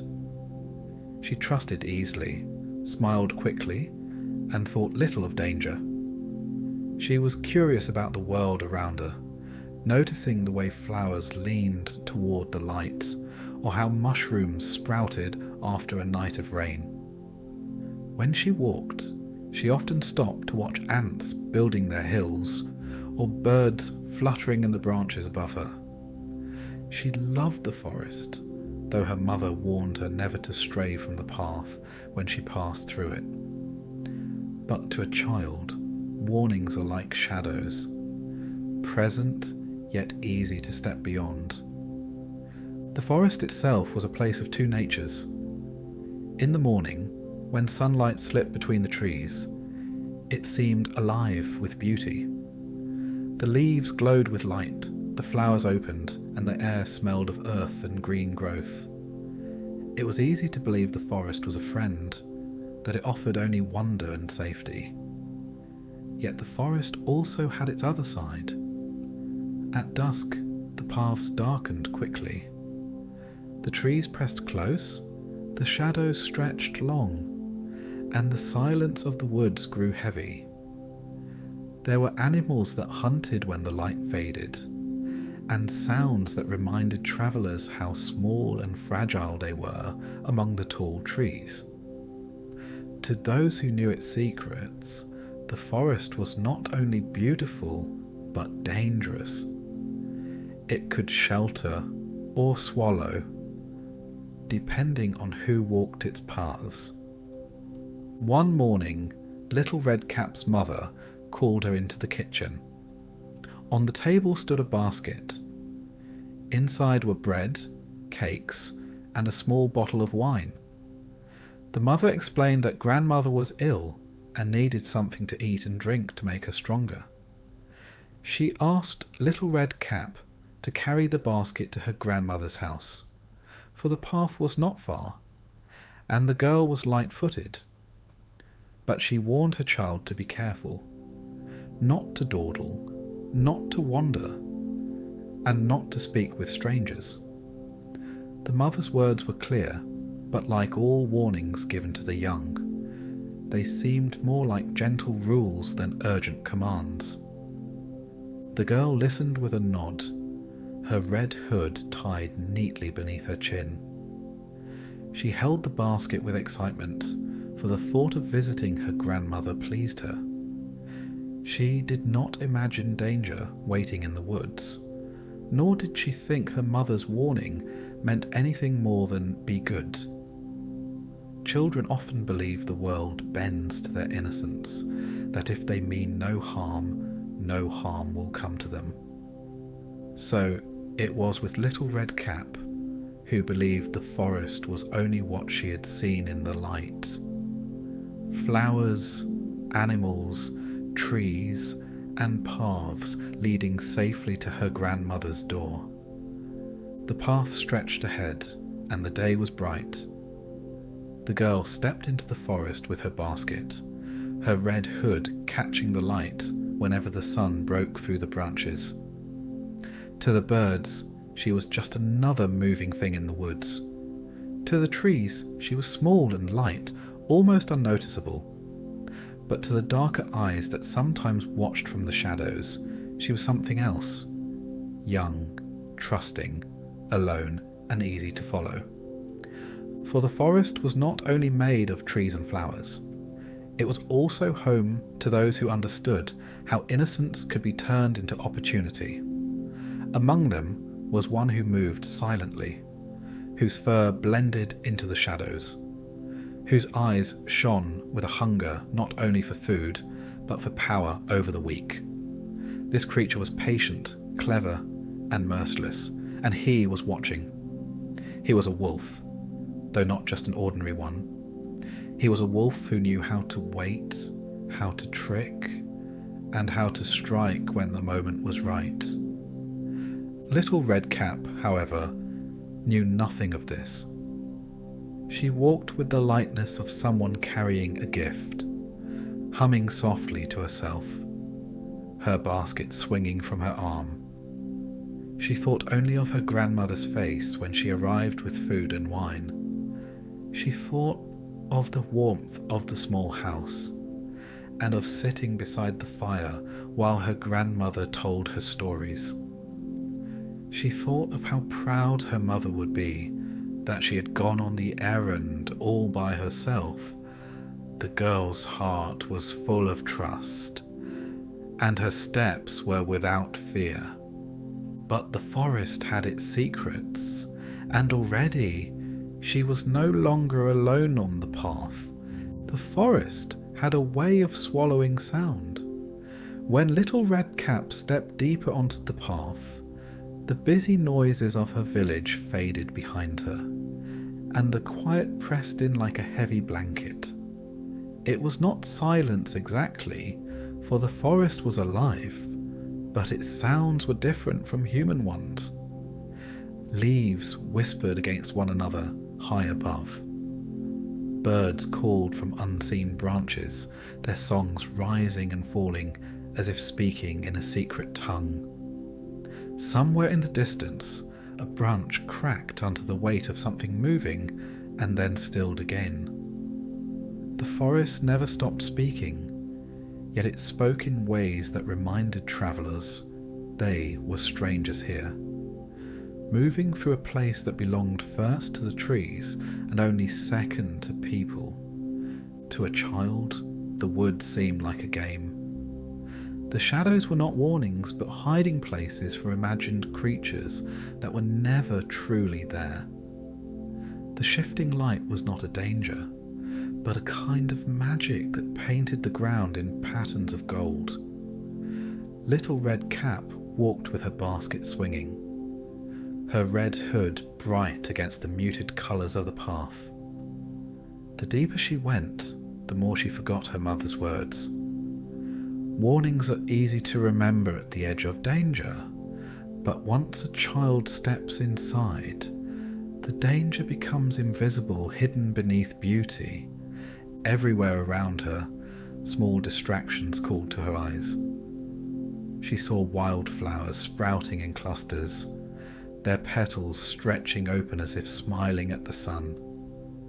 She paused to look at them, and in her innocent joy, she thought it would be kind to bring some to her grandmother. What harm could it do to gather a little beauty for someone who lived alone? She bent down and picked the first flower, then saw another one, brighter still, a few steps off the path. She followed, her small shoes crunching the leaves, and found another and another, as if the forest itself was tempting her deeper. The air was warm, but the shadows beneath the trees were cool. Little Red Cap moved with the lightness of one who has never been afraid.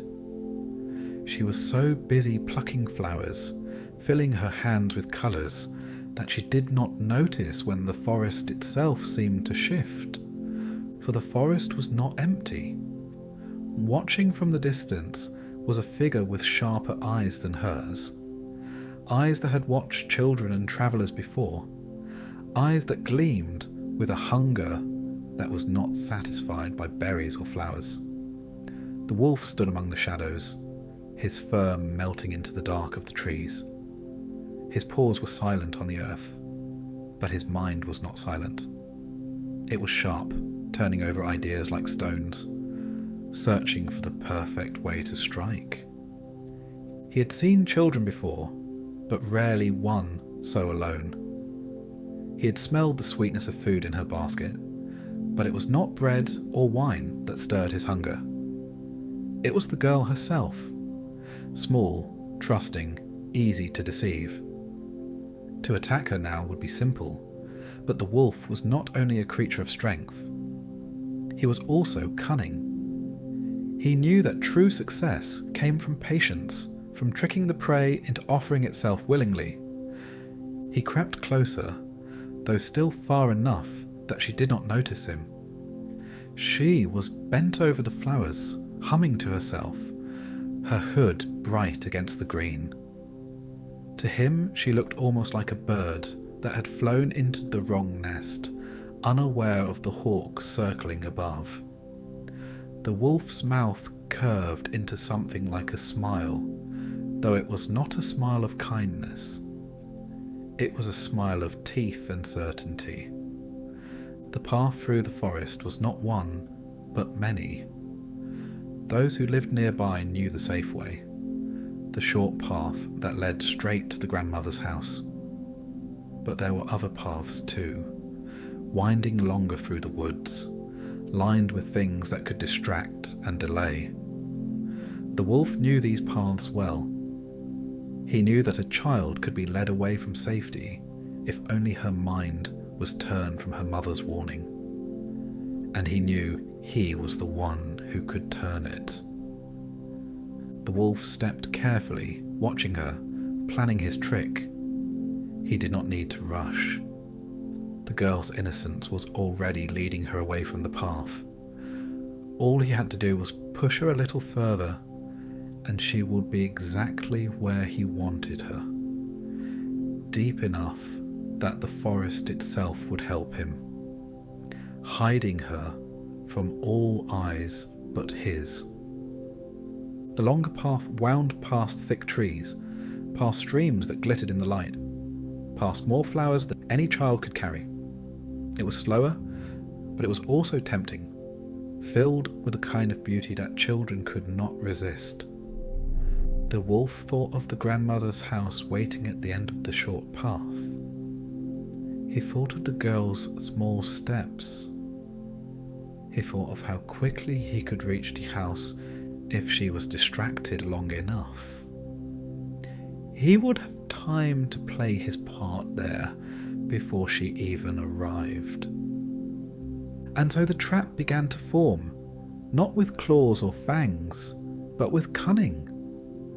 The forest seemed to help him, offering the child more flowers, leading her feet further from the safety of the path. The air grew quieter, as though holding its breath. The wolf's plan was simple: to let the girl believe she was free, while in truth she was walking where he wanted.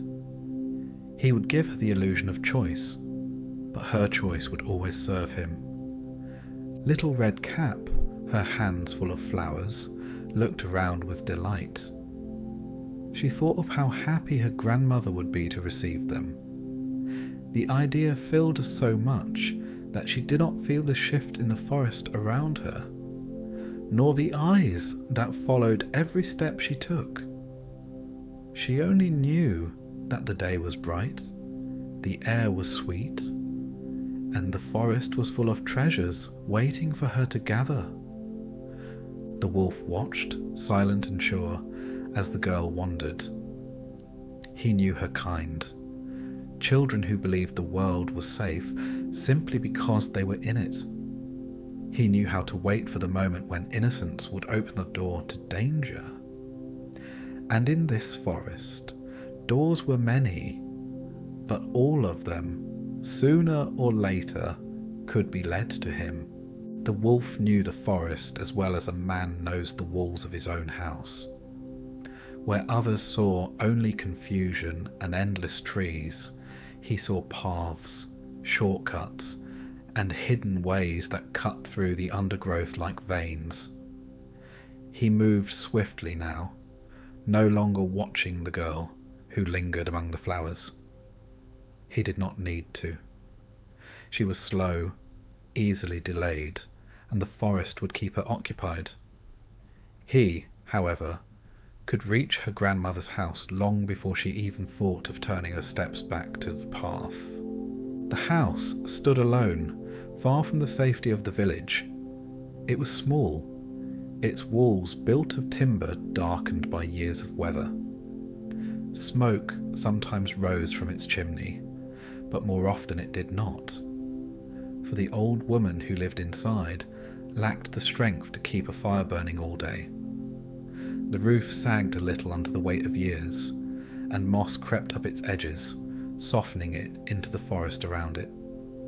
It was not a house of riches, nor of strength, but of memories. Inside, the grandmother sat in her chair. She was frail, her body bent with age and illness. Her hands trembled when she lifted them. Her breathing came slow, and her eyes no longer saw as they once did. She lived in quiet, surrounded by the silence of the woods. She waited often for visits, for company to break the long hours, and it was the thought of her granddaughter's red hood that brightened her spirits. The child came from time to time with gifts from her mother, bread, wine, and laughter that filled the house. Today, the old woman expected her again, and she smiled at the thought, though her strength was little more than a flicker. The wolf knew this too. He had watched, learned, and remembered the pattern of the girl's errands. He knew who waited inside the house. He knew she was weak, alone, and trusting. She would not question the voice of her granddaughter at the door. When he reached the cottage, he did not hesitate. He stood at the door, his breath steady, his plan sharp in his mind. The wolf was not only a hunter of flesh, but of hearts. He knew how to sound harmless, how to wear innocence like a mask. With a low, careful voice, he let out a sound to mimic the girl. Soft, small, the tone of someone carrying kindness in her hands. The grandmother stirred at the sound. Her ears, though dulled with age, still caught the faint call. She thought of her granddaughter and felt relief that she would not be alone for long. She welcomed what she believed was her visitor, telling her to come in. She did not know that with those words she had opened her door not to safety, but to the end. The wolf slipped inside. The house smelled of age and smoke, of herbs hung from the beams and bread long gone stale. The air was warm but thin, the kind of warmth that fought against emptiness but never quite defeated it. The old woman, weak and trusting, tried to rise from her chair, but the effort was too much. She thought she saw her granddaughter's shape in the doorway, but her sight was clouded, and her hope made her blind. In a single motion, the wolf leapt. There was no time for the grandmother to cry out, no time to realize her mistake. His jaws opened, his teeth closed, and she was gone. The house, which had been filled with the slow, tired breath of an old woman, now fell into silence once more. The wolf swallowed, his hunger partly sated but his plan unfinished. For it was not only the grandmother he sought, it was the girl. The red-hooded child still wandered the woods, her basket filled with food, her mind filled with innocent thoughts. And she would come to this house, as her mother had told her, believing she was walking into safety. The wolf meant for her to walk into something else entirely. He turned his eyes to the bed. It was small, simple, with covers patched and worn from years of use. The wolf pulled them back and slipped inside, arranging the blankets around him. His body, larger and rougher than the grandmother's, pressed awkwardly into the mattress, but the shadows of the house and the dim light worked in his favour. He drew the covers up to his chin, letting only his head show. His ears pricked upward, sharper than any grandmother's, but in the gloom they might pass unnoticed. His eyes gleamed, but he narrowed them into slits, pretending weakness. His long snout, with its teeth hidden beneath a thin smile, settled against the pillow. The wolf's disguise was not perfect, but it did not need to be. He counted on the girl's trust, her eagerness to see her grandmother, and her blindness to danger. He counted on the innocence that would explain away every odd shape, every strange shadows, every uneasy feeling. She would not see him for what he was until it was too late. The house itself seemed to shift with the wolf inside. Where once it had been a place of rest, it now felt like a trap disguised as comfort. The fire burned low, casting long shapes across the floor. The walls, once plain, now seemed to close in, holding the air heavy and still. The bed, once a place of safety for an old woman, became the stage for a silent deception. Every corner of the room whispered danger, though there was no one there to hear it. The wolf lay waiting, his breath steady, his eyes half closed. He was patient. He could wait as long as it took for the girl to arrive. Hunger did not make him reckless. It made him precise. He thought of the moment when the door would open, when the red hood would appear, when the child's eyes would light up with recognition that was not real. He thought of her voice calling out, of her footsteps crossing the room, of her trusting approach to the bed. He imagined all of it, savouring it before it even happened. The forest outside was quiet. The girl was still wandering, still gathering flowers, still walking without fear. But the house was no longer the safe destination she believed it to be. It was now the wolf's den, hidden beneath the shape of a grandmother's home. And the wolf, disguised in borrowed shadows, waited. The little cottage in the clearing seemed exactly as it always had, a humble structure resting among the trees, its thatched roof bending slightly with age, its wooden shutters closed against the drifting air of the forest. Smoke no longer curled from the chimney, but Little Red Cap, burdened with her basket and her good intentions, did not notice. Her mind was still filled with the forest's flowers, with the remembered scent of moss and meadow, with the idea that her grandmother would be pleased at such gifts. She approached the door with a heart unguarded. She had heard nothing of footsteps racing before her, no whispers of a creature moving with intent through the trees. To her, the forest was still only trees, and the cottage was still only home. Yet within, the shape of the world had shifted entirely. Grandmother was gone, swallowed whole by shadow and hunger, and in her place the wolf waited. He had made himself small against the bedding, pulling the blankets up to his chest, arranging them with the clumsy precision of a predator imitating what it had devoured. The cap that had once crowned the old woman's hair was now crooked upon his head.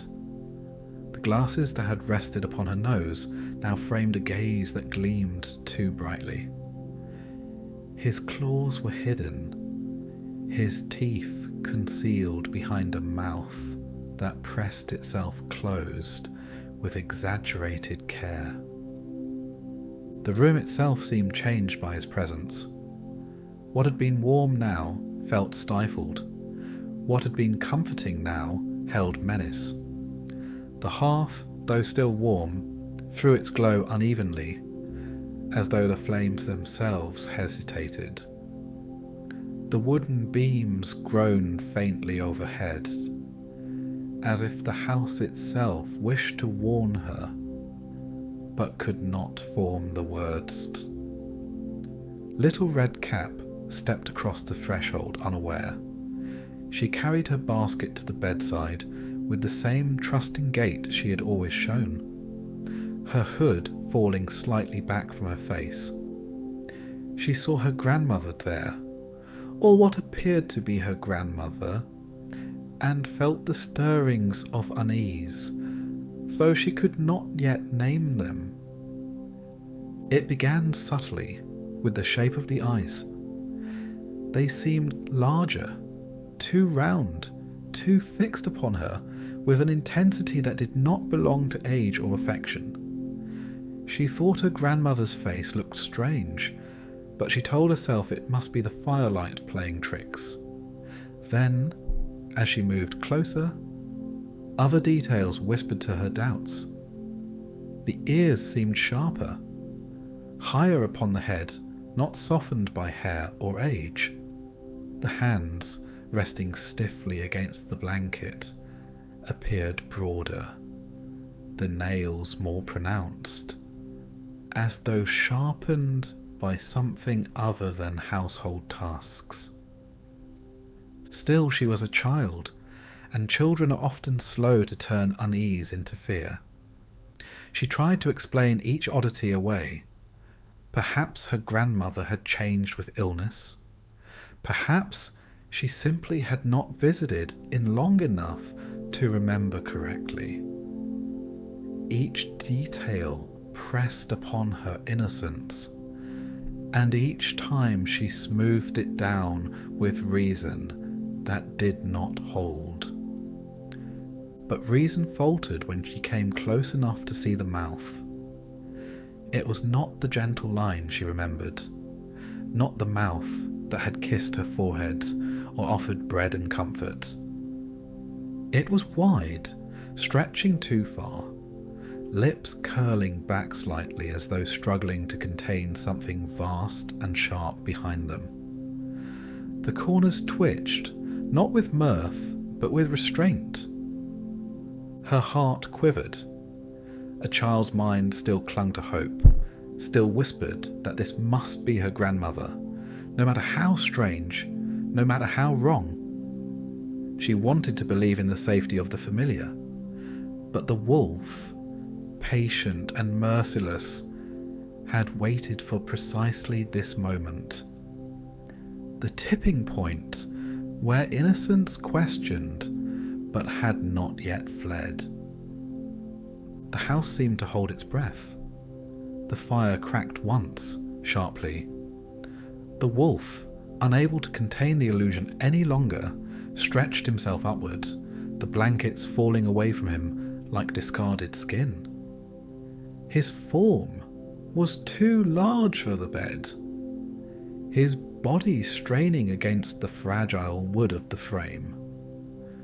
No disguise could cover the truth now. Little Red Cap saw it all at once, the eyes, the ears, the hands, the mouth, and realised too late what she had entered into.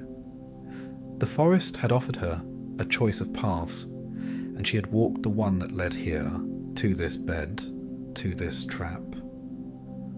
The wolf did not hesitate. With a lunge, he cast aside the remnants of his ruse. His jaws opened wide, wider than seemed possible, and before her innocence could even shape itself into a scream, he devoured her whole. It was not a battle. There was no struggle. She was small, he was vast, and the moment had been arranged too carefully for chance to intervene. The basket fell to the floor, its bread and wine spilling across the boards, a mockery of the gift she had meant to give. The room returned to silence, save for the sound of the wolf settling back into the bed, his hunger briefly sated, his belly swollen now with both grandmother and child. The cap still sat upon his head, though now tilted more absurdly than before, and the glasses clung to the bridge of his nose, framing the gleam of satisfaction. In that silence, the story itself seemed to pause. Innocence, so bright and trusting, had been swallowed into darkness. The forest that had seemed both safe and unsafe had revealed its crueler truth. Safety had been an illusion, and danger had worn the face of familiarity. The predator, having succeeded, closed his eyes. He lay in the bed as though nothing had happened, as though the cottage had not shifted into a den of deception. The fire still burned low in the hearth, the beams still groaned with the weight of silence, and the forest outside remained unaware. For now, the wolf rested. For now, the house was quiet. For now, the tale held its breath, lingering in that terrible stillness before the next turn. The darkness had swallowed all, and yet the story was not done. The forest was quiet in the afternoon sun. The leaves whispered softly, and the path through the trees was still bright with dappled light. Birds called to each other, and the small creatures of the underbrush scurried about, unaware of the tragedies that had occurred in the cottage on the edge of the clearing. It was a day like any other, except that not all was right in the quiet wood. A huntsman was moving along the path. He was tall and strong, a man accustomed to tracking, to reading the signs of the forest. He walked with care, his eyes scanning the shadows, his ears tuned to every sound.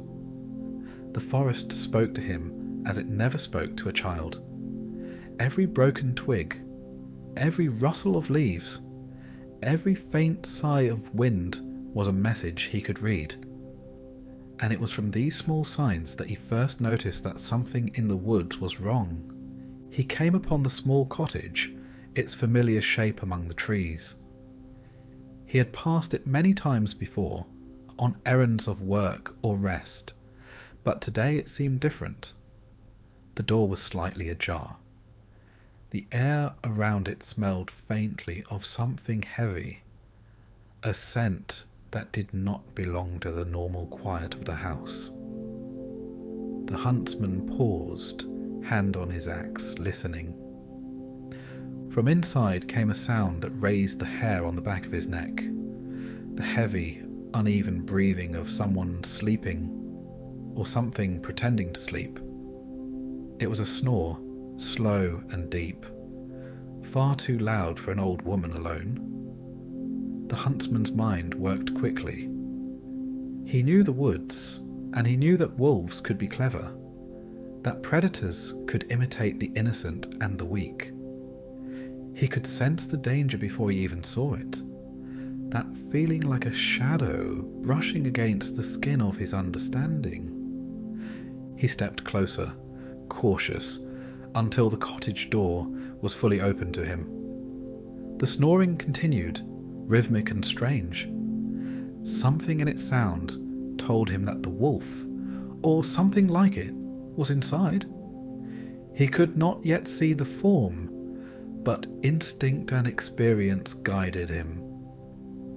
He lifted his axe, the handle firm in his hands, and stepped inside.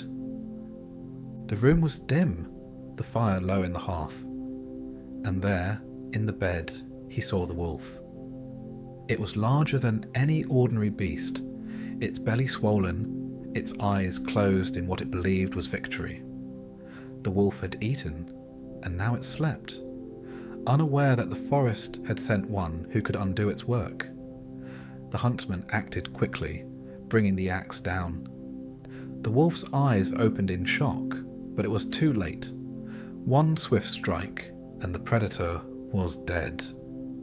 Yet the story did not end with the fall of the wolf. The huntsman, skilled and careful, cut open the creature's belly, as Grimm's tale described. From the darkness inside, he lifted the grandmother first, coughing but alive, then the little girl, still pale from fear and the closeness of death, yet unharmed. They stumbled from the wolf's belly as though waking from a nightmare, blinking at the firelight, the world outside, and the man who had saved them. It was a rebirth of sorts, a rising from the belly of death itself. What had been swallowed, hidden, and almost lost returned to the world of light. The forest, which had hidden danger so well, now revealed its capacity for rescue, for order restored.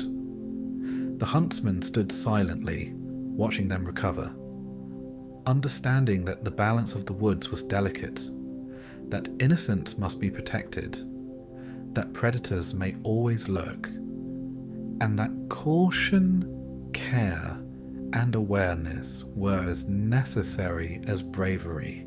Little Red Cap, her red hood still perched upon her head, looked at the cottage with new eyes. She understood, though in fragments, what she had survived. The colours of the forest, once distractions for a wandering child, now seemed sharper, more precise. She noticed the paths, the angles of the sunlight, the spaces where shadows moved. She carried the memory of the wolf in a part of her mind that could not be erased, a warning etched into her awareness.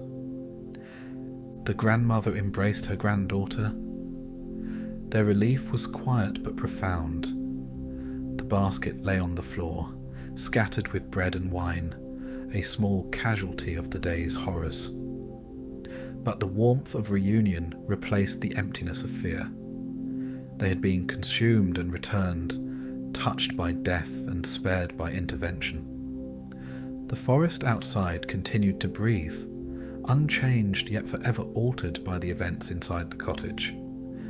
And so the moral of the tale settled into the hearts of those who survived it. Straying from the path carried consequences, even when the temptation was beautiful, even when curiosity whispered softly in a child's mind. Innocence was precious, but it was also vulnerable. And the wolves of the world, those who wore disguises, who took the shape of familiarity, could strike in ways no child or even adult might anticipate. The red hood, once only a gift of love from a grandmother, now became a symbol. It marked the girl as innocent, yes, but also as one who had survived, as a warning to others who might wander carelessly. Children who wore red, or who followed paths through the forest, might remember her story, the dangers hidden in beauty, the predator disguised in comfort, the rescue that allowed life to continue. It was both celebration and caution, a tale to teach the eyes to notice what lies beneath the surface. The huntsman left the cottage, returning to the forest paths he knew so well. He did not linger. The danger was ended, the predator dispatched, the victim safe. The forest once more settled into its rhythm, the trees rustling in wind and sunlight, birds calling to each other as though nothing had happened. But for those who had been inside the cottage, nothing would ever be quite the same. The memory of being consumed and returned lived inside them, a mark of awareness and survival. Little Red Cap, holding her grandmother's hand, walked back toward her home. She had seen the forest in both its beauty and its terror. She had witnessed the transformation of a place of safety into a den of danger.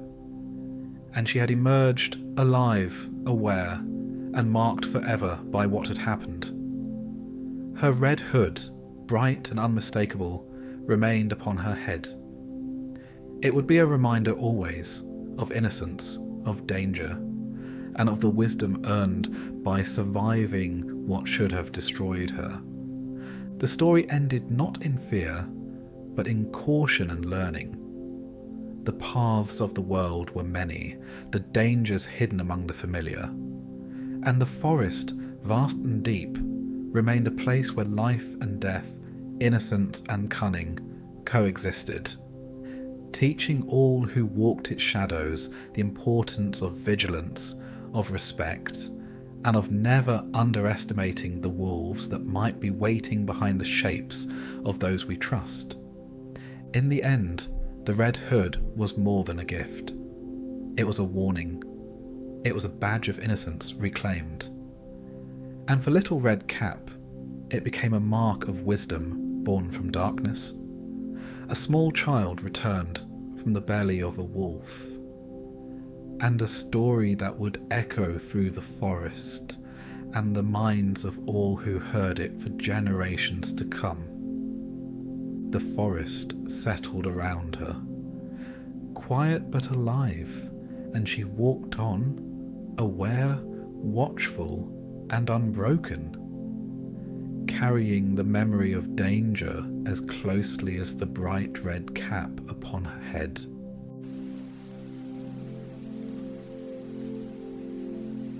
This is the original story of Hansel and Gretel, as first told by the Brothers Grimm, before it was softened and transformed into the light-hearted tale often read to children. It follows the children through hunger, temptation, and captivity, exploring the harsh realities of survival and the cunning it demands.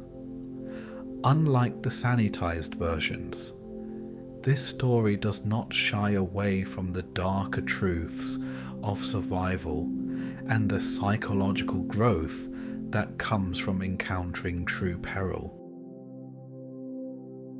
The story begins not with a grand castle or a glittering kingdom, but with a cabin, small and worn, crouched at the edge of a forest that seemed to stretch further than sight itself.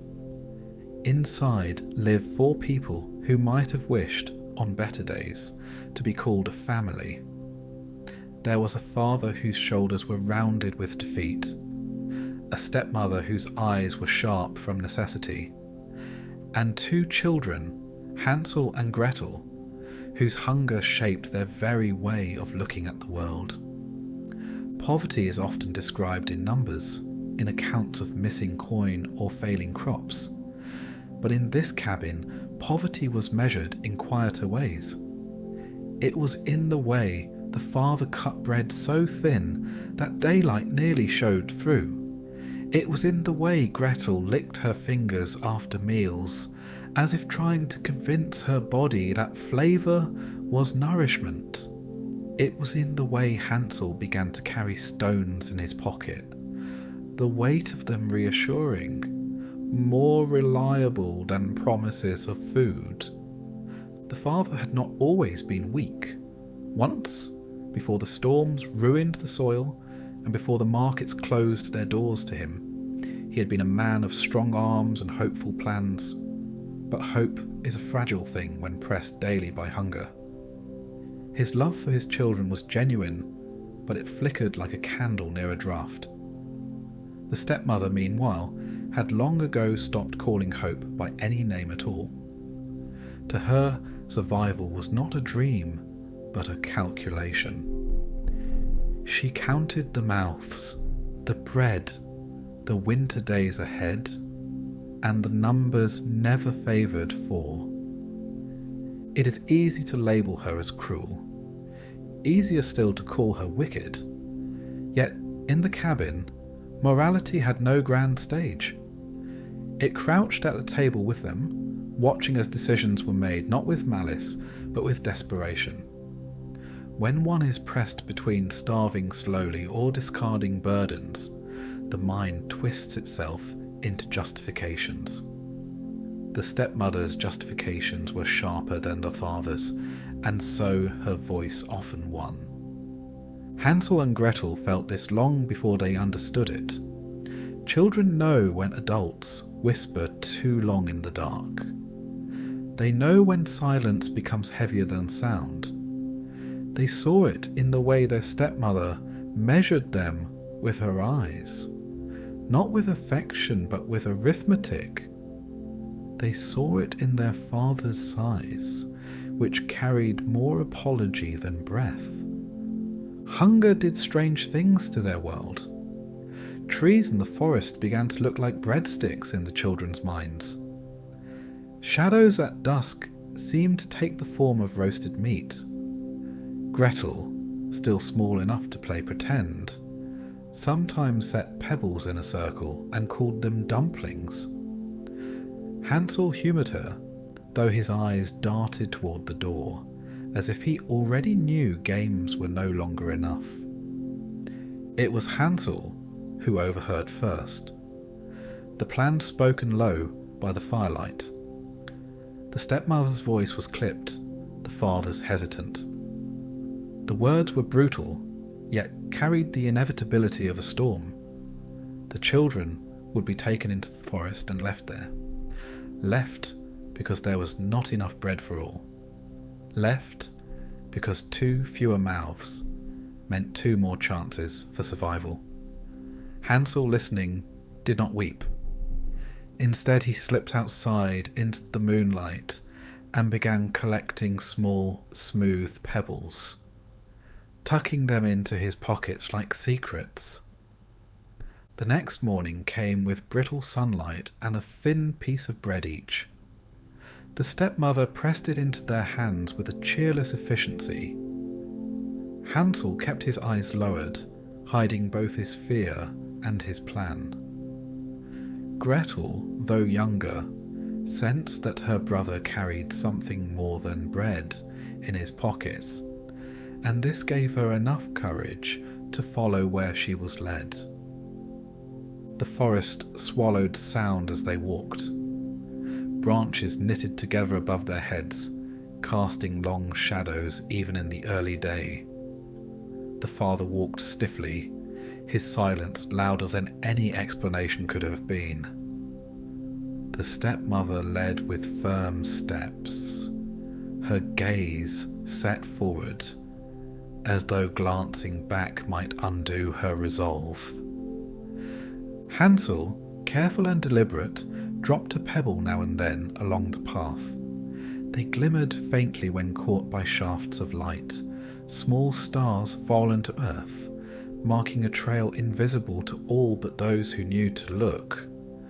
Gretel noticed, her eyes flicking from stone to stone, and though she did not speak, she clung to the quiet hope her brother's action suggested. By midday, the family reached a clearing. There, the stepmother declared it a fine place to rest, though the children understood what was unspoken. The father busied himself with small tasks, breaking twigs, arranging leaves, each movement an apology he could not bring himself to voice. The stepmother urged him back toward the path, her hand firm on his arm, her eyes daring him to resist. When the last sound of footsteps faded, Hansel and Gretel sat in the clearing, the silence pressing close.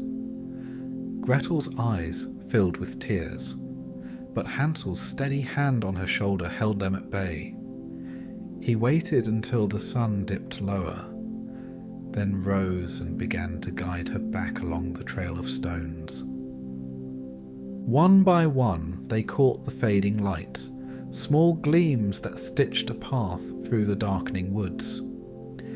Each pebble was a reminder that even in abandonment there could be foresight, even in betrayal there could be resistance. The walk was long, and fear pressed against their backs with every shadow, but at last the cabin came into view. The father's face, when the door opened, was a mixture of relief and dread. The stepmother's eyes hardened instantly, as though the children's survival were an inconvenience rather than a blessing. The cabin held them again, but it did not feel like home. Home, after all, is not merely walls and roof, but trust, and trust had already been carried out into the forest and left behind with the broken twigs. That night, Hansel and Gretel lay awake side by side. Gretel's hand sought her brother's, small and trembling. Hansel stared into the dark, his mind already racing ahead, already wondering how many more pebbles it would take to keep them safe. The cabin's thin walls did not keep out hunger, nor did they keep out the knowledge that abandonment was not a single act, but a pattern waiting to repeat itself. And so the children drifted into uneasy sleep, pressed close not for warmth alone, but for the certainty that, when all else failed, they would still have each other. The forest had not claimed them yet, but its shadow stretched long, reaching into the corners of the cabin, reminding them that survival was not a promise, but a question asked anew each day. The cabin did not stay quiet for long. Hunger, like an uninvited guest, pressed in again, demanding notice. The bread grew thinner, the father's shoulders more bowed, and the stepmother's eyes sharper still. If Hansel and Gretel thought their first return home had secured safety, they learned quickly that survival was not so easily won. The stepmother whispered again, her voice as brittle as the crust of stale bread, and the father's sighs grew heavier. Desperation is rarely silenced by one thwarted plan. It simply waits for another chance. Hansel, wiser now, slipped outside under the same moonlight that had aided him before. He reached for the stones, those faithful markers that had led him back once, but the ground yielded nothing. The stepmother, anticipating, had barred the door and ensured no child would wander before dawn. Hansel's pockets remained empty, and when morning arrived, he had only a crust of bread pressed into his hand. His fingers closed around it with a heaviness he did not show, for Gretel's wide eyes were already searching his face for reassurance.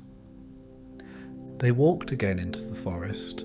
The father's silence was a shield of shame, the stepmother's stride a sentence carried out with efficiency. Hansel, unable to collect stones, tried instead to scatter crumbs of his bread along the path. They fell lightly, fragile traces of a boy's last hope, resting on moss and roots as if trust could be mapped in crumbs. Gretel noticed, her small steps careful not to crush them, and for a moment she allowed herself to believe the forest could once more be undone by cleverness. But forests do not bend so easily to children's plans. The birds, quick-eyed and hungry themselves, swooped silently and consumed the crumbs as soon as they were dropped. What Hansel saw as markers of safety, the creatures of the woods saw as nourishment. The trail was erased before it could even be written, and by the time the family stopped, the path behind them had been swallowed entirely. The clearing chosen was deeper, stranger, far from the cabin in ways the children could sense in their bones. The trees grew taller here, their trunks like pillars in some forgotten cathedral, branches arching overhead in a canopy of tangled prayers. The air was thicker, quieter, and when the parents turned away once more, Hansel and Gretel knew, without needing words, that this time the return would not be simple. They waited. The forest shifted around them, shadows lengthening, sounds sharpening. Gretel clutched Hansel's hand, her palm damp with fear, but Hansel's gaze searched the ground for crumbs that were no longer there. His lips pressed thin, and in that silence Gretel understood what had happened. The trail was gone. She did not cry, not then. Instead, she leaned closer to her brother, her trust narrowing to a single person. The day waned. They began to walk, first in circles, then in spirals, then in paths that felt straight but led only back to where they had started. The forest was vast, but worse than vast. It was shifting. What had seemed one way in daylight blurred into another at dusk. Roots twisted like snares, branches pointed in conflicting directions, and the children felt themselves slipping not just deeper into the woods, but deeper into a world where order itself was unreliable. Hunger returned quickly. A day without bread is not a tragedy to those who eat daily, but to children already weakened by scarcity, each missed crumb was a chasm. Hansel's stomach knotted so tightly he pressed a hand against it, as though he could quiet its protests by force. Gretel's steps grew slower, her body too light, too fragile, as if the forest wind might carry her away. Hunger hollowed their cheeks, sharpened their thoughts, and replaced play with endurance. To starve is not merely to lack food, it is to watch the world transform. Leaves above began to look like roasted greens. The bark of trees suggested loaves of bread in their ridges. Even the birds overhead, wings glinting in the slanting sun, seemed less like creatures and more like roasted meat on the edge of thought. Hunger twists imagination until it becomes a torment rather than a gift. Yet the forest, in its strange way, also offered small mercies. A spring bubbled up between roots, cool water that slid down their throats and quieted hunger for a few moments. Berries appeared here and there, though never enough to fill more than a corner of their need. The children learned to chew slowly, to savour each drop, each bite, as though pretending quantity through attention. The nights were harder.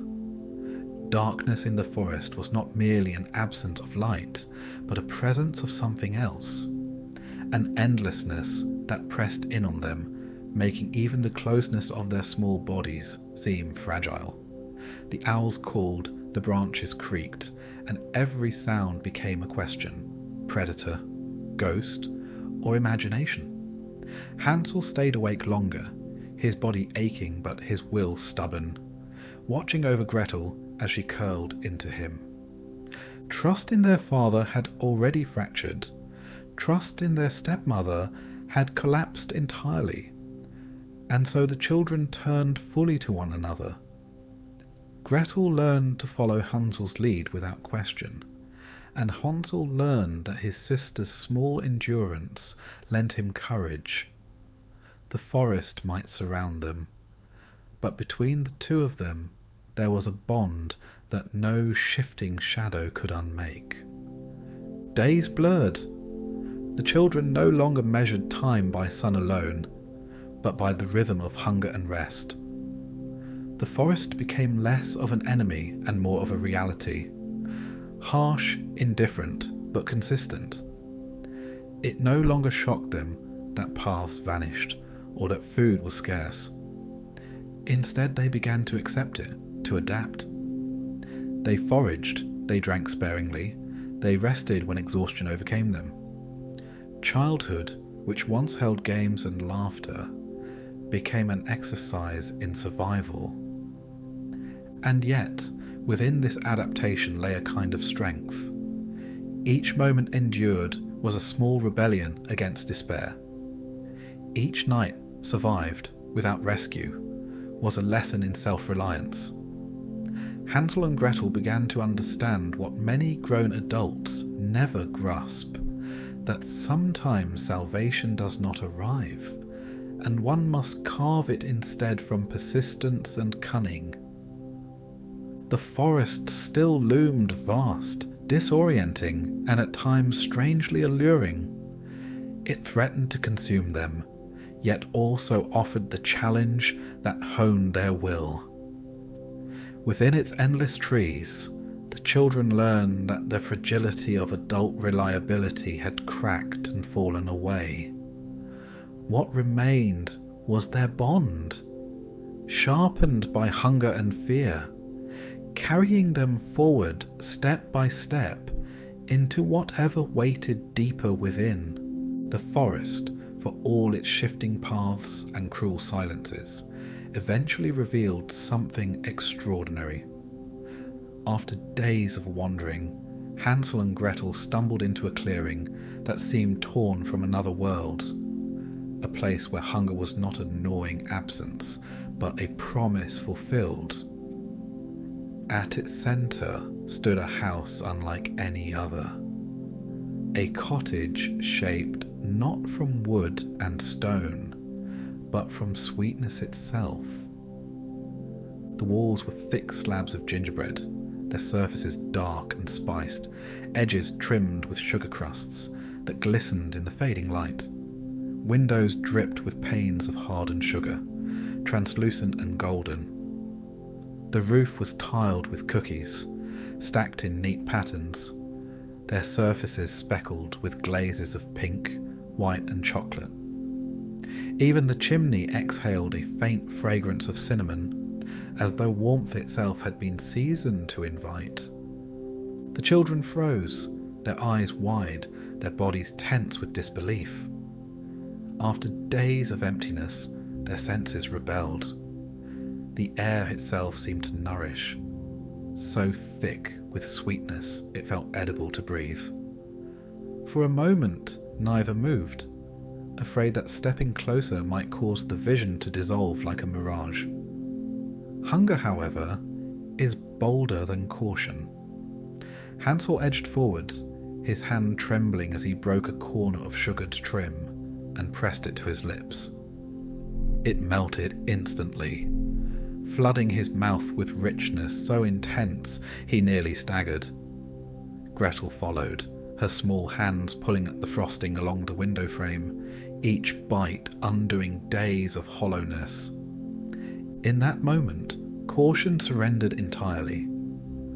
Hunger spoke louder than suspicion, louder than memory, louder than every warning whispered in the shadows of the cabin. The children devoured the house in handfuls, laughter breaking from their throats as though sweetness had resurrected joy itself. Their bellies, empty for so long, filled with reckless delight, and the forest, once enemy, once indifference, seemed to retreat, powerless before sugar walls and sugared children. But the house, though silent, was not unoccupied. From within came the creak of a door, slow, deliberate, a sound that cut through their indulgence like a knife through cake. The children froze, crumbs clinging to their lips, as a figure emerged. She was old, yes, but not in the harmless way of a grandmother. Her body was bent, her hands knotted, but her eyes glittered with a sharpness that betrayed neither weakness nor warmth. She wore garments patched with age, stained with kitchen work, yet hung on her frame as though chosen deliberately to disarm. Her voice, when it came, was smooth, practiced, and draped in kindness. It was the voice of someone who understood what children longed to hear, that they were welcome, safe, wanted. Yet beneath the surface of her smile lingered something else. Generosity, yes, but generosity sharpened into calculation. The gaze that swept over Hansel and Gretel lingered too long on their arms, their faces, their shapes. It was the look of someone measuring, someone assessing, not with affection, but with appetite. Still, Hansel and Gretel were children, and children starved of care as much as bread. They wanted desperately to believe.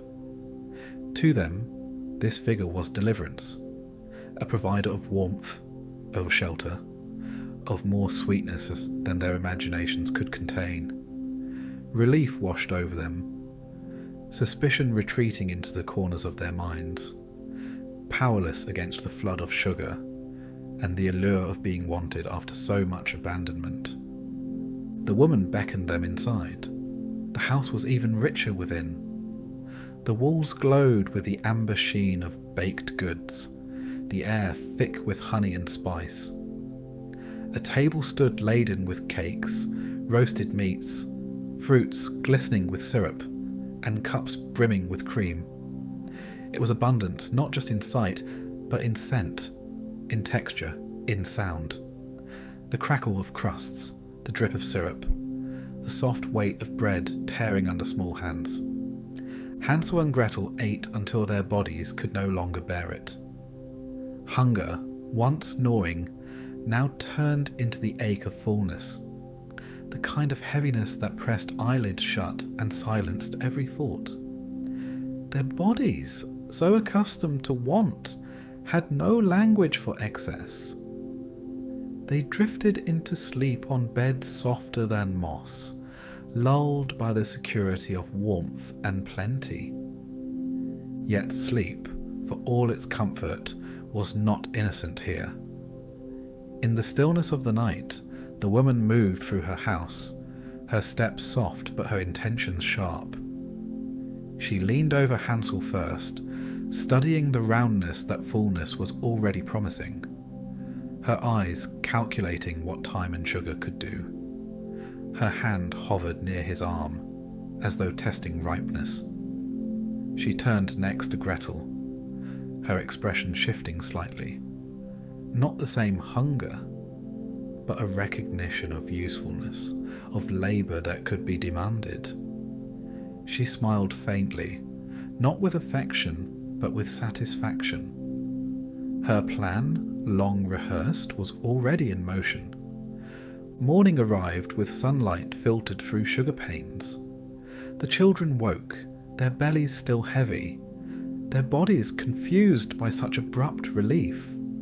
The woman greeted them with warmth, urging more food into their hands, her voice dripping with encouragement. Hansel obeyed gladly, his trust bound entirely by flavour. Gretel obeyed more cautiously, a flicker of unease stirring within her, though she did not yet understand its shape. For the children, the house was both haven and trap. The walls that had promised safety now enclosed them in sweetness so rich it dulled their instincts. Hunger, once a weapon that kept them sharp, was now blunted by excess. Suspicion might whisper, but abundance roared louder, drowning it out. The witch, though they did not yet name her as such, embodied this contradiction perfectly. She was at once the giver of food and the shadow behind it, a figure who seemed maternal, yet whose eyes betrayed something colder. To Hansel and Gretel, she was both salvation and unease, generosity and threat. They were caught in the gravity of abundance, unable to step away even as some instinct whispered that such kindness demanded a price. The architecture of temptation is rarely clumsy.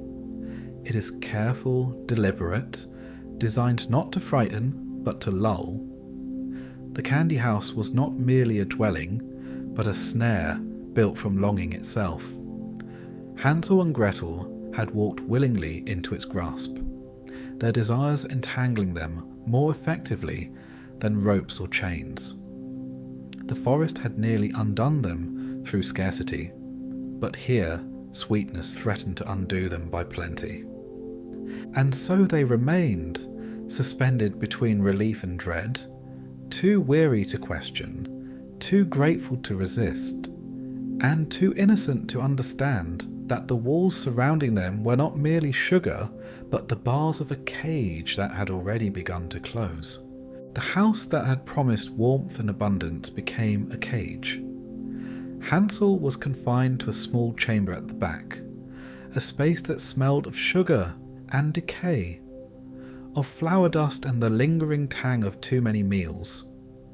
Gretel was assigned to tasks that began as simple chores, sweeping, washing, stirring, but quickly accumulated into a rhythm designed to tire, to shape, and to dominate. Hunger, which had once driven them, now became the witch's instrument, twisting desire into leverage. Each morning, the witch entered Hansel's room with a tray of food that glimmered like temptation. Porridge thick with cream, cakes baked with care, fruit so glossy they seemed almost unreal. She pressed them into his hands with a sweetness that masked scrutiny, a daily evaluation of his weight, his strength, his endurance. He ate mechanically at first, the pleasure dulled by the unease in the air. His eyes, however, remained cautious, flicking to the doorway where the witch stood, with an expression both mild and calculating. Gretel's mornings were different. She carried buckets of water, scrubbed floors, tended the small hearth that never fully warmed the house, and worked in near silence. Exhaustion pressed down on her shoulders, pulling at her wrists, at her knees, at her attention. Yet even in fatigue, her mind moved faster than her body could act. She began to watch, to notice the witch's small habits, the way she measured food portions, the way she lingered near Hansel with a calculating gaze, the tiny shift in tone that betrayed irritation when Hansel was too thin or too clever. The witch was a personification of hunger transformed. She did not experience want, she experienced the reversal of it. Where others felt emptiness, she carried appetite as power. Her eyes roamed over the children, as if they were both nourishment and entertainment. her mind cataloguing, assessing, calculating how each morsel, each hour, each sigh could be turned to advantage. Gretel recognised, slowly, that the witch's generosity was a weapon, not a kindness, and that survival meant not only evading physical hunger, but outthinking one who had long since mastered it. Days bled into one another, indistinguishable except by small variations. A different tray of food for Hansel, a new stack of logs for Gretel, a shift in the forested light filtering through sugar windows.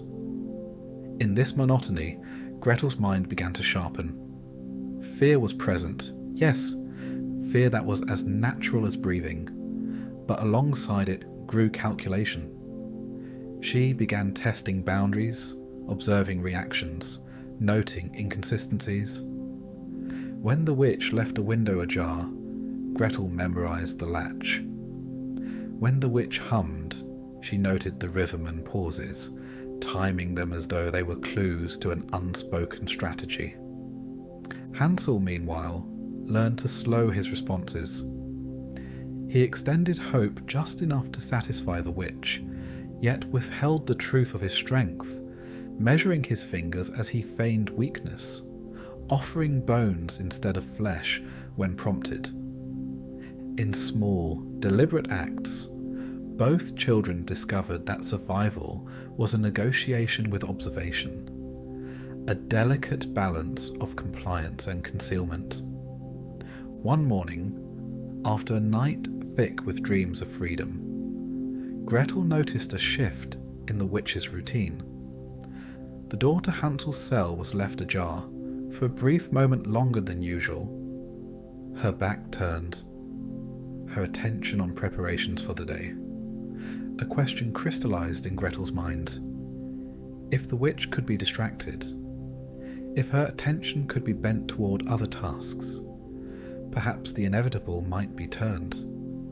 Perhaps the predator could be outmaneuvered.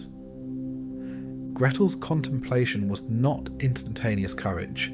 It was calculation born of prolonged pressure. Fear remained, but it was now harnessed, compressed into focus. She rehearsed in the quiet hours while tending to chores, each motion she might make, each instruction she might offer, each word she might feign in compliance. The witch, she understood, was not unthinking. She required performance. The children had learned that deception was survival, and now Gretel was prepared to wield it actively rather than reactively. The moment came at noon, the sun spilling through sugared panes, warming the heavy, perfumed air. The witch leaned over the oven, tending it with the casual precision of someone accustomed to control. She called for Gretel to assist, guiding her forward with the same practiced sweetness that had maintained compliance for days. Gretel stepped carefully, her pulse steady despite the rush of adrenaline beneath skin and bones. Every instinct told her to hesitate, but calculation prevailed. Movement would now replace waiting, and the hour demanded it. She positioned herself at the edge of the oven, its mouth yawning like a cavern of heat and potential. The witch demonstrated how to check the fire, coaxing Gretel to lean closer, to show attentiveness, to move in rhythm with the adults. Each instruction was an opportunity, each slight distraction a window. Gretel's body obeyed the motions of compliance, her mind rehearsing each step in advance. She imagined the sequence in miniature: hesitation feigned, sudden shove, closing of the door, and escape. The fantasy of reversal solidified into plan.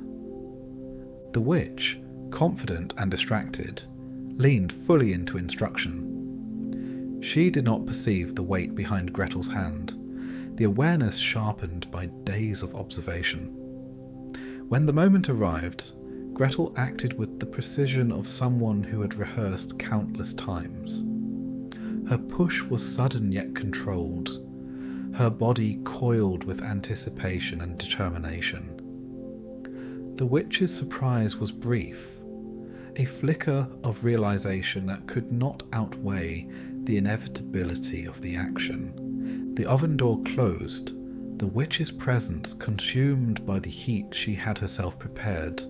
Gretel staggered back, the immediacy of triumph coursing through her limbs, tempered by the shock of having confronted and overcome the figure of fear itself. Hansel, watching from his cell, understood the transformation instantly. The sister, who had been frightened, obedient, and cautious, was now the agent of liberation.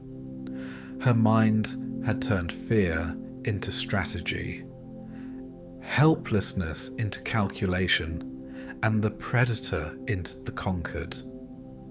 For a long moment, the house seemed suspended, the air holding its breath. Hunger, which had once been a weapon wielded by the witch, now pulsed in their veins as a reminder of resilience. The children, though weary and still small, understood that survival demanded not mere endurance, but cunning, the capacity to seize opportunity where once they had only waited. The sugar walls, once alluring, now seemed fragile. The sweet architecture that had held them captive had no power against a mind sharpened by necessity. Gretel's eyes, scanning the room, catalogued exit routes, potential obstacles, and the remaining treasures. Hansel's body, once caged and passive, was ready to follow the path she forged. Together, they began the slow process of reclaiming their agency, a movement from dependence to mastery, from fear to deliberate action. The oven, hot and consuming, was more than a tool of revenge. It was a threshold. The children crossed it, in spirit if not in body, stepping from helplessness into a capacity for command over their own fate.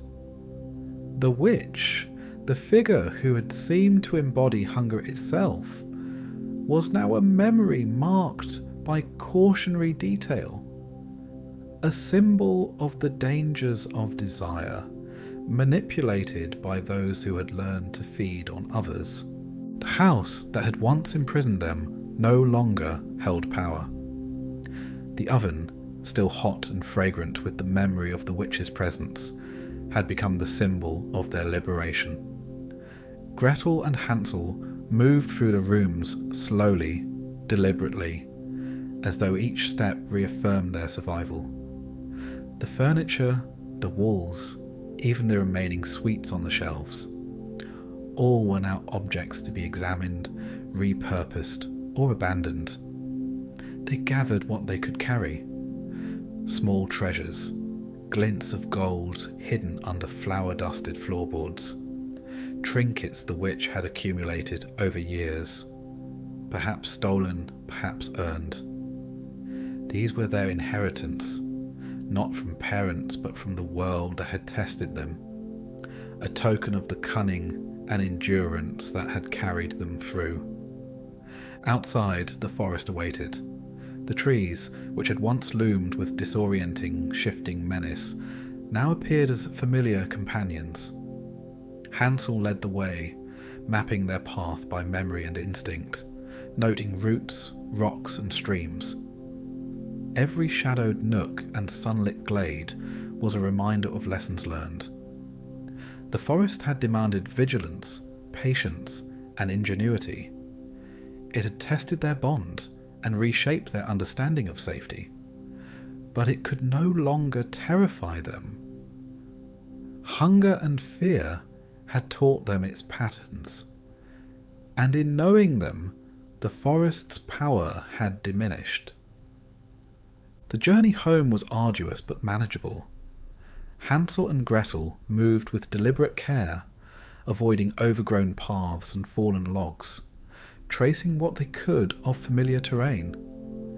Hunger remained a faint companion, a reminder that survival had been won, but that want had not been entirely forgotten. The children carried the weight of treasure and experience in equal measure, and each step home was a negotiation between exhaustion and exhilaration. When the cabin came into view, the father emerged, a figure weathered and anxious, shaped by worry and regret. His eyes widened at the sight of them, alive, safe, and changed. Relief contended with guilt, for he understood, without need for explanation, the magnitude of what the children had endured. The stepmother, by contrast, was absent, a shadow already removed from their lives. Whether she had succumbed to illness, left in despair, or simply faded into absence mattered less than the children's return. The threat she represented had been neutralized, replaced by the tentative possibility of safety. The reunion was bittersweet. Joy coursed through the cabin, tempered by memory. Hansel and Gretel, though smiling and touching their father's hands, carried the quiet scars of betrayal. The abandonment had imprinted itself on their trust, leaving them wary, cautious, and eternally aware of the fragility of adult reliability. They had returned to the familiar, yet the familiar could no longer contain the entirety of their experience. Their childhood, already accelerated by hunger and fear, had shifted irrevocably. Treasure, gathered in secret and carried through forest and fear, was laid before the father. Gold and jewels, trinkets and coins were not merely currency, but proof of survival. They were tokens of initiative, of cunning, of the ability to seize advantage in a world that offered none freely. The father received them with quiet astonishment, a symbol of the children's growth and resilience. Yet even as he counted coins and weighed gems, the weight of absence remained. No treasure could entirely substitute for the guidance, protection, or affection lost during those days in the forest.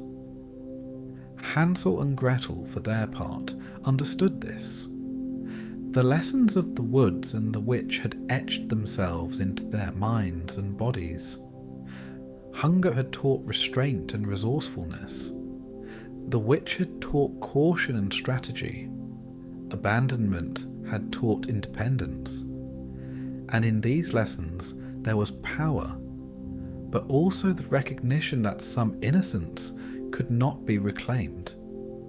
The sweetness of the candy house had left a memory as potent as the ache of empty bellies, an enduring reminder that pleasure and danger often share the same space. Days passed in the cabin as routines resumed. Bread was divided, chores carried out, and meals prepared with care. Yet each act was imbued with the knowledge of what hunger and neglect had meant. Hansel and Gretel moved differently now, quieter, more deliberate, aware that survival required attentiveness not just to the body, but to the motives and moods of others. The father, still weighted by guilt, attempted compensation through care, through attention, through cautious gestures of affection. It was not perfect. It could never erase the past. But it was recognition, the acknowledgement of lessons learned through trial. Evenings were filled with stories of the forest, the treasures discovered, and the cunning required to evade danger. The children recounted the paths, the pebbles, the crumbs, and the witch's routines, as though reconstructing experience into knowledge. Each memory was sharpened by reflection, turning trauma into narrative, confusion into strategy, fear into understanding. They were narrating not merely events, but the principles of survival that had carried them through. And yet, memory carried shadow alongside triumph. Hansel remembered the weight of his hunger, the small gnawing ache that had pressed into him from the first abandonment until the gingerbread house appeared. Gretel remembered the fear, the calculated deception, the moment of empowerment at the oven. Both remembered the stepmother's absence, the father's weakness, and the fragility of trust. These shadows were not erased, they were reframed, acknowledged as part of the journey that had forced them from dependence into agency. By night, the cabin felt quieter than before, not empty but full with the weight of experience. Hansel and Gretel lay in their beds, bodies sated and minds alert, each aware of the other's presence as the most enduring certainty. The forest, though outside the walls, was no longer foreign. It had become a repository of knowledge, a landscape mapped not only in geography, but in resilience and foresight. The children slept lightly, aware that the lessons of survival could not be forgotten, even if the immediate threat had passed. In these quiet hours, the story found its final reflection. Hansel and Gretel were no longer merely children. They were survivors, shaped by the interplay of hunger, deprivation, danger, and cunning. They had crossed thresholds their peers might never face, moving from innocence into an awareness both practical and profound. The past, with its betrayals and threats, remained, a series of shadows that could not be banished, but within it lay also the knowledge that they could endure, that they could act, and that they could emerge not only alive but capable. The treasure, the forest, the witch, the hunger, all had exacted a cost, yet they had also forged capability. Hansel and Gretel, in reclaiming themselves from danger, had discovered a measure of empowerment not granted, but seized. The world, once framed by scarcity and fear, now offered glimpses of control, opportunity, and wisdom. And though they would always remember the weight of what had been endured, they carried forward a quiet reckoning that survival exacts its price, that childhood can be shortened by necessity, and that resilience is the legacy of those who have faced hunger, deception, and abandonment, and lived to understand both its cost and its reward. The cabin, now filled with both relief and memory, held them together. The forest waited outside, conquered not by force, but by understanding. The stepmother's absence was no longer a threat, the father's presence a cautious balm. Hansel and Gretel lay in quiet reflection, the past and its lessons settling around them like dust in sunbeams, tangible yet softly illuminated, marking the end of one journey and the beginning of another. The story of survival, of cunning, and of endurance had reached its conclusion, leaving them changed forever, yet alive, and profoundly aware of both the hunger and abundance that had shaped them.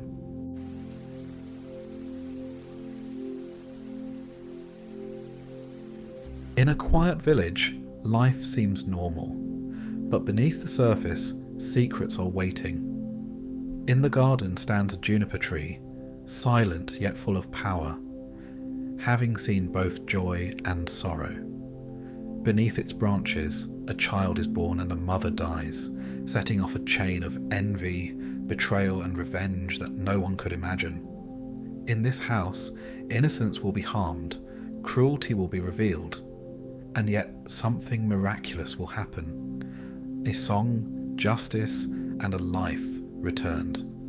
This is the story of the Juniper Tree, a story of sadness and hope, where life and death meet, and a single tree watches over it all, holding the power to restore what was lost. In a village where wealth was measured in the fullness of one's larder and the soundness of one's house, there lived a man whose fortune seemed steady, though not extravagant. He was not known for cruelty nor for excess. He was, to most who observed him, simply a man who prospered. His household was marked by order, and his wife, who was gentle and fair, kept its rhythms steady. Yet amid all this comfort, there was one absence that gnawed at her heart. She had no child. Her longing for a child deepened with each passing season. It was not envy that sharpened her sorrow, though she saw other women cradle infants in the marketplace or lead small hands along dusty paths. Rather, it was an emptiness that weighed heavily upon her, the sense that her life was unfinished. She often lingered in the garden, where a great juniper tree grew tall and unbending. Its branches offered shade in the summer. Its evergreen needles endured the winter, and its roots seemed to burrow into the heart of the earth itself. The woman came to think of the juniper tree as a silent confidant. Its stillness gave her comfort when her thoughts grew restless. Beneath its branches she prayed, not to the household gods, nor to saints or spirits by name, but to something older, less defined. She asked the earth, the air, the tree itself for the gift of a child. She did not ask with impatience or bitterness, but with a quiet plea, spoken with the kind of devotion that comes from years of waiting. It was in winter, when snow fell in soft mounds against the tree's dark limbs, that her wish was granted. Standing beneath the juniper, she felt something stir within her body, a sign that life had taken root. She placed her hand against the rough bark of the tree, and in her heart she tied her hope to it. The child would be hers, and the tree would be its witness. In that moment, though she could not know it, she bound life and death together beneath the tree's shadow. As her belly grew, so did her joy. She walked the garden slowly now, touching the leaves of herbs, pausing to rest against the tree when her body felt heavy. The neighbours remarked on her glow, though she herself felt both fragile and strong, as if she carried not only a child but a destiny that reached beyond her. When she pressed her hand against her womb, she felt the faint stirring of her unborn son, and she whispered promises only the tree heard. The seasons turned once more, and when the blossoms of spring began to open, her time came. It was not an easy labour. She cried out in pain, and her cries echoed through the halls of the house. Servants rushed about, carrying water and cloths, while her husband waited in the next room, pacing, powerless to ease her suffering. At last, a child was born. It was a boy, strong and beautiful, with bright eyes that seemed almost too aware for a newborn. The mother looked upon him with wonder, and for a moment her heart felt complete. She pressed him to her breast, breathing in the sweet, raw scent of his skin, and thought that all her prayers had been answered. But joy was not to last. The strain of birth had been too great, and her strength waned. Her body grew cold even as the child's warmth nestled against her. She tried to speak, to bless him, but her breath faltered. The midwife covered the infant carefully, and the husband was brought in just as her eyes closed for the final time. Grief fell over the house like a shadow. The man wept, though quietly, for he was not accustomed to loud displays. He ordered that she be buried with honour, and her wish was followed. She was laid to rest beneath the juniper tree. The roots that had witnessed her prayers now cradled her body, and the earth closed over her with solemn finality. The juniper tree stood as it always had, evergreen and unmoved.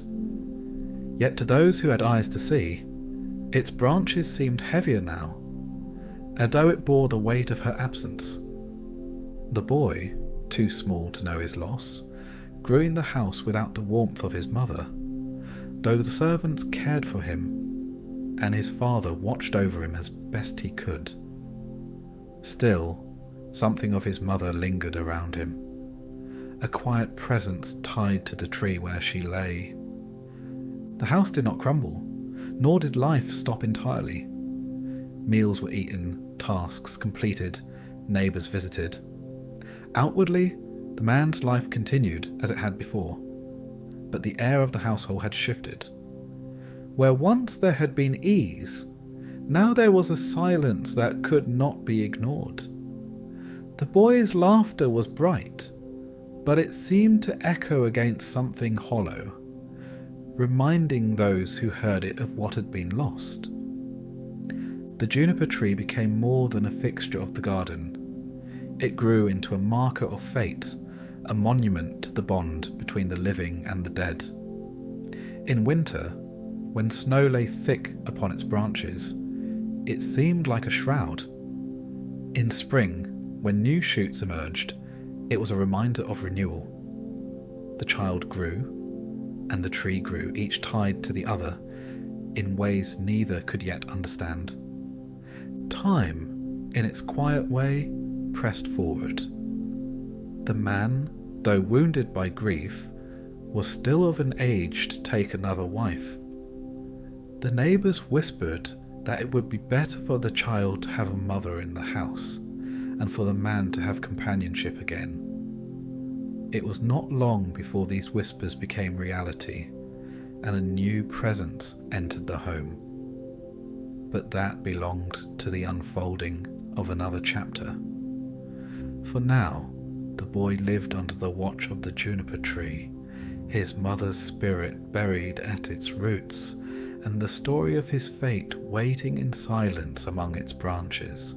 The man, who had buried his grief beneath the quiet shade of the juniper tree, did not remain alone for long.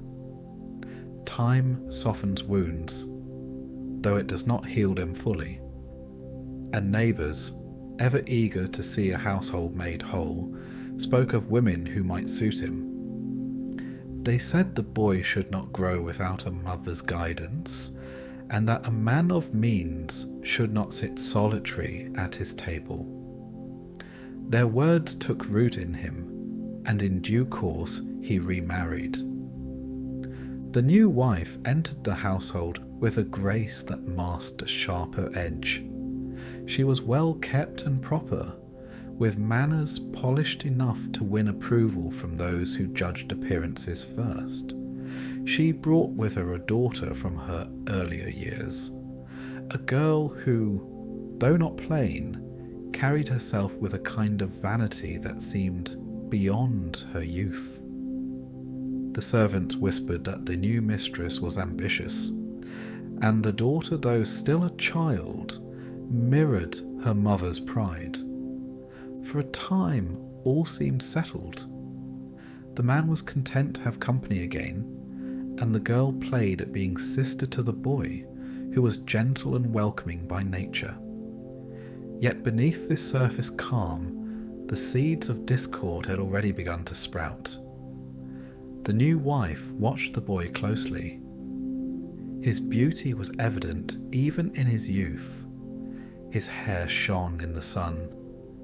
His eyes carried the same brightness that had stirred his mother's heart, and his manners were sweet without effort. The father's affection rested on him most naturally, for he was his only son and the heir to his name and fortune. The stepmother felt this distinction keenly.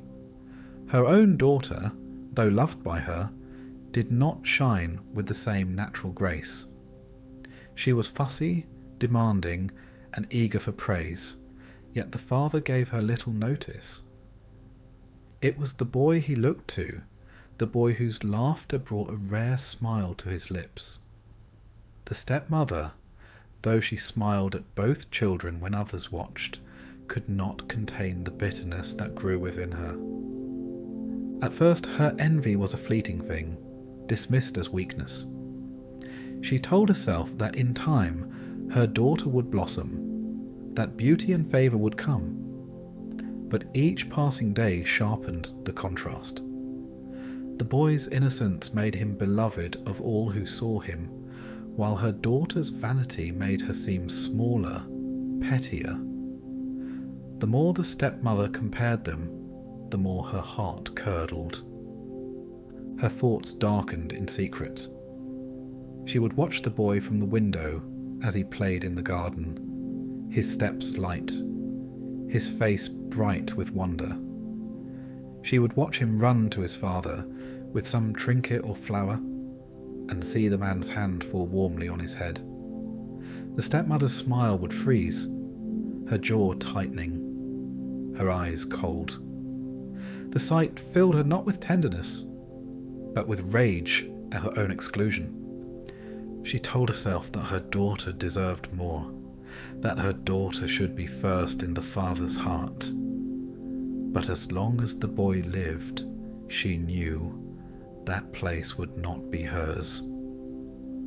The juniper tree, which stood solemn in the garden, seemed to her a reminder of the boy's true mother.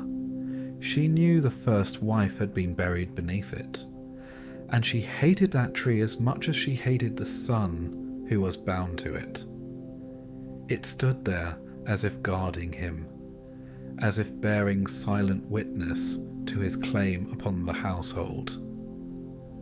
When she passed it, she averted her eyes. Sometimes she thought she could feel its branches lean toward her, heavy with judgment. In her private moments, the stepmother allowed her thoughts to wander toward terrible imaginings. What if the boy were gone?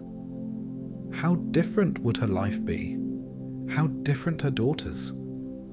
The house would no longer echo with his laughter. The father would have no heir but the girl. Wealth, affection, future, all would belong to her and her child. These were thoughts she pushed away at first, horrified by their sharpness. But like thorns beneath the skin, they festered. The more she dwelt on her envy, the more natural these thoughts became. The boy himself remained blameless. He treated his stepsister with kindness, though she met him with condescension more often than not. He shared his toys, his food, even his little secrets. He trusted easily, as children do, unaware of the shadows growing around him. The girl tolerated him, sometimes even played with him. But deep inside, she felt her mother's resentment seep into her own heart. She knew her mother's gaze lingered longer on her than on him, that her mother's whispers carried words of contempt about the boy.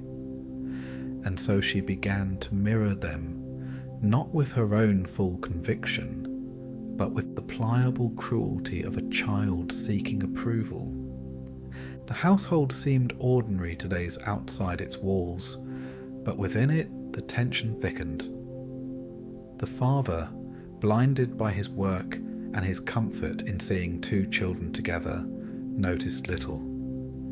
He assumed harmony where there was quiet, and affection where there was simply the absence of complaint. The servants, more observant, sensed unease but said nothing. Who would challenge the mistress of the house? They busied themselves with chores, keeping their eyes lowered, avoiding the storm they felt gathering. It was in these quiet shadows that the stepmother's plan took shape. She would not wait for fate to change the order of things. She would change it herself. Yet how could such a deed be done? A boy cannot simply vanish without raising questions. His father would demand answers, and the household would buzz with suspicion. No, she thought, it must be done with cunning, so that none would suspect her hand in it. She turned her thoughts over carefully, like a miser counting coins. There must be a way to rid herself of him without blame. Perhaps an accident? Perhaps a trick that would shift guilt elsewhere? She studied the boy's habits, the things he loved, the places he lingered. She saw how his eyes brightened at the sight of fruit, how he reached eagerly for an apple, how trustingly he obeyed when called. These small observations became the tools with which she shaped her plan. It was not yet complete, but the seed of it had been planted. And like all seeds, it would grow, fed by her envy, watered by her malice, and guarded by her unrelenting resolve. The boy remained innocent, playing beneath the branches of the juniper tree, never knowing that his own stepmother's heart had marked him for ruin. The tree stood tall and silent, watching, though whether it mourned or merely bore witness, none could say. The air of the household grew heavier, though life continued outwardly unchanged. Meals were served, the father worked, the children played. Yet beneath this surface, betrayal was taking root. Soon the stepmother would act, and the boy's fate would turn upon the plan she carried in her heart. The stepmother, whose envy had fermented into a precise and terrible resolve, waited for the proper moment. She observed the boy as he played, noting his eagerness for fruit, his habit of bending over to examine objects close to the ground. She chose a day when the house was quiet, when the father had gone into the fields and the servants were busy with chores that kept them at a distance. The girl, her daughter, was near, instructed to attend to minor tasks. Yet her mother's tone left no room for refusal. From a chest that sat in the corner of the kitchen, the stepmother retrieved a bright red apple. Its skin gleamed in the morning light, polished as if it had been touched by magic. The boy's eyes, upon seeing it, shone with desire. He approached without suspicion, for he had known no cruelty from the woman who had been introduced as his mother. He had learned, in his innocence, to trust the adults around him. The stepmother held the apple high, teasing him. The boy stretched his small arms toward it, his fingers brushing the polished surface, then recoiling when she drew it just beyond reach. He laughed, a clear, light sound, unaware that this laughter was the last innocence he would exercise in the house. With a sudden and deliberate motion, she dropped the apple into the chest, then spoke softly, coaxingly, urging him to retrieve it. The boy, eager and trusting, leaned over the edge of the chest. It was at that precise instant that the stepmother struck. With a swift, cruel motion, the lid of the chest fell upon him. The sound, sudden and final, echoed in the room. The boy lay motionless, and the stepmother bent down to confirm the deed. The child, the living embodiment of her envy, had been taken from her, though the act was swift and cold, leaving only a silence that seemed to thrum with unnatural weight.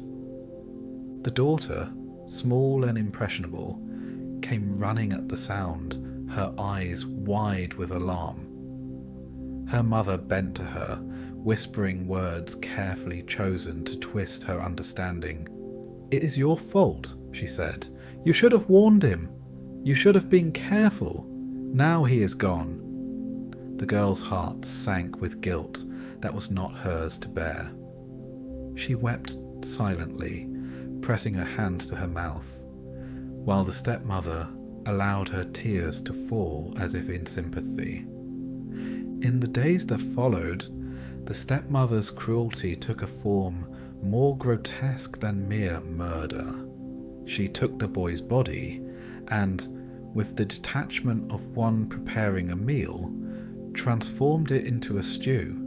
The kitchen was filled with the scent of herbs, onions, and simmering meat, masking the horror of the act. When the father returned, he found the table set and the aroma inviting. He ate with delight, unaware that the dish he praised was made from the son he loved. The stepmother's eyes were careful to show nothing, her lips pressed in the smallest of smiles, hiding her triumph beneath the guise of domestic propriety.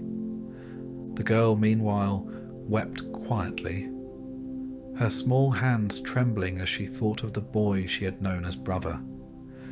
She did not dare speak, for the stepmother's authority was absolute, but in her heart she felt the full weight of a grief imposed upon her by manipulation. Each bite of the stew was a reminder of her perceived guilt, a shadow cast over a childhood that should have been free of such horrors. It was during the quiet hours of evening that the girl found herself alone near the juniper tree. The cold wind stirred its branches, and she pressed her palms against the trunk as if seeking comfort from the silent witness that had cradled the boy's mother. She thought of her brother's laughter, his trusting eyes, the way he had run across the garden, carefree.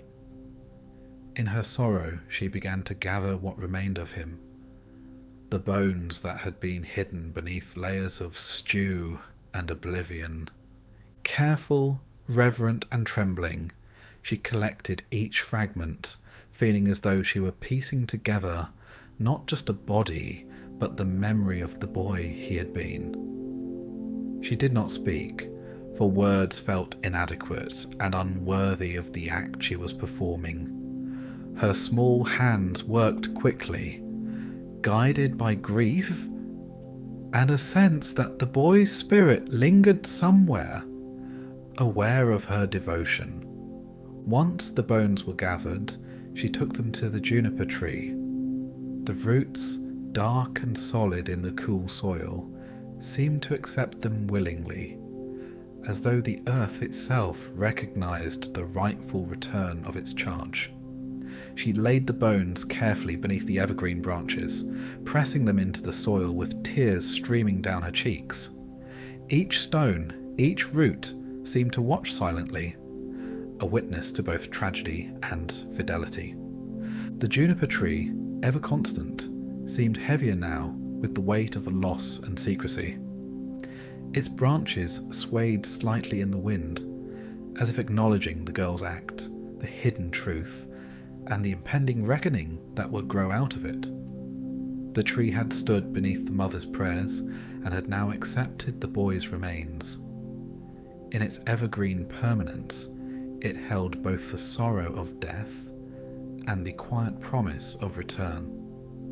The household continued its outward routines. The father, oblivious, carried on his work, unaware of the horror he had consumed in his meal. The stepmother maintained her composure, her triumph carefully veiled beneath domestic order.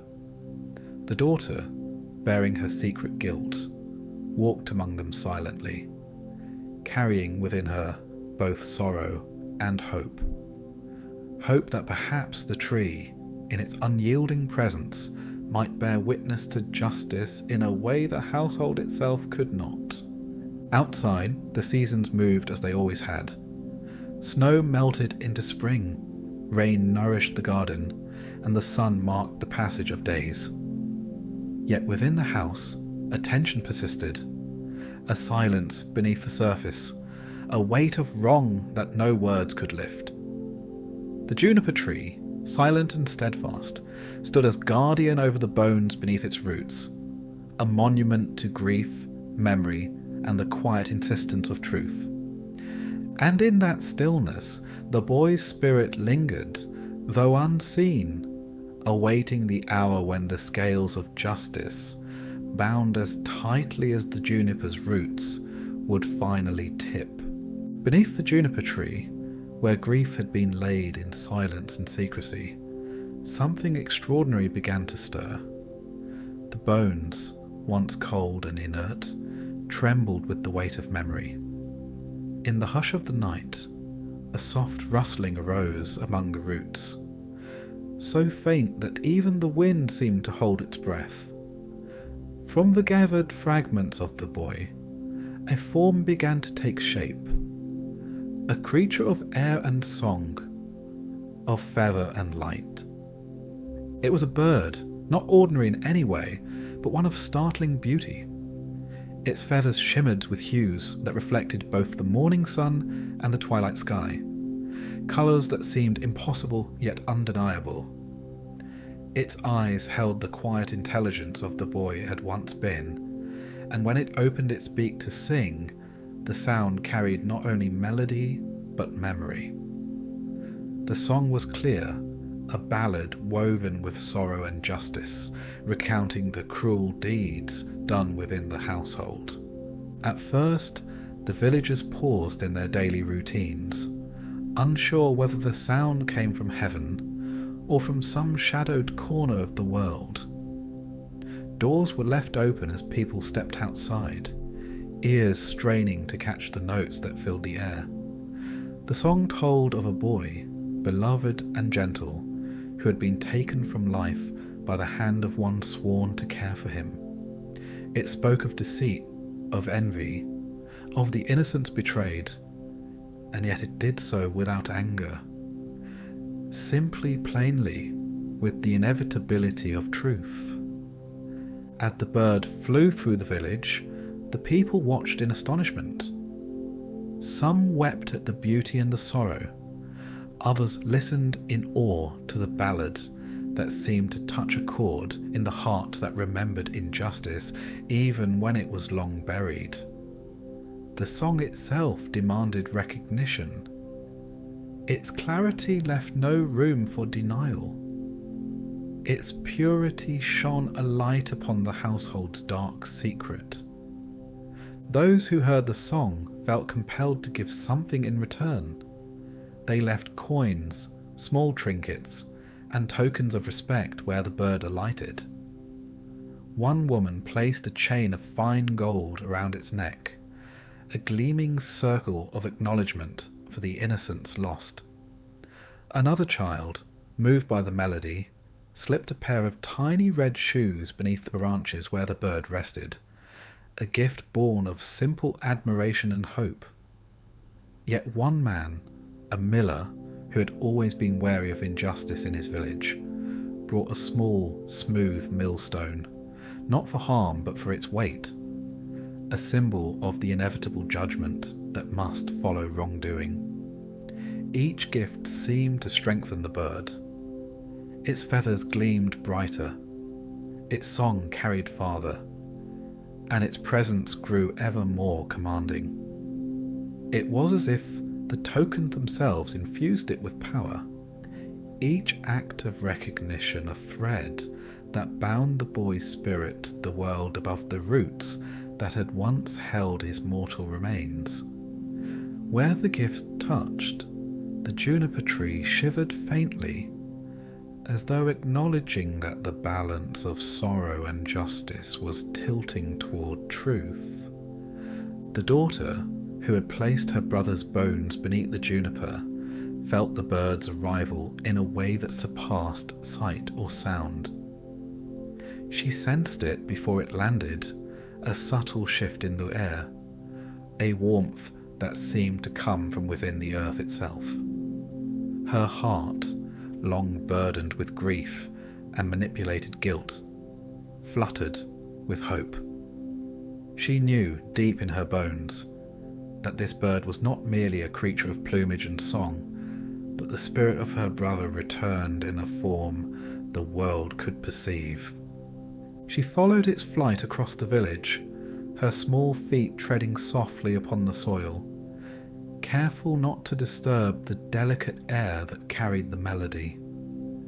She watched as neighbours, curious and awed, left their gifts, each act amplifying the bird's song. With every note, the story of the boy's life and untimely death was made known, and the inevitability of reckoning became a tangible force. The stepmother, wherever she might have been, could not escape the reach of this song. It was a sound that travelled into homes, across walls, and through the closed eyes of those who sought to ignore it.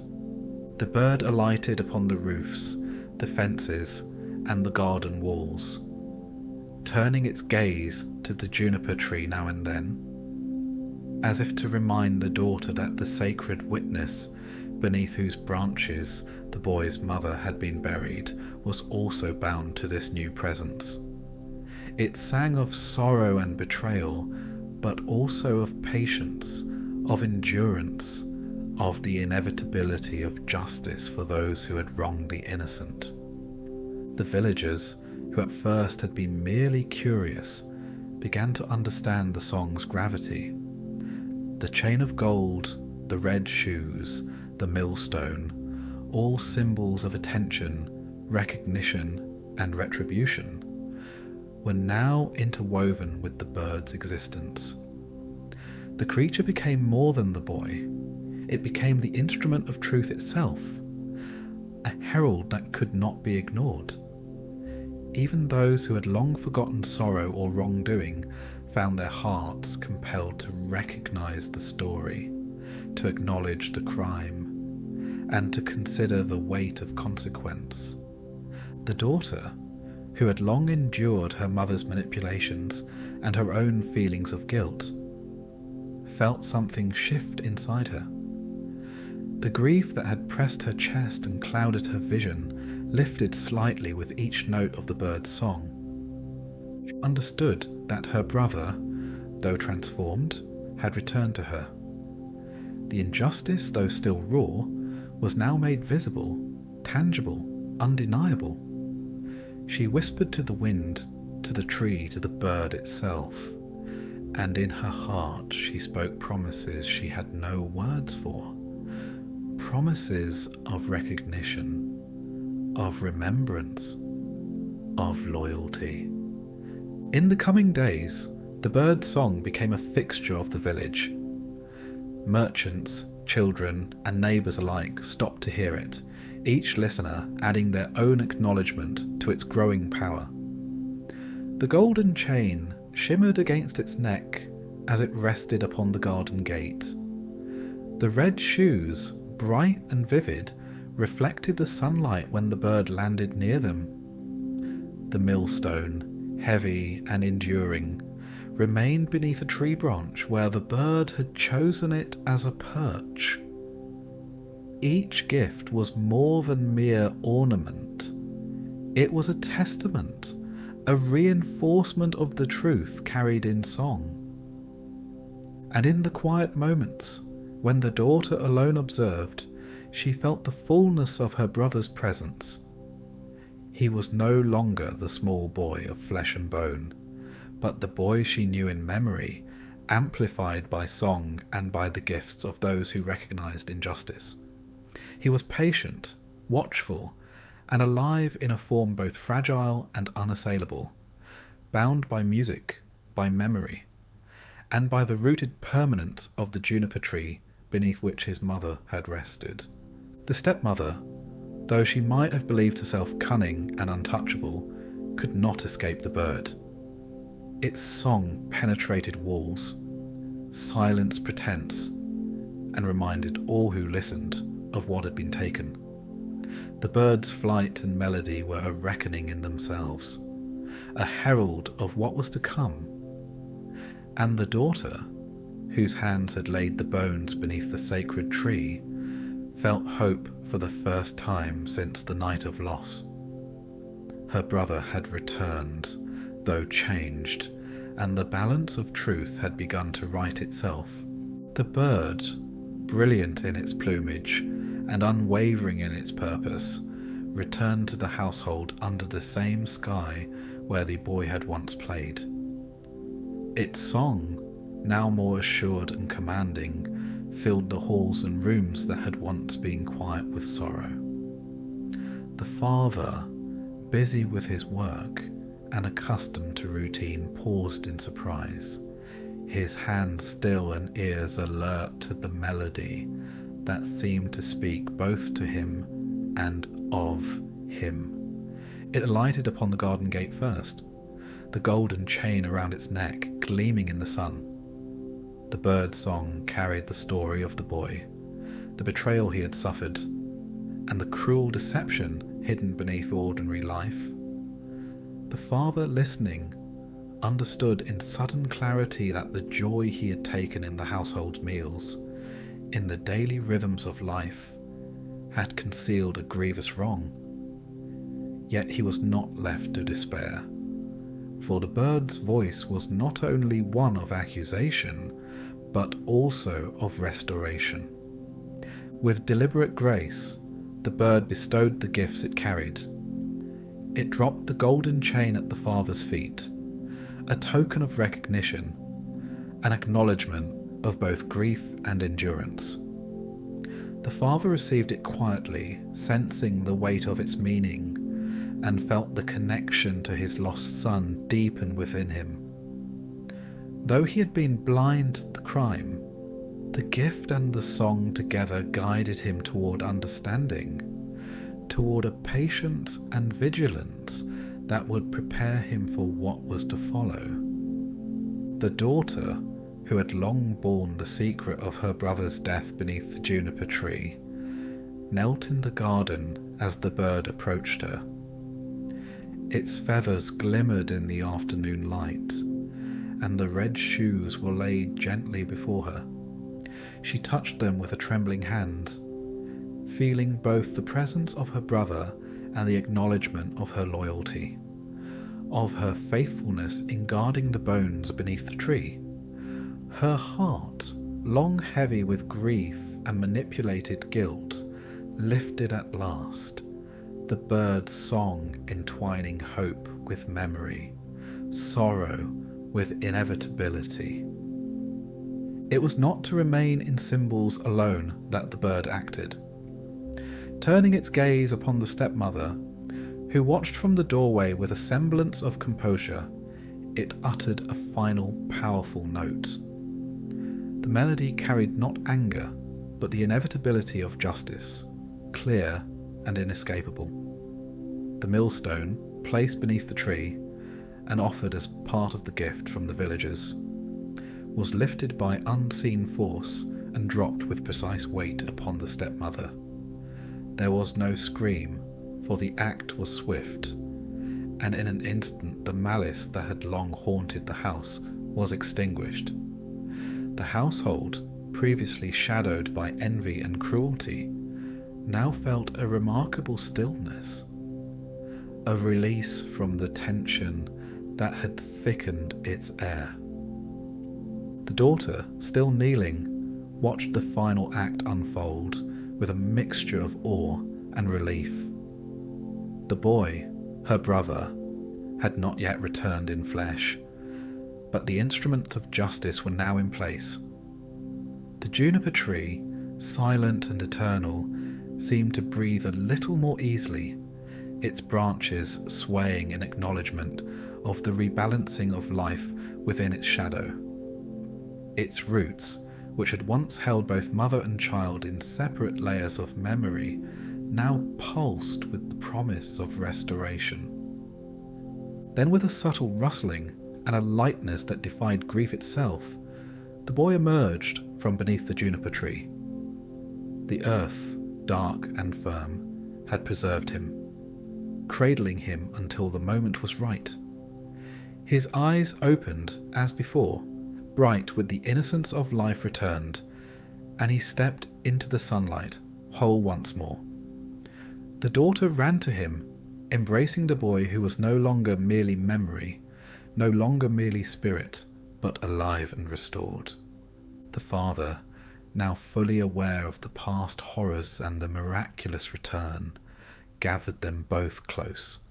The warmth that had once been shadowed by grief and deception returned in a steady, living presence.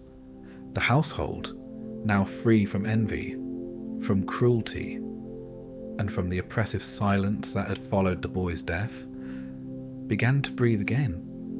Life, though touched by sorrow, had reclaimed its rightful course. The juniper tree stood at the centre of the garden, unchanged yet profoundly altered in its significance. It had borne witness to loss, to deceit, to sorrow, and now to restoration. Its evergreen branches stretched skyward, unbowed and eternal. Beneath it, the soil held the memory of the first wife, whose prayers had initiated the chain of events, and the boy who had returned from death itself. The tree remained a silent guardian, a reminder that sorrow could be endured, that injustice could be righted, and that life, bound with the threads of love and memory, could be renewed.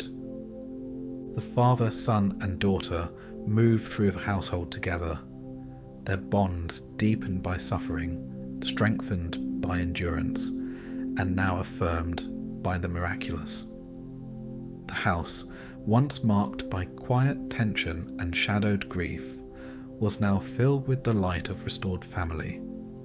Meals were shared not with oblivion, but with awareness, each act of daily life imbued with gratitude and care. The son played as the garden, the daughter watched with pride, and the father, steady and attentive, observed them both, knowing the cost at which such restoration had come. Outside, the villagers continued their daily lives, aware only that a marvellous bird had appeared, that gifts had been left, and that some unseen measure of justice had been fulfilled. They did not know the exact mechanisms of the household's restoration, nor did they need to. The world had witnessed both sorrow and reparation, and the balance, once tipped by cruelty, had been righted. In the garden, the juniper tree remained, silent and eternal.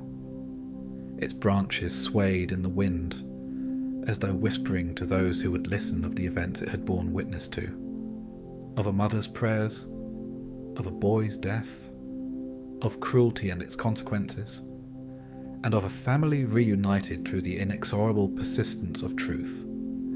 Beneath it, life continued, and yet the memory of sorrow remained, intertwined with the promise of renewal, a reminder that even the darkest of tales could end in justice and reunion. Thus, the story concluded. The boy restored, the daughter reconciled, the father enlightened, and the stepmother removed from the path of life. The juniper tree stood eternal, a testament to grief endured, justice fulfilled, and love preserved across the boundaries of mortality. It remained, as it always had, silent, steadfast, and ever watchful.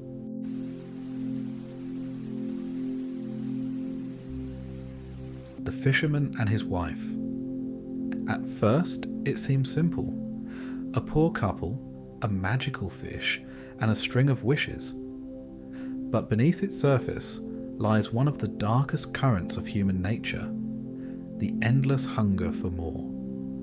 Unlike the bright, cheerful fables told to children, this is a story that grows darker with every wish, showing how greed can ruin a life, and how the world around us can change because of our desires.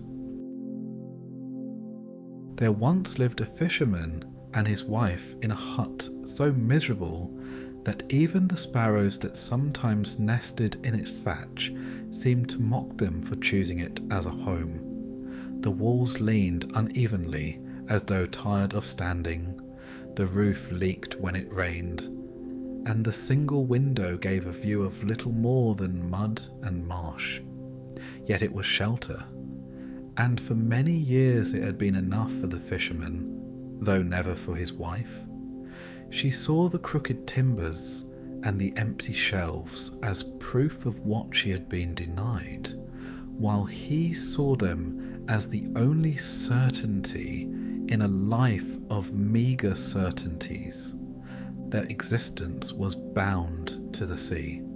The fisherman rose each morning before the sun, dragging his nets from the hut to the shore, while his wife remained behind, muttering over the fire that never burned hot enough and the pot that never filled high enough. He did not complain of his work, for what else was there for him but the sea?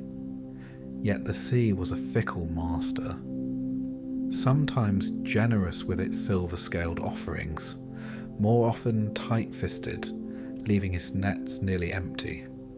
A few small fish were usually all he brought back, enough to keep hunger from the door, but never enough to silence his wife's constant sighs of disappointment. The sea itself was no gentle companion. It spread endlessly before him each day, a grey and restless body that changed its face with every hour. At dawn it could be still and pale, mirroring the clouds in perfect silence. By noon it might be flashing with light, all glitter and deception, luring him to believe it held treasure just beneath the surface. By evening it darkened and heaved, speaking in the language of waves that crashed against the rocks with discontent. The fisherman had learned long ago that the sea cared nothing for him. It was not cruel nor kind, but vast and indifferent, as if reminding him daily of his smallness. Still, he respected it, for to disrespect the sea was to invite ruin. So life continued in its weary cycle. The fisherman endured, the wife resented. She wished for more than patched clothing and thin broth, more than neighbours who passed their hut with pity in their eyes. She dreamed of sturdier walls, of food enough to last the winter, of possessions that spoke of worth.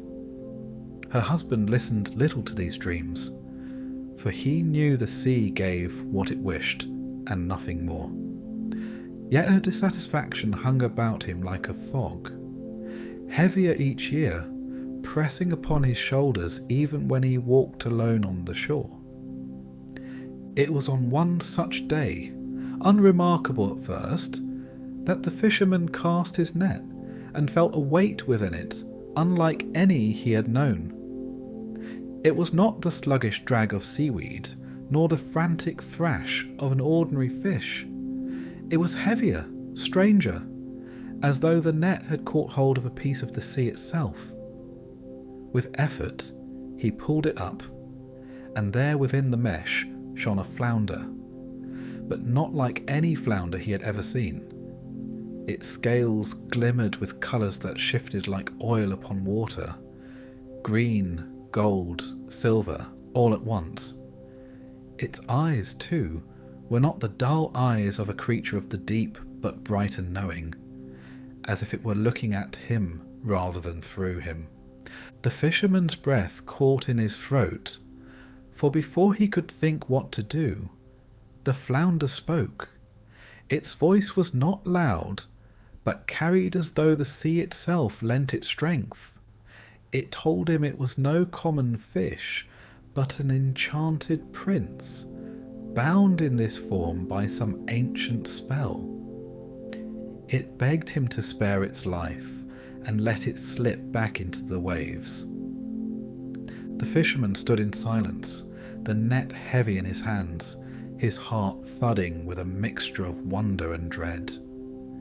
He had lived long enough by the shore to know that strange things sometimes lay hidden beneath the water. Old stories told of spirits, of cursed beings, of treasures that destroyed those who touched them. The sight of this fish, speaking with the tongue of men, was enough to chill him to the bone. He did not ask for proof of its words. He did not ask for riches or reward. The fisherman was a simple man, and all he wished in that moment was to be rid of the creature before its presence unbalanced his quiet world any further. With trembling hands, he lowered the net and let the flounder slide back into the sea. It vanished with a flick of its tail, leaving only ripples to mark where it had been. For a long while he remained there, staring at the water as though it might rise up again to speak. But the sea rolled on as it always did, its surface hiding all secrets. Only the waves answered him, breaking against the shore in their ceaseless rhythm. He felt relief wash over him, as though he had narrowly escaped something dangerous. Yet unease lingered too. To have held such a being in his hands and let it go seemed a dream he would not soon forget. At last, with his nets empty and the day waning, the fisherman trudged back toward the hut. His steps were slow, his thoughts heavy. He imagined how his wife would scold him for returning with nothing once more, though he knew he could not tell her the truth without sounding mad. Yet he also knew the memory of that shining flounder would not leave him, nor the strange voice that still echoed faintly in his mind. The sea, vast and unknowable, had revealed a secret to him that day, and though he tried to push it from his thoughts, he sensed it would not be the end of the matter. For the sea was never finished with those who depended on it, and what it gave or took was seldom without purpose.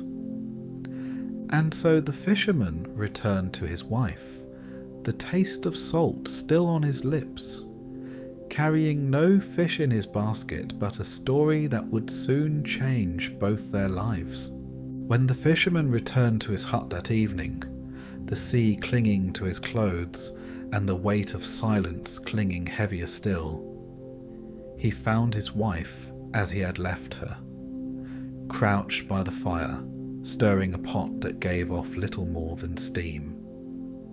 The walls leaned more than ever in the twilight, and the floor bore patches where the earth showed through. The fisherman set down his empty basket, and his wife's sharp glance fell upon it like a knife. She asked no questions, for she already knew the answer. Another day wasted, another net cast for little or nothing.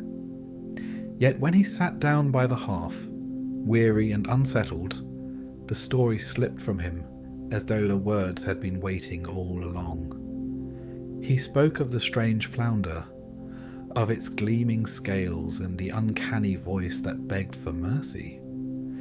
He told her how it claimed to be an enchanted prince, and how he had spared it without hesitation. At first, his wife merely stared at him. Her eyes did not widen with wonder, nor did her mouth form a smile at the marvel of it. Instead, a look of calculation crept across her face, as though she were tallying debts in her mind. When she finally spoke, it was not to marvel at the flounder's enchantment, nor to praise her husband's mercy. It was to ask why, with such an opportunity, he had asked for nothing in return. The fisherman's heart sank, for he had known, even as he recounted the tale, that she would say such words. He had hoped, foolishly, that the strangeness of the encounter might quiet her hunger for more. Instead, it sharpened it. She reminded him of the hut they lived in, of the mud and leaks and broken boards, of the pity in the neighbours' eyes. She spoke of her long years of endurance, and how little they had to show for them.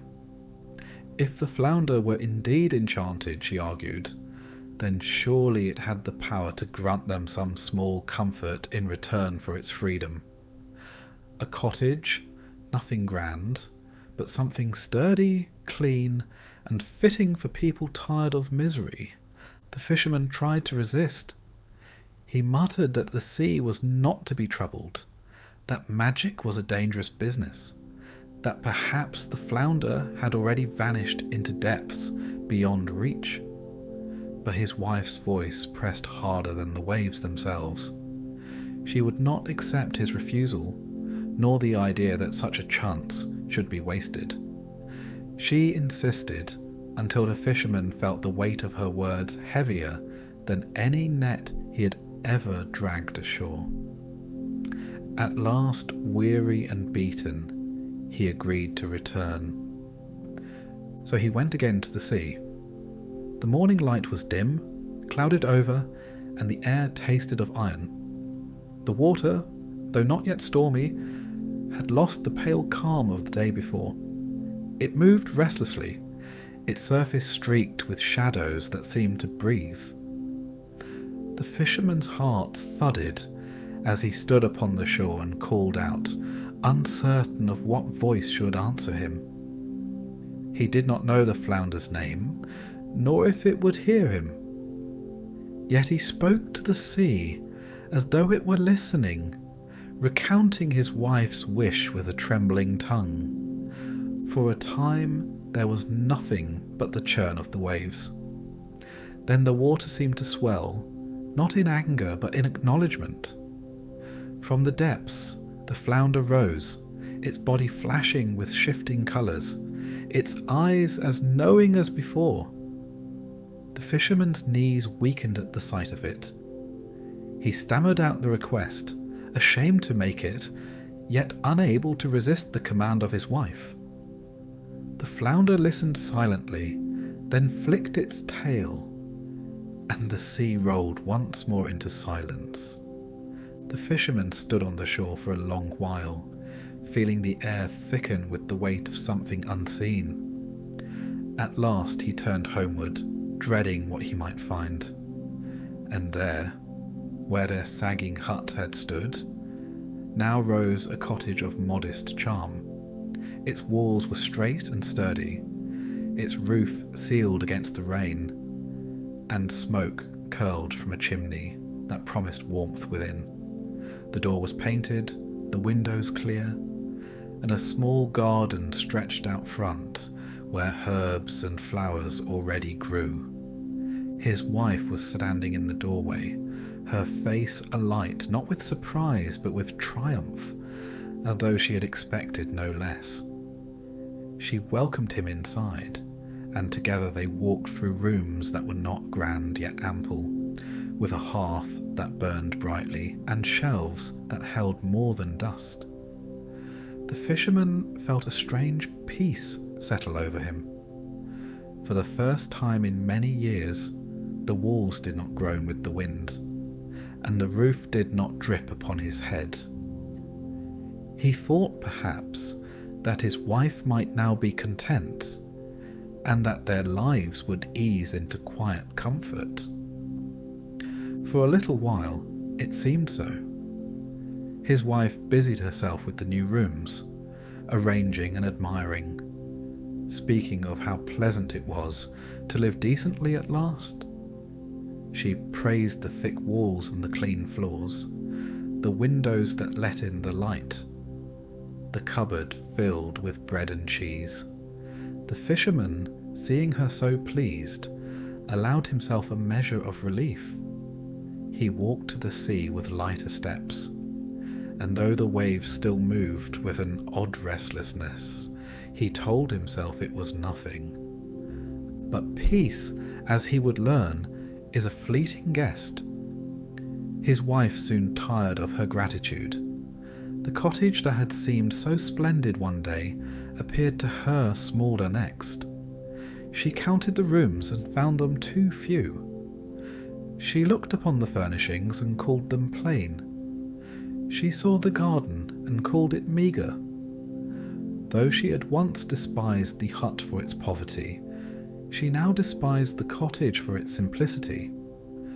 Her eyes, which had gleamed with triumph, now narrowed with discontent. The fisherman watched this change with dread. He knew the look upon her face, for he had seen it too often in the hut. the restless hunger for more, the refusal to rest in what was given. He prayed silently that she might let it pass, that the newness would hold her longer. Yet in his heart he knew the truth. The cottage was but the beginning, and even as he tried to silence his fears, the sea outside shifted in its mood, as though it too knew what was yet to come. For some days the cottage was enough. The wife busied herself with its rooms, polishing the tables, tending the small garden, arranging her possessions in a way that made her feel mistress of something proper at last. Neighbours who passed by took notice, remarking that the fisherman and his wife had risen in the world. Their comments pleased her, and she walked with her head held higher than before. The fisherman, meanwhile, enjoyed a rare calm. He rose to the sound of birds rather than the groan of a sagging roof.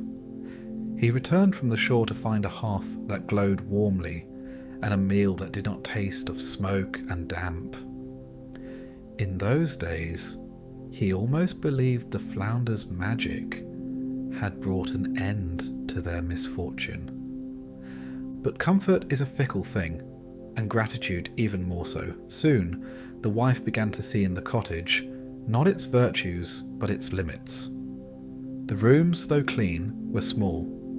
The garden, though green, was meagre. The walls, though sturdy, were not the grand stone walls of those who lived in mansions. Each morning she woke with new complaints, and each evening she spoke of what might be if only they had more. The fisherman listened with growing heaviness. He had thought the miracle complete, but it seemed only to have opened a door through which dissatisfaction could walk more boldly. When his wife told him to return to the sea and ask for a grander dwelling, he resisted, pleading that the cottage was already more than they had ever dreamed. Yet her words pressed against him like waves against a cliff. She told him it was foolish to stop at so little when fortune had offered them more. She spoke of deserving better, of being meant for something greater than a fisherman's life. Reluctantly, the fisherman returned to the shore. This time the sea looked different. Its surface was not calm but shifting, restless, as though stirred by unseen hands. The colour of it was darker, and the air hung heavy with the scent of salt and decay. The fisherman's heart sank, but he called for the flounder nonetheless. The water heaved, and once again the shimmering fish appeared. Its eyes gleamed with a strange patience, though the fisherman thought he saw weariness in them as well. He stammered out his wife's new demand, not a cottage, but a mansion fit for those above their station. The flounder listened in silence and then flicked its tail and sank into the depths. The sea rolled back into its endless rhythm, though the waves broke harder than before against the shore. When the fisherman returned home, he found not the modest cottage, but a mansion rising in its place. Tall windows glittered in the light, carved doors swung open to welcome him, and rooms stretched wide and high, filled with furnishings richer than he had ever seen. Servants moved about, tending to fires and carrying trays. His wife stood at the top of a staircase, adorned in finer garments, her face lit with satisfaction that seemed almost fierce. For a short while, the splendour pleased her. She walked through the halls, admiring the chandeliers, the painted ceilings, the long tables that could seat dozens. She spoke of the grandeur they now commanded, of how their neighbours could scarcely believe it. The fisherman, too, was astonished, though unease gnawed at him whenever he thought of the sea's darkened waters. But as before, her contentment withered quickly. Soon the mansion seemed too small, its walls not high enough, its grounds not wide enough. The servants were too few, the furniture too plain compared to what she imagined elsewhere. She began to look upon the mansion not as a gift, but as a stepping stone, proof that greater heights were within her reach. So it was that she demanded more. A palace, she said, not a mansion. Something fit for royalty, with towers that pierced the sky and halls that echoed with majesty. She told her husband she was no longer content to be the wife of a fisherman, nor even mistress of a grand house. She was meant to be more, something the world would bow to, not merely envy. The fisherman trembled at her words. He begged her to stop, to see the ruin her desires might bring. But she dismissed his fear as weakness. She told him he did not understand destiny, that he was too simple to see the truth of her greatness. And so, weary and beaten down, he returned once more to the shore. This time the sea was worse still. The wind lashed at the water, whipping it into dark, frothing peaks. The sky above was heavy with clouds that pressed low upon the horizon. The fisherman's heart thudded with dread as he called for the flounder. The waves seemed to resist him, but at last the fish appeared, its colours muted in the gloom. The fisherman bowed his head and spoke his wife's wish, his voice nearly drowned by the roar of the water. Again the flounder listened, again it flicked its tail, and again it vanished into the depths.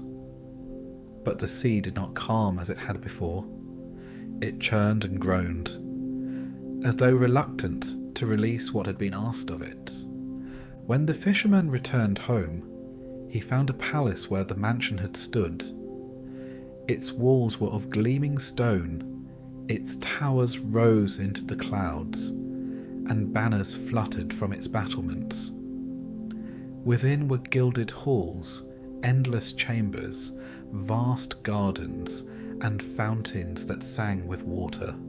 His wife now wore robes embroidered with gold, her head held higher than ever as she strode through her new domain. She no longer looked like the woman who had once lived in a crooked hut. She looked as though she had been born to such splendour, as though the palace had been hers all along. The fisherman, though dazzled by what he saw, felt no joy. For each time he had gone to the sea, the water had grown darker, more violent, and the air had thickened with a dread that clung to him still. He knew, though he could not say how, that the sea did not give freely.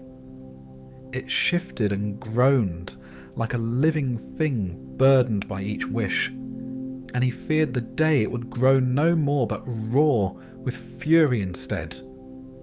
Yet his wife did not see the danger. She looked upon her palace not with gratitude but with hunger. She no longer spoke of luck, nor of marvels, but of destiny. The cottage had been a kindness, the mansion a step, the palace an inevitability. She told herself she had been meant for such greatness from the beginning, and that still greater heights awaited her. And the fisherman, standing at the threshold of the palace, knew in his bones that she would never stop. The palace stood vast and gleaming, yet within its walls the wife soon found the same unrest that had plagued her in the hut and the cottage and the mansion. The splendour of its marble halls and jewelled chambers faded quickly in her eyes. For splendour that belongs to others, she thought, should also belong to her. She walked the corridors with growing dissatisfaction, as though each gilded surface mocked her by reminding her there was still more to be had. It was no longer enough to dwell in luxury. She longed now for power, for dominion, for crowns upon her brow and subjects at her feet. The palace seemed only half a gift to her, walls without meaning, wealth without authority. She spoke of how little it was to sit in grandeur if others did not bow before her grandeur. Her eyes no longer lingered on gold or tapestries. They turned outward, past the palace gates, toward thrones and crowns. The fisherman heard her words with dread. He knew where they would lead. Yet when she demanded that he go to the sea again, he found himself powerless to resist. His own will had been worn down as surely as stones wear down beneath the tide. Though his heart quailed, his feet carried him once more to the shore. The sea was darker than he had ever seen it. The waves rose in angry swells, crashing hard against the rocks, and the air was filled with the taste of storm. The fisherman's voice trembled as he called for the flounder. At length the fish rose, its scales no longer shimmering with joy but dulled, as though weighed with a burden. Again the fisherman stammered out his wife's wish, that she might not only live in a palace, but reign as queen. The flounder flicked its tail. The sea churned, groaned, and rolled, but at last it calmed enough for the fisherman to walk home. There he found the palace transformed into a royal fortress, its banners bearing his wife's crest, its gates guarded by men in armour. And upon a high throne sat his wife, a crown upon her head, her eyes gleaming with satisfaction. For a time, the wife revelled in her new station. She issued commands, received homage, and paraded through her lands as though the world had always belonged to her. Yet soon she grew restless again. The title of queen, she decided, was too small, the throne too narrow. Queens were many. She was meant to be singular. What was the rule of one kingdom when empires stretched beyond it? She began to see herself as destined for an authority that could not be contained by borders. So again she pressed her husband, her words sharp with impatience, her tone heavy with inevitability. She would be empress, she said, mistress of all lands, not only one. The fisherman pleaded, begged her to rest content with her crown, but her ambition drowned out his pleas. He went again to the sea. The waters now raged as though they wished to tear the shore away. Black clouds gathered above, and the spray stung his eyes. The fisherman felt small before its fury, yet he called out as always. The flounder rose once more, its eyes gleaming with a light that was no longer patient, but perilous. The fisherman spoke his wife's new desire, ashamed to shape the words. The flounder did not answer, but with a flick of its tail, the sea swelled high, and the fisherman staggered back from the shore. When he returned, he found not merely a throne, but an empire. His wife now dwelled in a castle vast beyond measure, its halls lined with rulers who had bent their knees to her. Crowns of conquered lands were displayed as tokens of her might. She sat upon a throne that rose higher than all others, draped in robes that glittered with the jewels of the world. But grandeur has its own poison. The wife, now empress, looked upon her empire and found it hollow. To command armies and crush nations was still too little. To her, it was not dominion, but burden. For even emperors must bow to powers greater than themselves. She spoke of the heavens, of the church, of thrones loftier than earthly crowns. Her eyes burned with an obsession that no empire could quench. She wanted not only men and kings to kneel before her, but priests and popes. She demanded not only earthly dominion, but spiritual authority. So once more she sent her husband to the sea. He tried to resist, his heart breaking under the weight of fear, but her words left no room for refusal. He stumbled to the shore, his voice weak with dread as he called again for the flounder. The sea was monstrous now. It surged and roared as if all its depths had risen to the surface. The fisherman could scarcely keep his footing on the shore. Yet still the flounder appeared, its scales dim, its gaze like the fathoms themselves, deep, endless, weary. The fisherman spoke of his wife's demand, that she be pope, and his words felt like blasphemy as they left his lips. The flounder listened, then sank with a flick of its tail. When the fisherman returned, he found his wife robed in papal garments, crowned with the triple tiara, her throne placed within a vast cathedral. Bells rang out, incense filled the air, and multitudes knelt before her as though she were God's voice on earth. She sat in majesty, but her eyes betrayed no peace. For even now, seated as Pope, she was not content. The trappings of holiness felt to her like chains.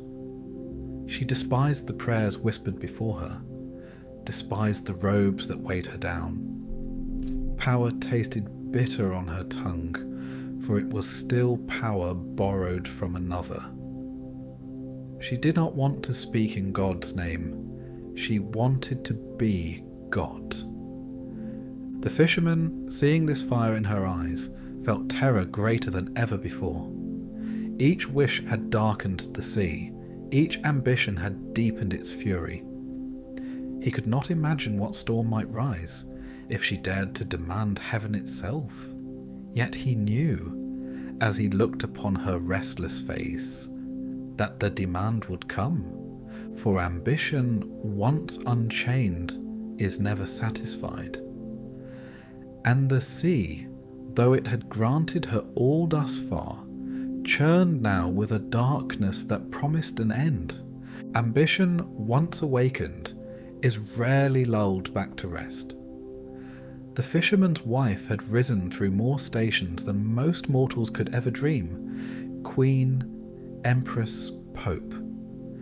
Yet none of these mantles weighed enough to quiet her hunger. Each crown she placed upon her brow seemed lighter than the last, and in its hollowness she found nothing but dissatisfaction. Dominion over kingdoms and the church no longer dazzled her. Her eyes, fixed upon the heavens, searched for something larger, something unbounded. What she wanted now was not to reign over man, nor woman, nor institution. She wished to command the very forces that governed creation. In her palace of blinding white stone and gold-leafed pillars, she paced endlessly. Her robes trailed behind her like shadows of former desires, and her voice echoed against walls that no longer impressed her. When she looked upon the people kneeling, she felt only contempt. Their reverence was too small, their voices too thin. When she looked upon the fisherman, weary and bowed, she thought not of gratitude, but of how far beyond him she had soared. Her gaze was fixed above, always above. She wanted to be as God. The fisherman knew it before she ever gave the command. He saw it in her restlessness, in the way she lingered at windows as though straining to pierce the clouds with her will. When at last she spoke the words, that she desired to command heaven itself, to rule over the rising and setting of the sun, the tides of the sea, the motions of the stars. His heart sank into his stomach like a stone. There was no pause in her tone, no trace of hesitation. She demanded it as one might demand water to quench thirst, with the simple arrogance of necessity. The fisherman did not argue, for he was too weary for argument. His protests had long ago dissolved into silence. Each step of her rise had worn away his will until only submission remained. His dread was not of her wrath, but of the sea itself, that old and tireless expanse whose moods mirrored the shifting scales of ambition. To go to the sea again was to confront its judgment, yet he had no choice. She had ordered, and he obeyed, so he set out. The day was heavy with clouds, the air thick with the scent of rain. The path to the shore seemed longer than ever, though he had walked it countless times. Each footprint sank deeper into the damp earth, as though the land itself wished to drag him back, to keep him from reaching the water. But forward he trudged, guided less by will than by inevitability. When at last he came to the shore, the sea was no longer the shifting, sulking presence of earlier days. It was rage embodied. A living fury stretched the horizon. The water heaved and crashed, its waves black with storm, each crest crowned with foam like teeth. The wind tore at his clothes and flung spray into his face, stinging like needles. The fisherman could scarcely keep his footing.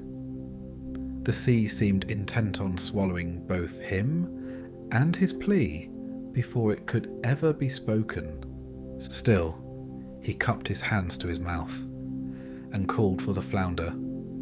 His voice was nearly lost in the roar of the waves, but he forced it forth, pleading for his wife's final blasphemous wish. The words trembled from his lips, that she might rule as God, not merely over men, but over creation itself. Then silence. Not the silence of calm, but of vast refusal. The sea did not answer, nor did the flounder appear. The waves churned and crashed, but no voice broke through. It was as though the water itself had turned its back on him, swallowing his words into its endless depths. The fisherman waited, drenched and shivering, but no reply came. The sea raged on, unheeding, indifferent. At last, exhausted and numb, he turned away. The walk home was heavier than all the journeys before. Each step pressed upon him like a burden too great to bear. He no longer wondered what he would find when he reached his dwelling. He merely trudged forward, hollow and resigned. When he arrived, the palace was gone. The towering spires, the gold, the throngs of attendants, all vanished as though it had been mist. In their place stood the same wretched hovel that had once been their home. Crooked walls patched with sodden wood, a roof that sagged and leaked, a single door hanging on its rusted hinges.